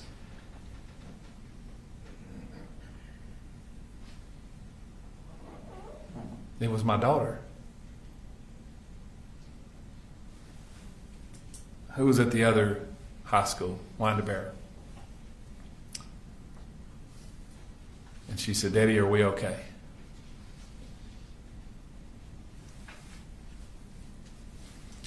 I said, "Your SROs are there with you, and you're okay." And she said, "Daddy, we're locked down, and they're telling us there's another shooter here."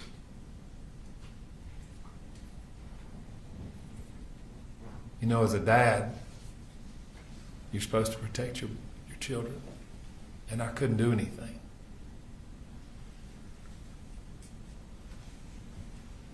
But I told her that the deputies were there. I turned over and I said to the Georgia State Patrol major, and I said, "Do me a favor and send some troopers over to the high schools." And they did.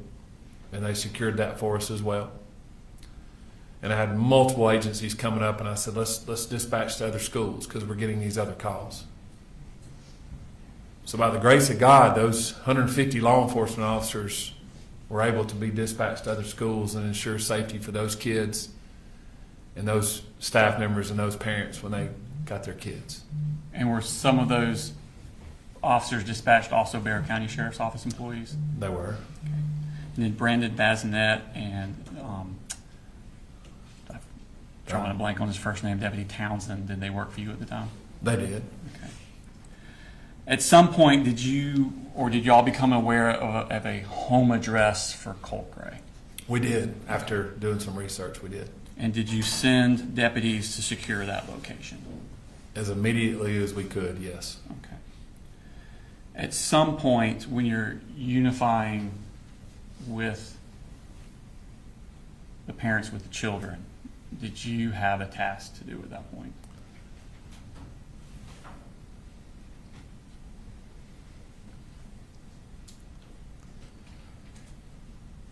So we knew that we had 4 people brutally murdered.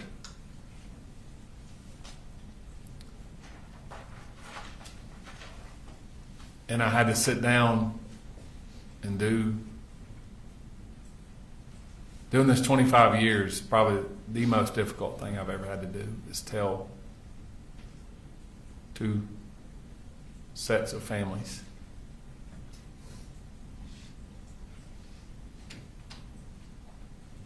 that their babies were murdered. Did you do that personally? I did. We set up an area with their families, and I met with Christian's family first. I recruited a couple of school personnel because there was a language barrier between myself and Christian's family, and I had to tell them that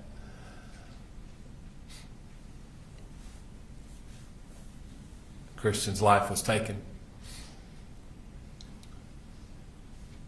And all I could do was sit there with him and pray with him and tell him I'm sorry. And then I had to meet with Mason's family and tell them the same thing.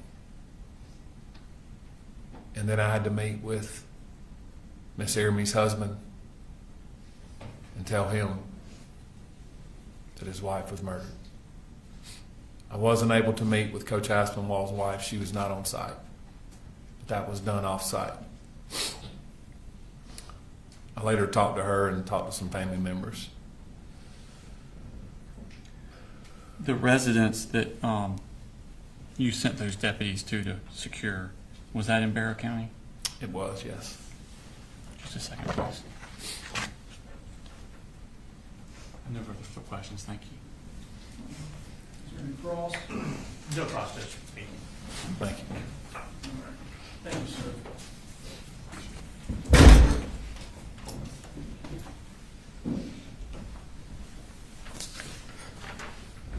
All right, let's go ahead and take a 10 to 15-minute rest. We'll discuss the case. Being recessed.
Ready? Yes, sir. All right, raise your right back hand, girls. We're good.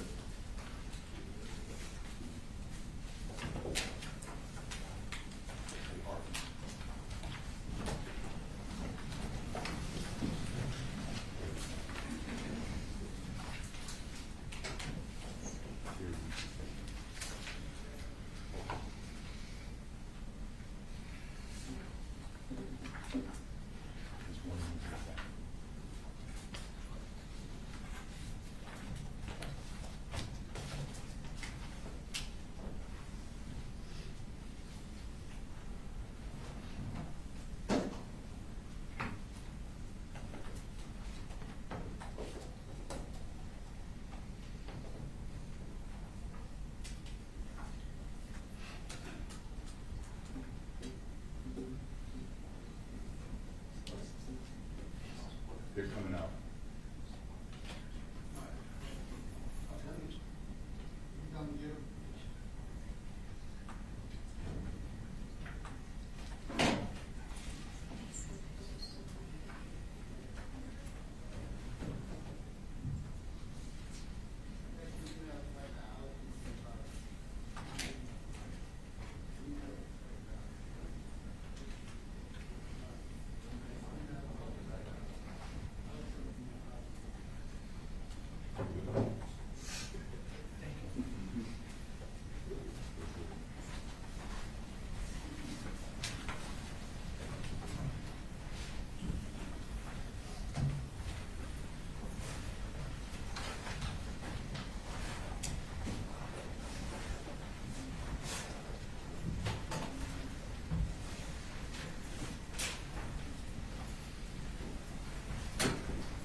Everyone please seat.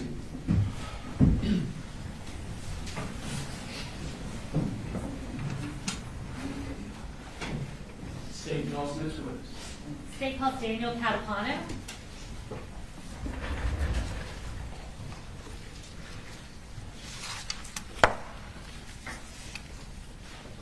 All right, I'll have you go ahead and raise your right hand. Do you swear or affirm any testimony you're about to give in the matter now pending before the court is the truth, the whole truth, and nothing but the truth, so help you God? I do. All right, now if you can start by introducing yourself, I'm going to have you spell your last name for the court reporter. My name is Daniel Catapano, C-A-T-A-P-A-N-O, And where are you currently employed? the Barrow County Sheriff's Office. How long have you been in Barrow County? This will be my 7th year. Okay. And what's your role there? I'm a patrol deputy and a field training officer. What shift do you typically work there? The D shift, which is 7 a.m. to 7 p.m. And were you working for the Barrow County Sheriff's Office on September 4th of 2024? Yes, ma'am. Are you post-certified? I am. And were you post-certified on that date? Yes, ma'am. Did you on that morning respond to Apalachee High School in response to an active shooter? Yes, ma'am. Tell us a little bit about what your role was in the investigation once you arrived at the school. So we got there fast as we could, obviously. Upon arrival, ran to the school, started clearing rooms and rendering aid when we could. Okay. And what area of the school were you working on when you were there? I went everywhere in the school. Okay. Just kind of ran around. All right. Chaotic scene. Yes, ma'am. And I'm going to kind of shift you to sort of a different front. After the dust had settled and you kind of found out about the victims in this case, did you realize that you were personally acquainted with one of the victims? Yes, ma'am. Tell us who that was. Ricky Aspinwall. And tell us about how you knew. Is that Richard Aspinwall? Yes, ma'am. Tell us about how you knew him. He was my football coach, my track and field coach throughout high school at Mountain View High School in Gwinnett County. All right. And what year did you graduate there? 2016. And is that where he worked before he worked at Apalachee High School? Yes, ma'am. All right. And the capacity as a teacher and a coach? Yes, ma'am. Okay. And so did you pretty much know him throughout your high school career? Correct. I'm going to show you what's been marked as State's Exhibit 40, and this has previously been shown to the defense attorney. Can you identify the individual in that picture? Yes, ma'am. Richard Aspinwall. And Judge, at this time we would ask to tender State's Exhibit 40 and publish it to the jury. No, good. All right, 40's complete.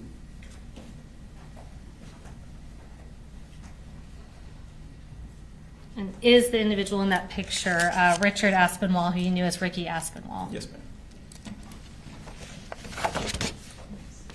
no further questions. The defense may have some questions for you. Good afternoon. Sir. Just got a couple of questions for you. I understand you are in charge of keeping the logbook. Crime scene log? I'm sorry? The crime scene log? Crime scene Yes, log.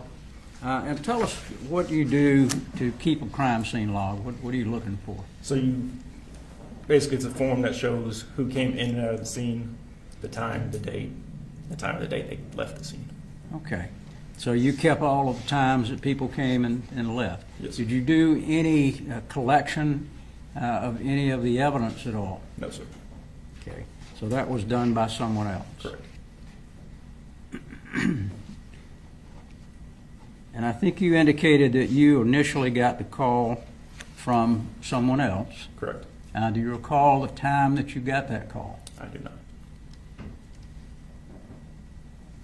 When you arrived, I think in the report you indicated you may have been the third or fourth car there. Yes, sir. So when you entered into the school, did you see Mr. Gray at all? No, sir. Okay. Nothing further. Thank you very much. Can you redirect based on cross? No, sir. All right. Thank you, sir. Thank you, sir.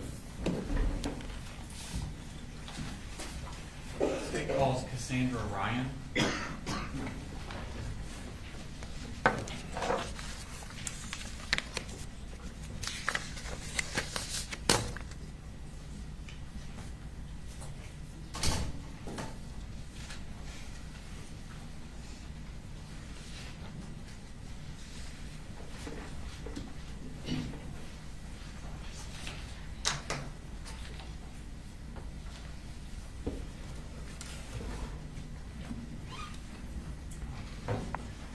Could you raise your right hand, please? Swear the testimony you give in the matter now pending before this court will be the truth, the whole truth, and nothing but the truth, so help you God. I do. Okay. If you could introduce yourself to the jury, please. My name's Cassandra Ryan, but I go by Cassie. Okay. And Ms. Ryan, what do you do? I'm a teacher at Apalachee High School. Okay. And how long have you been a teacher at Apalachee High School? This is my 4th year there. Okay. Were you a teacher there in September of 2024? Yes. Okay. Now I want to take your attention specifically to that year. What did you have like a specific assignment of what you're supposed to do before school starts? Yes, I had, we call it front loop duty, but basically we're just waving the students in the morning during their drop off. Okay. And is that the bus entrance or the car rider entrance? Car rider. Okay. And then at first period, what do? Do you have a job then? That was my first period planning, and I had a teacher that pushed into my classroom, so I just planned while he taught his class. Okay. There's a map next to you. It's a kind of a partial map. Could you show the jury where, there should be like a little pointer. This thing? Okay. Use that as official. If you could show them what classroom you were in for first period. Okay. Is that the classroom you stayed in throughout the day? Yes. Okay. Mm-hmm. But you're not teaching this first period class? I'm not. Who is teaching that class? Mr. I can't remember. That's his okay. name. That's okay. So first period, you're not teaching? No. Okay. What about second period? Yes. Okay. What course are you teaching? Algebra 1. Okay. And is it in that same classroom? Yes. Okay. Is there another teacher in the room with you for second period? Yes, Coach Edwards. Okay. And why is Coach Edwards also in the class with you for that class? It's a co-taught classroom, so there's one teacher in there that is the math certified teacher, that would be me, and then there is a special education certified teacher in the classroom because the roster has a significant amount of students that have specific learning disabilities that can range. Okay. So Mr. Edwards would help those students out while you're teaching the entire class? Yeah, he's in there to support them through the learning, mainly during like independent work. Okay, thank you. So you showed the class that you have. Who's in the class next to you? To the left or right? As you're facing out of your door to your left. Miss Greer. Okay. And do you know Miss Greer? I do. Okay, how do you know her? We started teaching together and we became friends as well. Okay. Now, I want to take your attention to September 4th of that day. What were you doing when students came into your classroom? I was standing at the front of the door because we had a new seating arrangement. We do that when we change units, and so we were going into Unit 2, so we change up the seating arrangements for the students. So the kids have assigned seating? They do. Okay. And on that particular morning, you had changed the assigned seating? Correct. Okay. And how do you record this? I made like a chart in Canva of the layout of my classroom, and all of my desks were numbered. And then I use the roster of my students and I list the seat number on that roster of each student. Okay. I'm going to show you a Smart State Exhibit number 67. Ask you to recognize what this is. That's the roster that I used for various things, but there was the seating numbers on this as well. Okay. So are you using that to check when they come in and also telling them where to sit? Yes. Okay. I'm going to show you. Again, does that accurately reflect the seating chart you had that day? Yes. This time I tender state exhibit number 67 in evidence. No objection. 67 is admitted. Okay. I'm going to show you Smart State Exhibit number 37. Publish 67. So the numbers on the left are the seating numbers, or the ones on the right? The numbers on the right. Okay. That would be correspond to a seat in your. Yes. Okay. Show you Smart State Exhibit number 37. Ask you to recognize what that is. This is a roster of my classroom. Okay. And were those the kids that were present in your classroom that day? September 4th, 2024. Yes. Okay. And were all of those students on that day under the age of 18? Yes. Was Stephen Edwards also in your room on September 4th, 2024? Yes. Okay. Your Honor, tender state exhibit number 37 into evidence this time. No objection. 37 is admitted. Okay. Now I'm going to show you what's marked as state exhibit number 38. Ask you to identify what that is. This is the seating chart layout that I created of my classroom. Okay. Has names been added to the numbers? Correct. Yes. And are those names added to the numbers accurate as to where the children were assigned to be seated that day?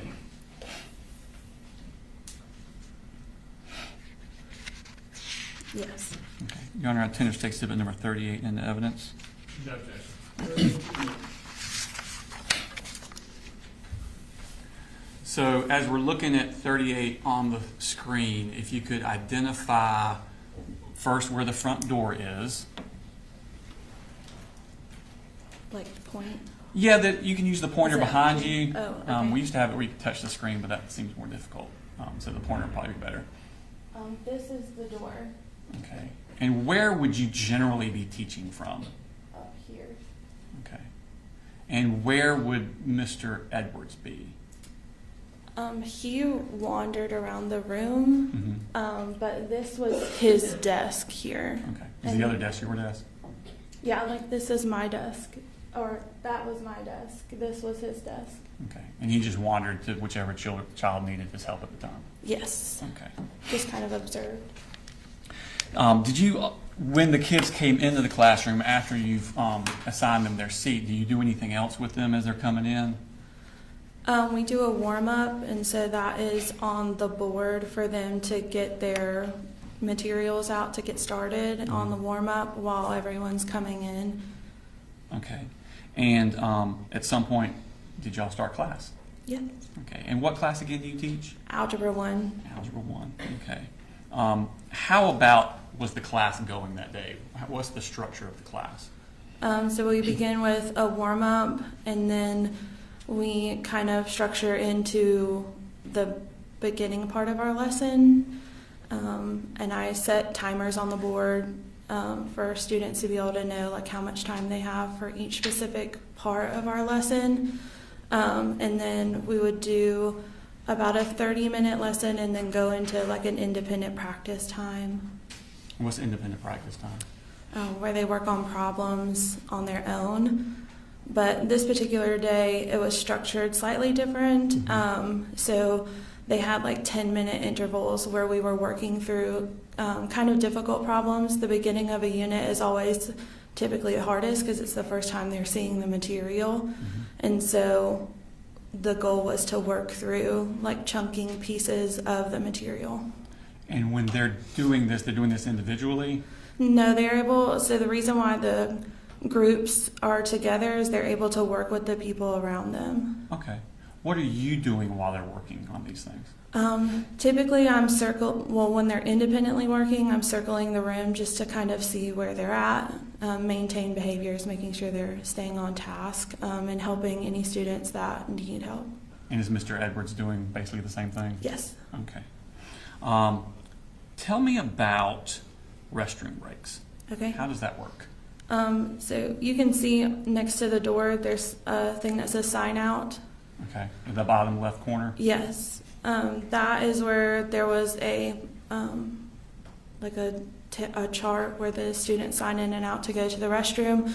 But after the warm-up, students are able to ask to go. And typically Mr. Edwards would be the one, addressing who was going to the restroom. And they knew what order they were in. So once that person came back. I was about to say, is there only one at a time out of the class? Correct. And so they have to sign their name, where they were going, and the time that they left. And there was a pass that they would take when they left the room. Okay. Is there any sort of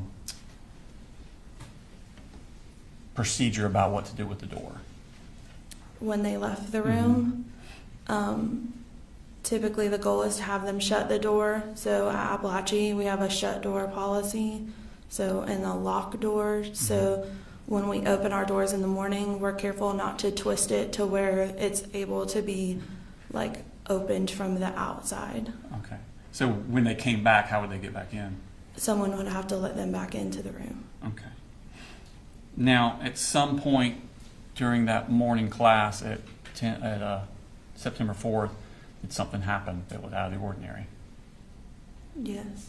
Tell me what you first noticed. At 10:30ish. Sure. Okay.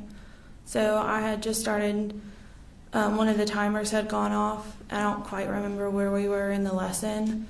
But I remember like hearing a loud like hit or something, and looking over.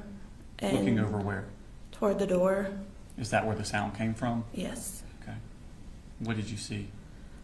I don't recall exactly what I saw, but I knew that I saw something that made me jump to the floor. So it was something disturbing. What? Was it something disturbing that you saw? Yes. Was it a person that you saw? Yes. Okay. What about this person was disturbing to you? He was holding a weapon. Okay. Do you remember what this person looked like? I don't.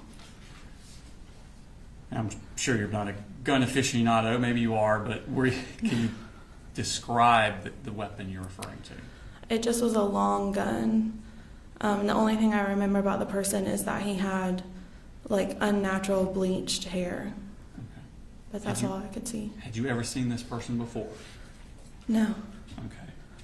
When you hit the floor, first off, on the thing about where were you on that chart? I was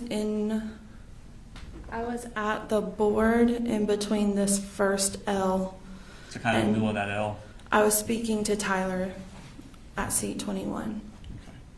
And did you dive somewhere, or did you just drop to the floor where you were? I dropped to the floor where I was, and I remember being faced towards the door and coming up in front of a bunch of book bags.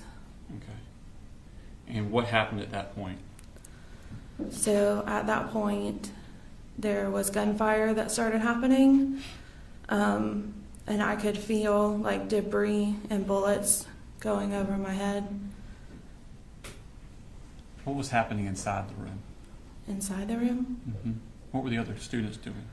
the students began to duck down. A lot of desks were moving around.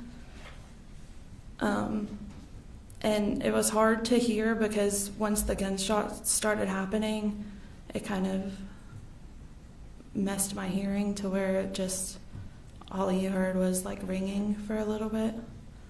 How many gunshots do you think you heard? A lot. Okay. And was it like a few and then a break and then a few and then a break, or was it? No, it was like a rapid, the whole thing. Were you able to see anything in reference to the shooter during this time? No. How long did the shooting last? Seconds. It didn't feel like seconds, but it was seconds. Okay. When you look up, was the shooter still in the room? No. Do you know how far he came into the room? I think he just stepped 1 foot in. Once he left, was the door open or shut? Once he left, I remember starting to get up, and I saw the door closing, and Ronaldo was throwing chairs toward the door. Okay. Tell me about what happened at that point. What's going on inside the room? So I remember seeing Ronaldo throw the chairs and then dart to the corner of the room. When I stood up, I was starting to walk toward the door, and then I heard Natalie say, "Mr. Hine had been shot." And when I looked at her and I looked down, I could see the pool of blood, and I could see her wound. Was that Natalie Griffith? Yes. Okay. What wound did you see? Where was it? It was on her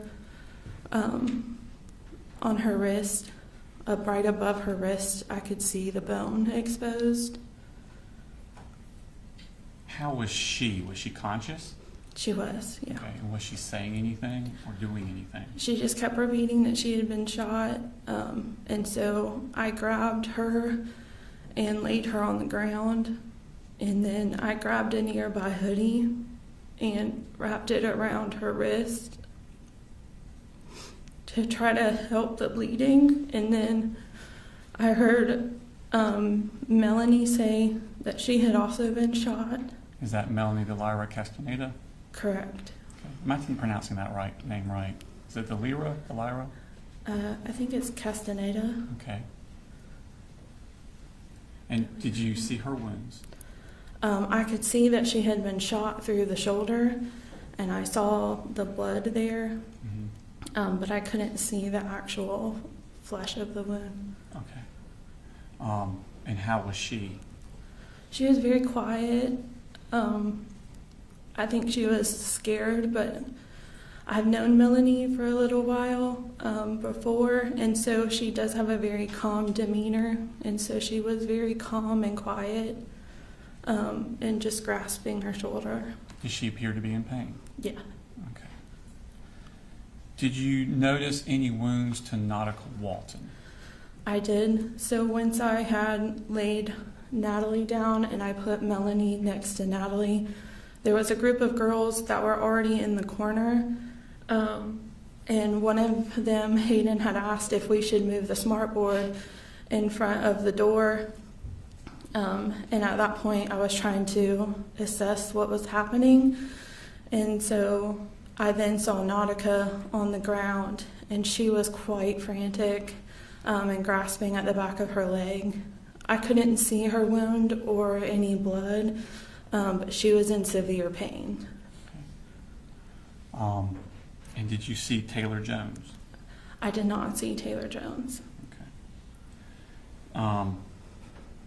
Were you aware of any injuries to Jackson Beaver or Ronaldo Vega?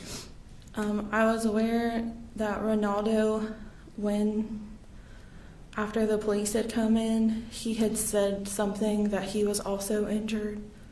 And then when we had gotten out of the room and up to the top of the hill, Jackson had said that he asked me to look at the back of his leg, and he did have something lodged into the back of his leg. Okay. Did you see Christian Angulo in the room? Mm-hmm. Where was he located at?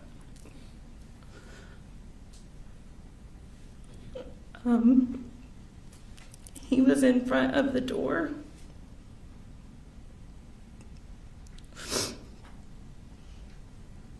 And he was on the ground. What, could you tell if he was alive or not? He was alive. And Coach Edwards said that we needed to make a barricade around him after everything, all the shots had fired. And so they stacked desk around because he didn't want to move him. And while I was helping Natalie and Melanie and Nautica in the corner, there was a moment where me and Coach Edwards had looked at each other and said that they needed to come because it wasn't good. And when they came finally, they had pronounced him dead while we were here. It shows Mark State Exhibit number 39. You recognize that? Yes, that's Christian. Is that an accurate representation of Christian Angulo? You are on State Exhibit number 39 in the evidence. Yeah, objection. 39. Could you tell where he had been injured at? I didn't get close enough to him to see where he had been shot. How long did y'all stay in that room before the police came? It was quite a bit of time. I would say probably 20 minutes. Okay. How did they get in the room, the police? They had a key. Okay. Then they had to push through all of the stuff that they had piled in front of the door. Y'all had barricaded stuff in front of the door? Okay. Ronaldo did. What did they do when they came in first? They had their weapons drawn and were telling them to put their hands up, but I had stood up out of the corner and walked in front of the middle of the room and said, "No, we need help." Okay. And did medical personnel start coming into the room? They did not. So I had started to tell them where everyone that I knew was hurt. And they had, at the beginning, asked me to help carry Natalie because there was only a few of them. And then more ended up coming into the room. Okay. So they took Natalie out? I didn't see them take Natalie out. So when they came in the room, they flipped the lights on. And that's when the students had noticed Christian on the floor. And they knew he wasn't with us anymore. And so the students began to get really upset. And they had pronounced him dead, but we had to walk by him out the door. Because he was right in front of the door? Yeah, and Martin started holding Brittany's face and telling her she could do it. And I had to grab Hayden and tell her that it was going to be okay, just to get them out the door. Where were they going? They were exiting us up towards the right, up the top of the hill after you leave J Hall. Okay. Did you stay at the top of the hill very long? No, or I don't know. We were the first ones up on the top of the hill. So y'all were like the first students evacuated? Mm-hmm. Okay. Did other students start coming out from other classrooms? They did. Okay. Did y'all stay on the hill or did they move you somewhere else? They started ushering us towards the football field. Okay. And what happened when you got to the football field? I started ushering students to the football field and waving my hands, and I came across 2 students that I had taught before, and they came up and hugged me, and they said, "Miss Ryan, why do you have blood on your hands?" And that's when I noticed that I had blood on my hands.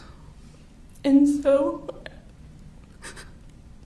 I just hid my hands because I didn't know where to go wash them yet. And we got up to the top of the hill, and I can't really remember what they were wanting us to do, but we just got all the students to the middle of the football field. At some point, did you realize that one of your students was missing? Yes, a student approached me and asked me where Mason was. That they had looked online and saw that he was in my classroom. And so I began helping them look for him. And at one point I came across Miss Schumerhorn. Mason's mother? Yes. Okay.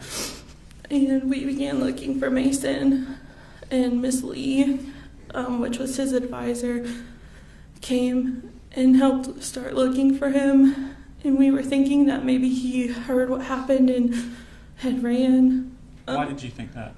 Because he had done that before.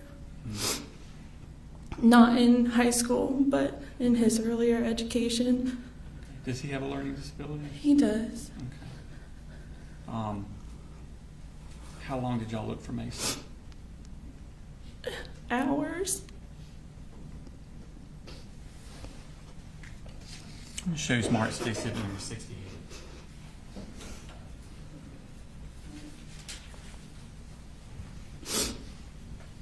As you realize this.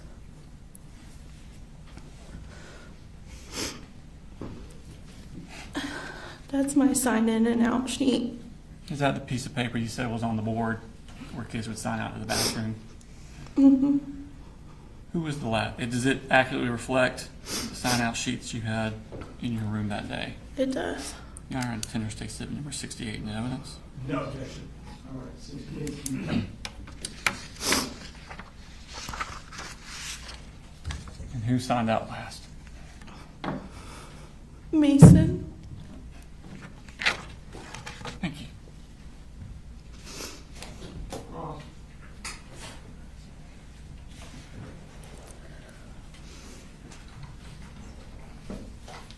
No questions, John.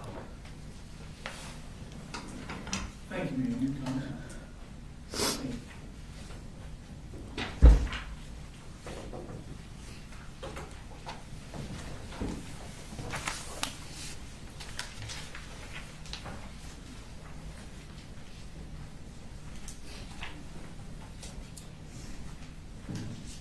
Folks, do you know why the other monkey's there? You said what? Do you know why that's there? Yes, when they get up and point to the board. All right, state calls next witness. State calls Jacqueline Garcia.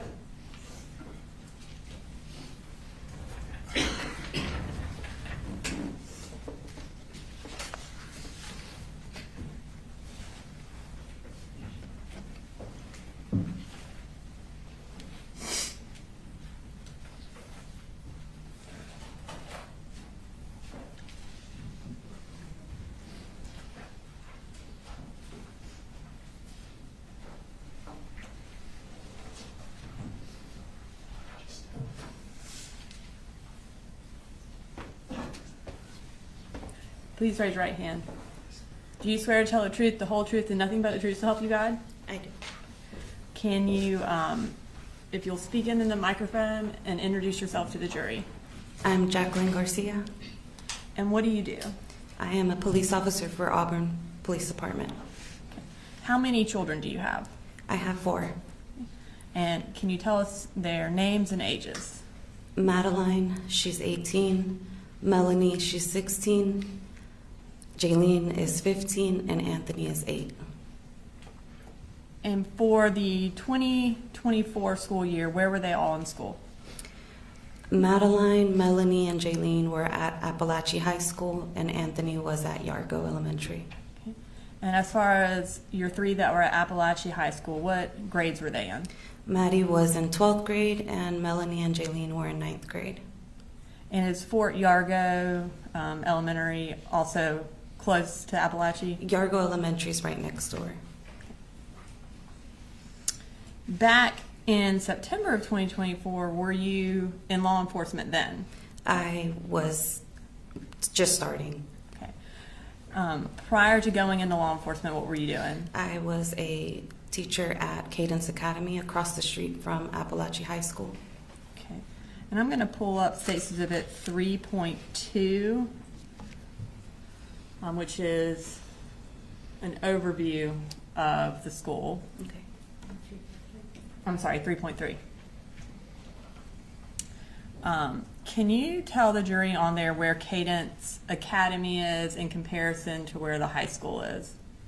So it is And right there across. should be a pointer over there. Oh, okay.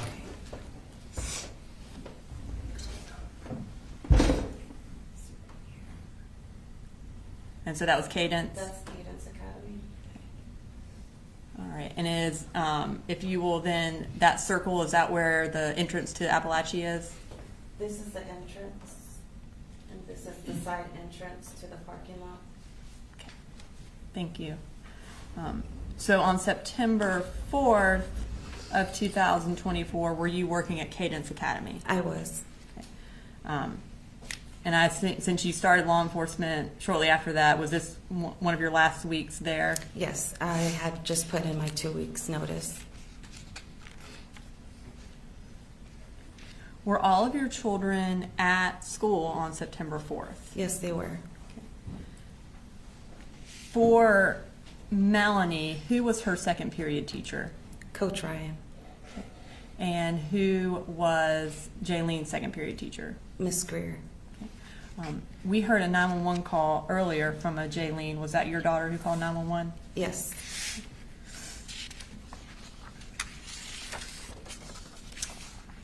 While you were working that day, did you become aware that something was happening at Apalachee? Yes, I was. How did you become aware of that? My assistant director that day was, I guess they were going on lockdown, and she was coming around the classrooms to tell everybody that we needed to get all the children inside of the rooms because we had kids on the playground. And then she told me that something seemed to be happening at Apalachee High School about somebody possibly bringing a gun. When she told you that, what did you do? I was about to go on lunch, and so I knew that there were previous fights at the school. So I assumed that maybe just there was a fight and somebody brought a gun. So I was about to go on lunch, excuse me. So I was gonna check once I left. And what did you do after that? I ended up leaving to go to lunch, and I saw there was my previous lieutenant who was directing traffic right in front of Cadence, and I saw a lot of police officers, and so that got me really worried, and I ran towards the road to my previous lieutenant to ask him what was going on. And tell me what you mean by previous lieutenant. He was my lieutenant at Statham Police Department. So prior to working for Auburn Police Department, did you first work for Statham Police Department? Yes, I did. So I assume at this point he wasn't your lieutenant, but you already knew him because you were in the Correct. process. I was in the process. What did you do when you went and talked to him? I ran and I asked him because, again, he's from Statham and he's over here in Barrow County's district, so I was kind of confused, so that worried me a bit to see him there because he's from the city of Statham. So when I asked him what was going on, he said there was an active shooter, but he was contained. At that point, what did you do? At that point, I called my husband, I think, and then I started calling my girls.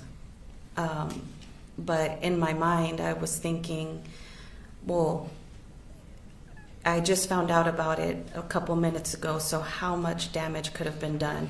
He's contained, everything's fine. my girls are okay, the school's big enough, what odds would it be that one of my children could be hurt? And were you one of the first parents to arrive? Yes. As you're there, are more parents arriving? Yes, as I am there was actually one parent there first, but parents just started coming and coming and coming within seconds. Well, it felt like seconds, but more and more parents started to show up. What were they doing when they showed up?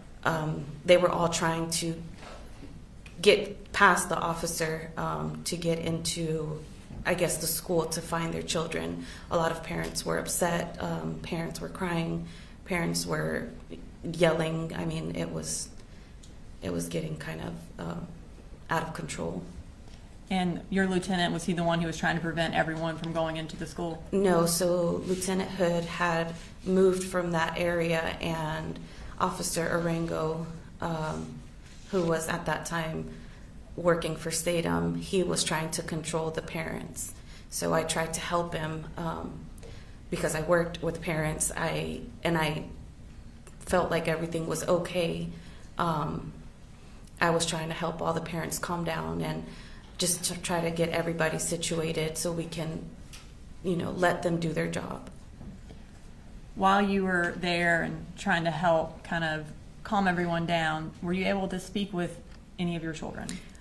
So I got a text message from Maddie, my oldest, and she told me there was a school shooting, that there was a shooter in the school, and that it was a 9th grader, and to try to find her sisters because they're in 9th grade. So I couldn't get in contact with Jaylene or Melanie, so I called their dad, and I asked, I was telling him to call the girls. Excuse me. I was telling him to call the girls because I couldn't get in contact. So he finally told me Jaylene answered the phone. So I accounted for Maddie. He accounted for Jaylene. He said she was on the phone with 911. That's why she couldn't answer. But I couldn't get in contact. I couldn't get in contact with Melanie. While you were there, did you become aware that Melanie was one of the injured children? Yes. So finally, as I am there just standing, I get a phone call and I see it's Melanie. So I immediately felt a relief because I'm like, okay. I'm like, she's calling me. So I answer and she's crying hysterically. And she's crying, so I'm thinking, I'm like, she's alive, she's okay. So I start telling her, you're okay, baby. I'm like, you're fine. I'm like, everything's fine. I'm like, you're okay. And she immediately tells me, no, Mommy, I was shot. She said, I'm shot. And it kind of just blurred a bit after that. Were you able to, once you found that out, were you able to go try to find her? I tried to get through Officer Arango, but he wasn't allowing me. I just kind of remember a little bit trying to go past him, but he wasn't allowing me. I think he was apologizing, but I just was kind of yelling and trying to push him out of the way to try to go and find her.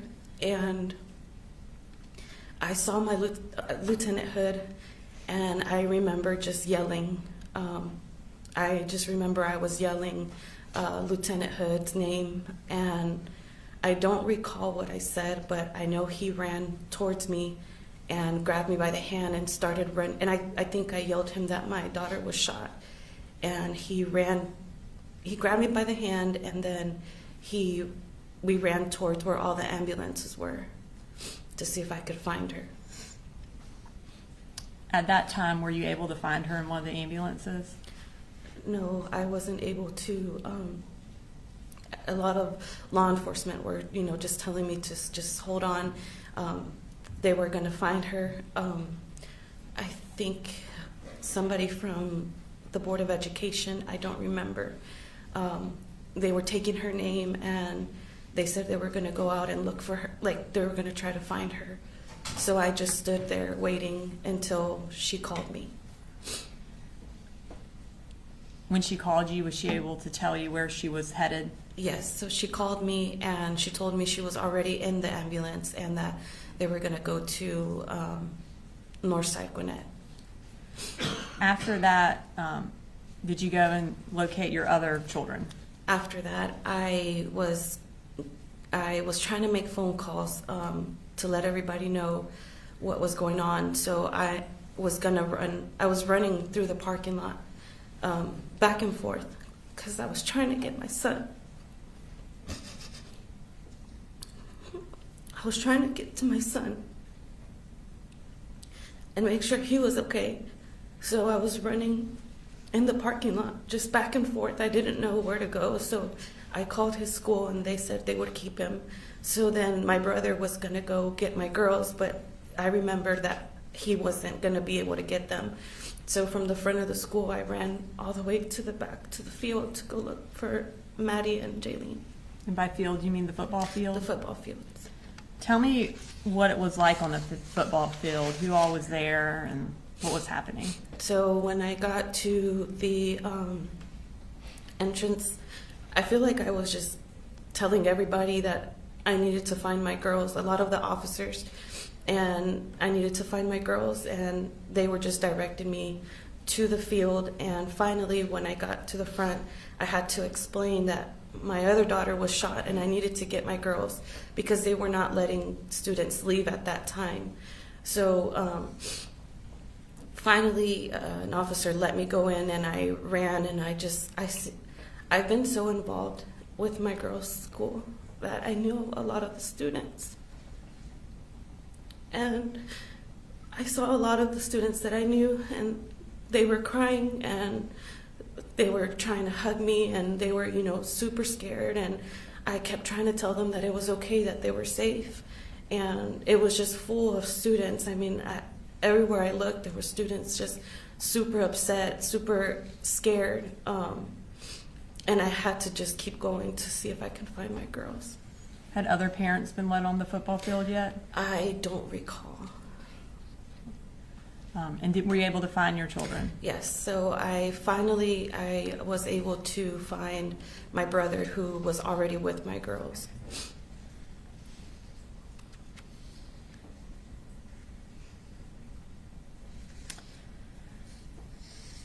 So you mentioned that there was Officer Arango who was present at basically the entrance to the school where you originally went. Yes.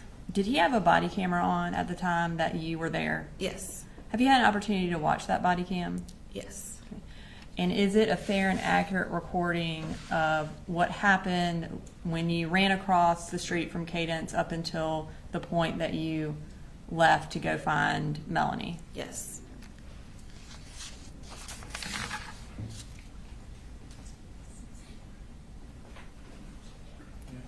And Your Honor,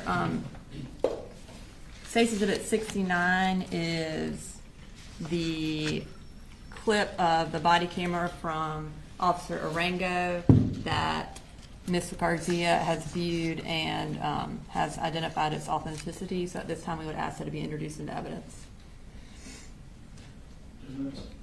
No objection. All right, 69.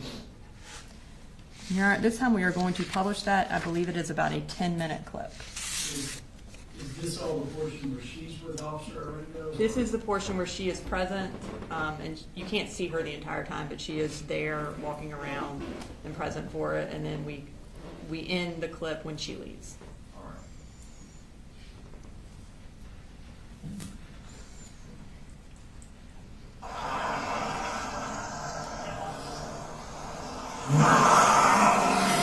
And is that you there? Yes.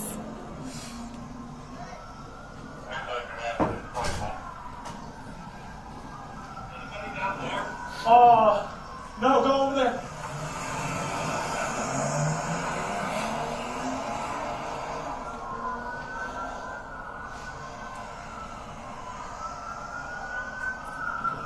Sorry, sir, the school's on lockdown. What's going on at school, man? Sept's here, just stay over there. What? Yes, you're here. We A are. shooting? Yeah, just stay over there, sir. Oh, man, I need to see if my kids all right. We're doing, sir, please, make sure.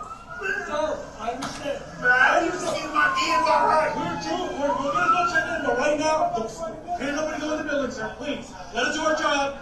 Let us. Is anybody hurt? Not that we know, sir, but please just stay over here. Okay? Please, let us do our job. We're overwhelmed, okay, sir? But you need to stay out here, please. I understand your frustration. I understand that you're worried. Please stay over here.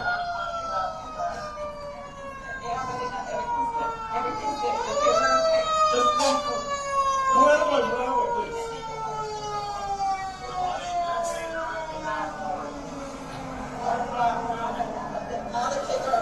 All the kids are okay right now.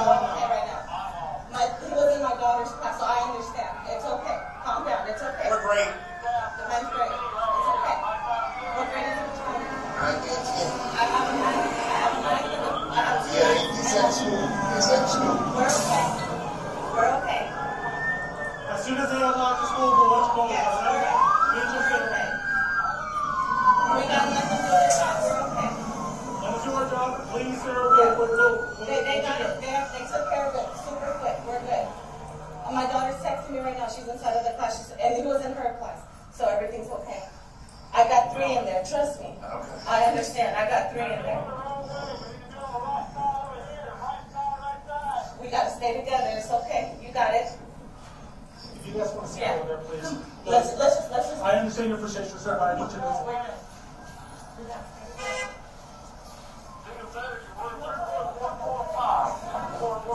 Señora, quédese ahí un momentito, deja que hagamos nuestro trabajo y ya se entiendo muy bien que su hijo sabe pero necesito que usted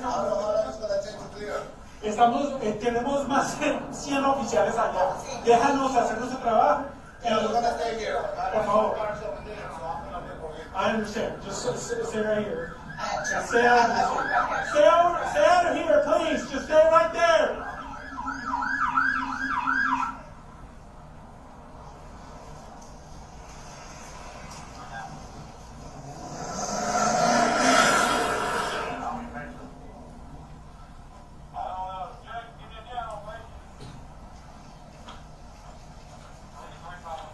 Okay, sir. I understand you want to go in and make sure it gets off after. Let us do our job first. We're clearing everything. We got one. We don't know if there might be any more. Just let us do our job, please, okay? I understand. I understand you guys are scared. There's kids in there. I understand. But we have over 100 officers in there. We want to make sure everything's safe. And once as of right now, we don't know. Ma'am, I understand you're. Okay, I understand you guys are scared and everything. We have over 100 officers in there. We all responded very fast. But please stay over here for right now. Yeah, it's controlled right now. As far as I know, there might not be. Just as long as it gets controlled. Yeah, it's controlled. We all have. Ladies, gentlemen, please pay attention to me. Stay over here. I know you guys are scared for your kids. Just stay over here. We have over 100 officers in there. We're sweeping the halls. Let's just do our job, okay? As of right now, I don't know if anybody's hurt or not. But once we figure it out, we'll let you guys know. But please let us do our jobs. We can't have parents just rushing to school because we have over 100 officers in there. We don't want anybody to get hurt, okay? Just stay over here. Señor, quédese aquí un momento. Si hablan español, escúchenme. Entiendo, tenemos más de 100 oficiales allá adentro, lo que necesitamos. I understand, ma'am, just stay over here. If you're off duty, just stay over here, please. But right now we have over 100 officers in there. I need you to stay here, okay? Let us do our job. Let us clear it out. And once we have something, I'll let you know. Just please, let us do our job, okay?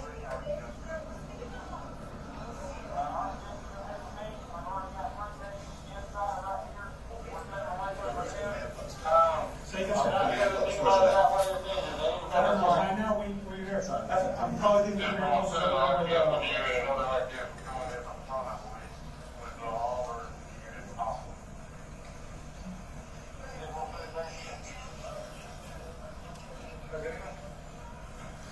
And are those all the parents that are showing up and people just kind of parking wherever they can? Yes.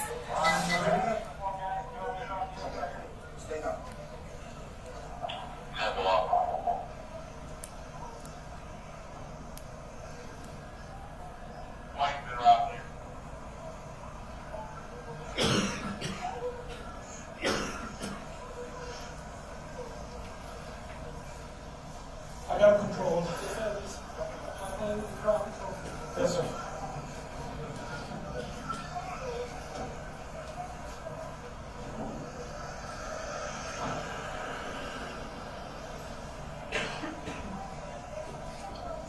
Yes, sir.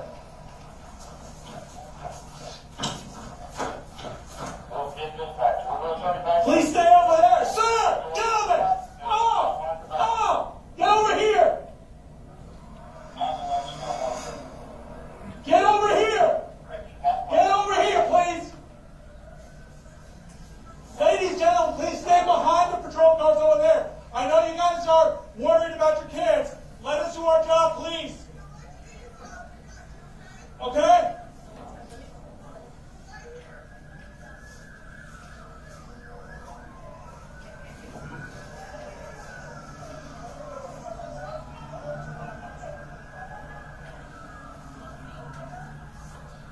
Gentlemen, please, let us do our job. Stay over here. Once we have the building cleared and everything, and they open up the school, then you can go and see your kids. But for right now, please, just let us do our job.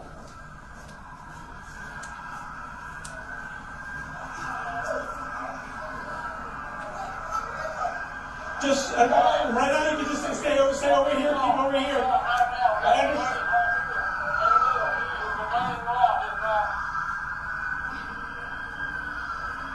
I understand you guys are worried. I understand that. Just please stay over here. Let's get through.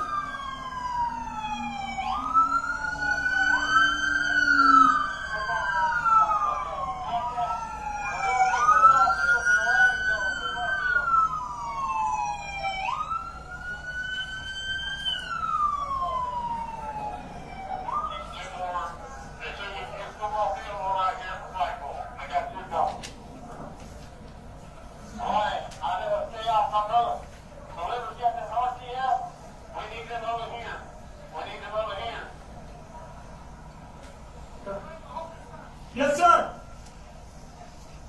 Ladies and gentlemen, you're just getting here. Please stay right here. Do not go through. Let us do our job. I know you guys are worried about your kids. I understand. We have over 100 officers in there. Let us do our job. Once we clear everything, once we get everything locked down, then we will be able to let you in and see your kids. But please, do us a favor. Stay right here. We don't want anybody else getting hurt.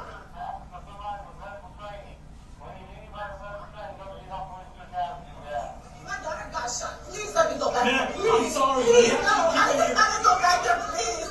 No, please let me go back there. Please let me go back there. I understand. I can't let you get there. I'm sorry. Please, I gotta go. Gentlemen, ladies.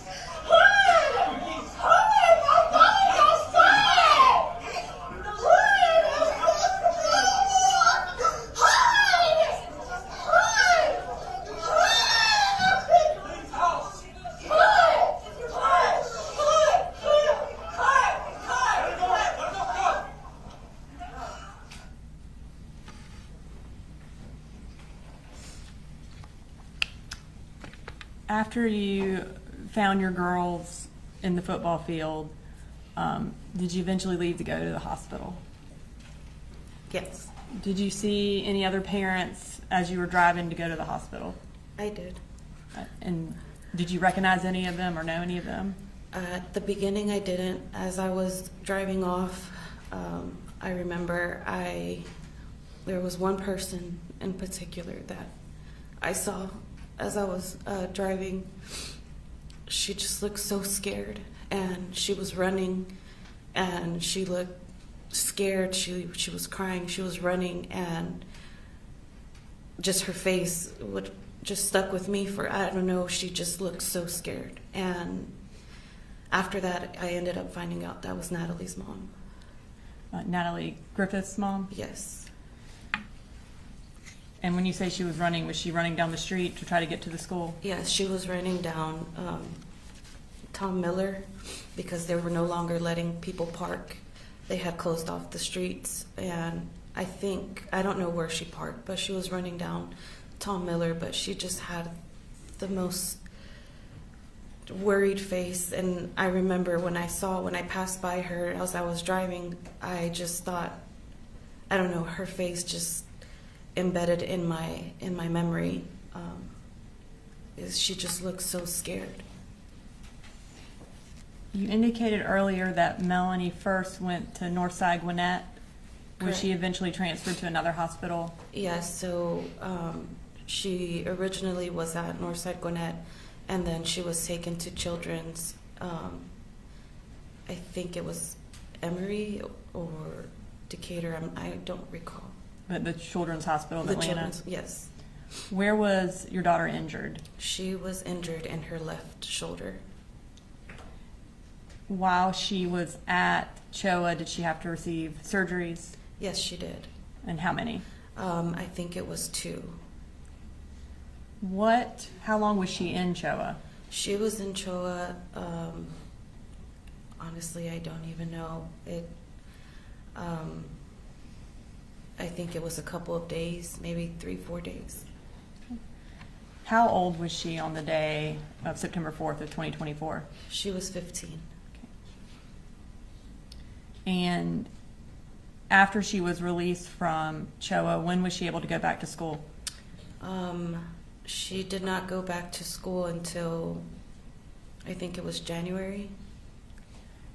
And were her activities limited after she was released? Yes, so she plays soccer, and she was unable to play soccer for a while. Did she have any emotional effects from the shooting? Yes, she did. She's very shy and very quiet, but she became angry. And I didn't understand why. But once I was able to get her to open up, she said she was angry that she couldn't do anything for Mason and Christian. And she felt like it was not fair that she was here and they weren't. Has she been to counseling? She's in counseling. I'll have you further questions. Cross. No questions, Your Honor. Thank you, ma'am, for your What is the state's witness situation as we approach 4:30? That was our last witness that we have scheduled for the day, Your Honor. All right. Ladies and gentlemen, as I indicated to you all during jury selection, we were going to attempt to stop around 4:30 most days. So we're going to go ahead and break for the day. I have to keep saying it. Stay off the media, stay off the news, stay off social media. And don't discuss the case with others. And we will see you back here tomorrow. Thank you.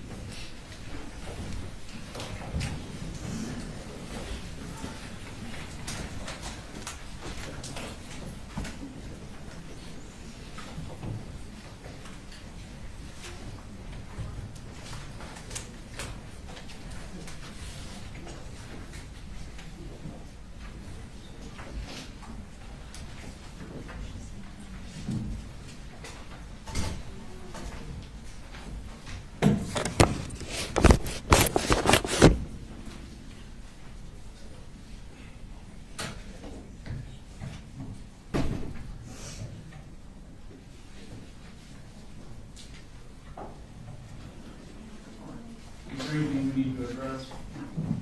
Not for the state, Your Honor. Not this time.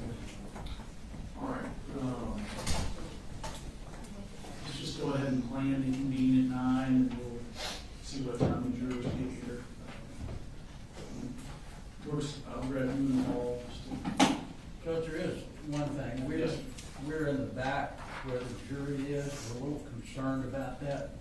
wondering if we could go down to the second floor. There are a couple of attorney rooms down there.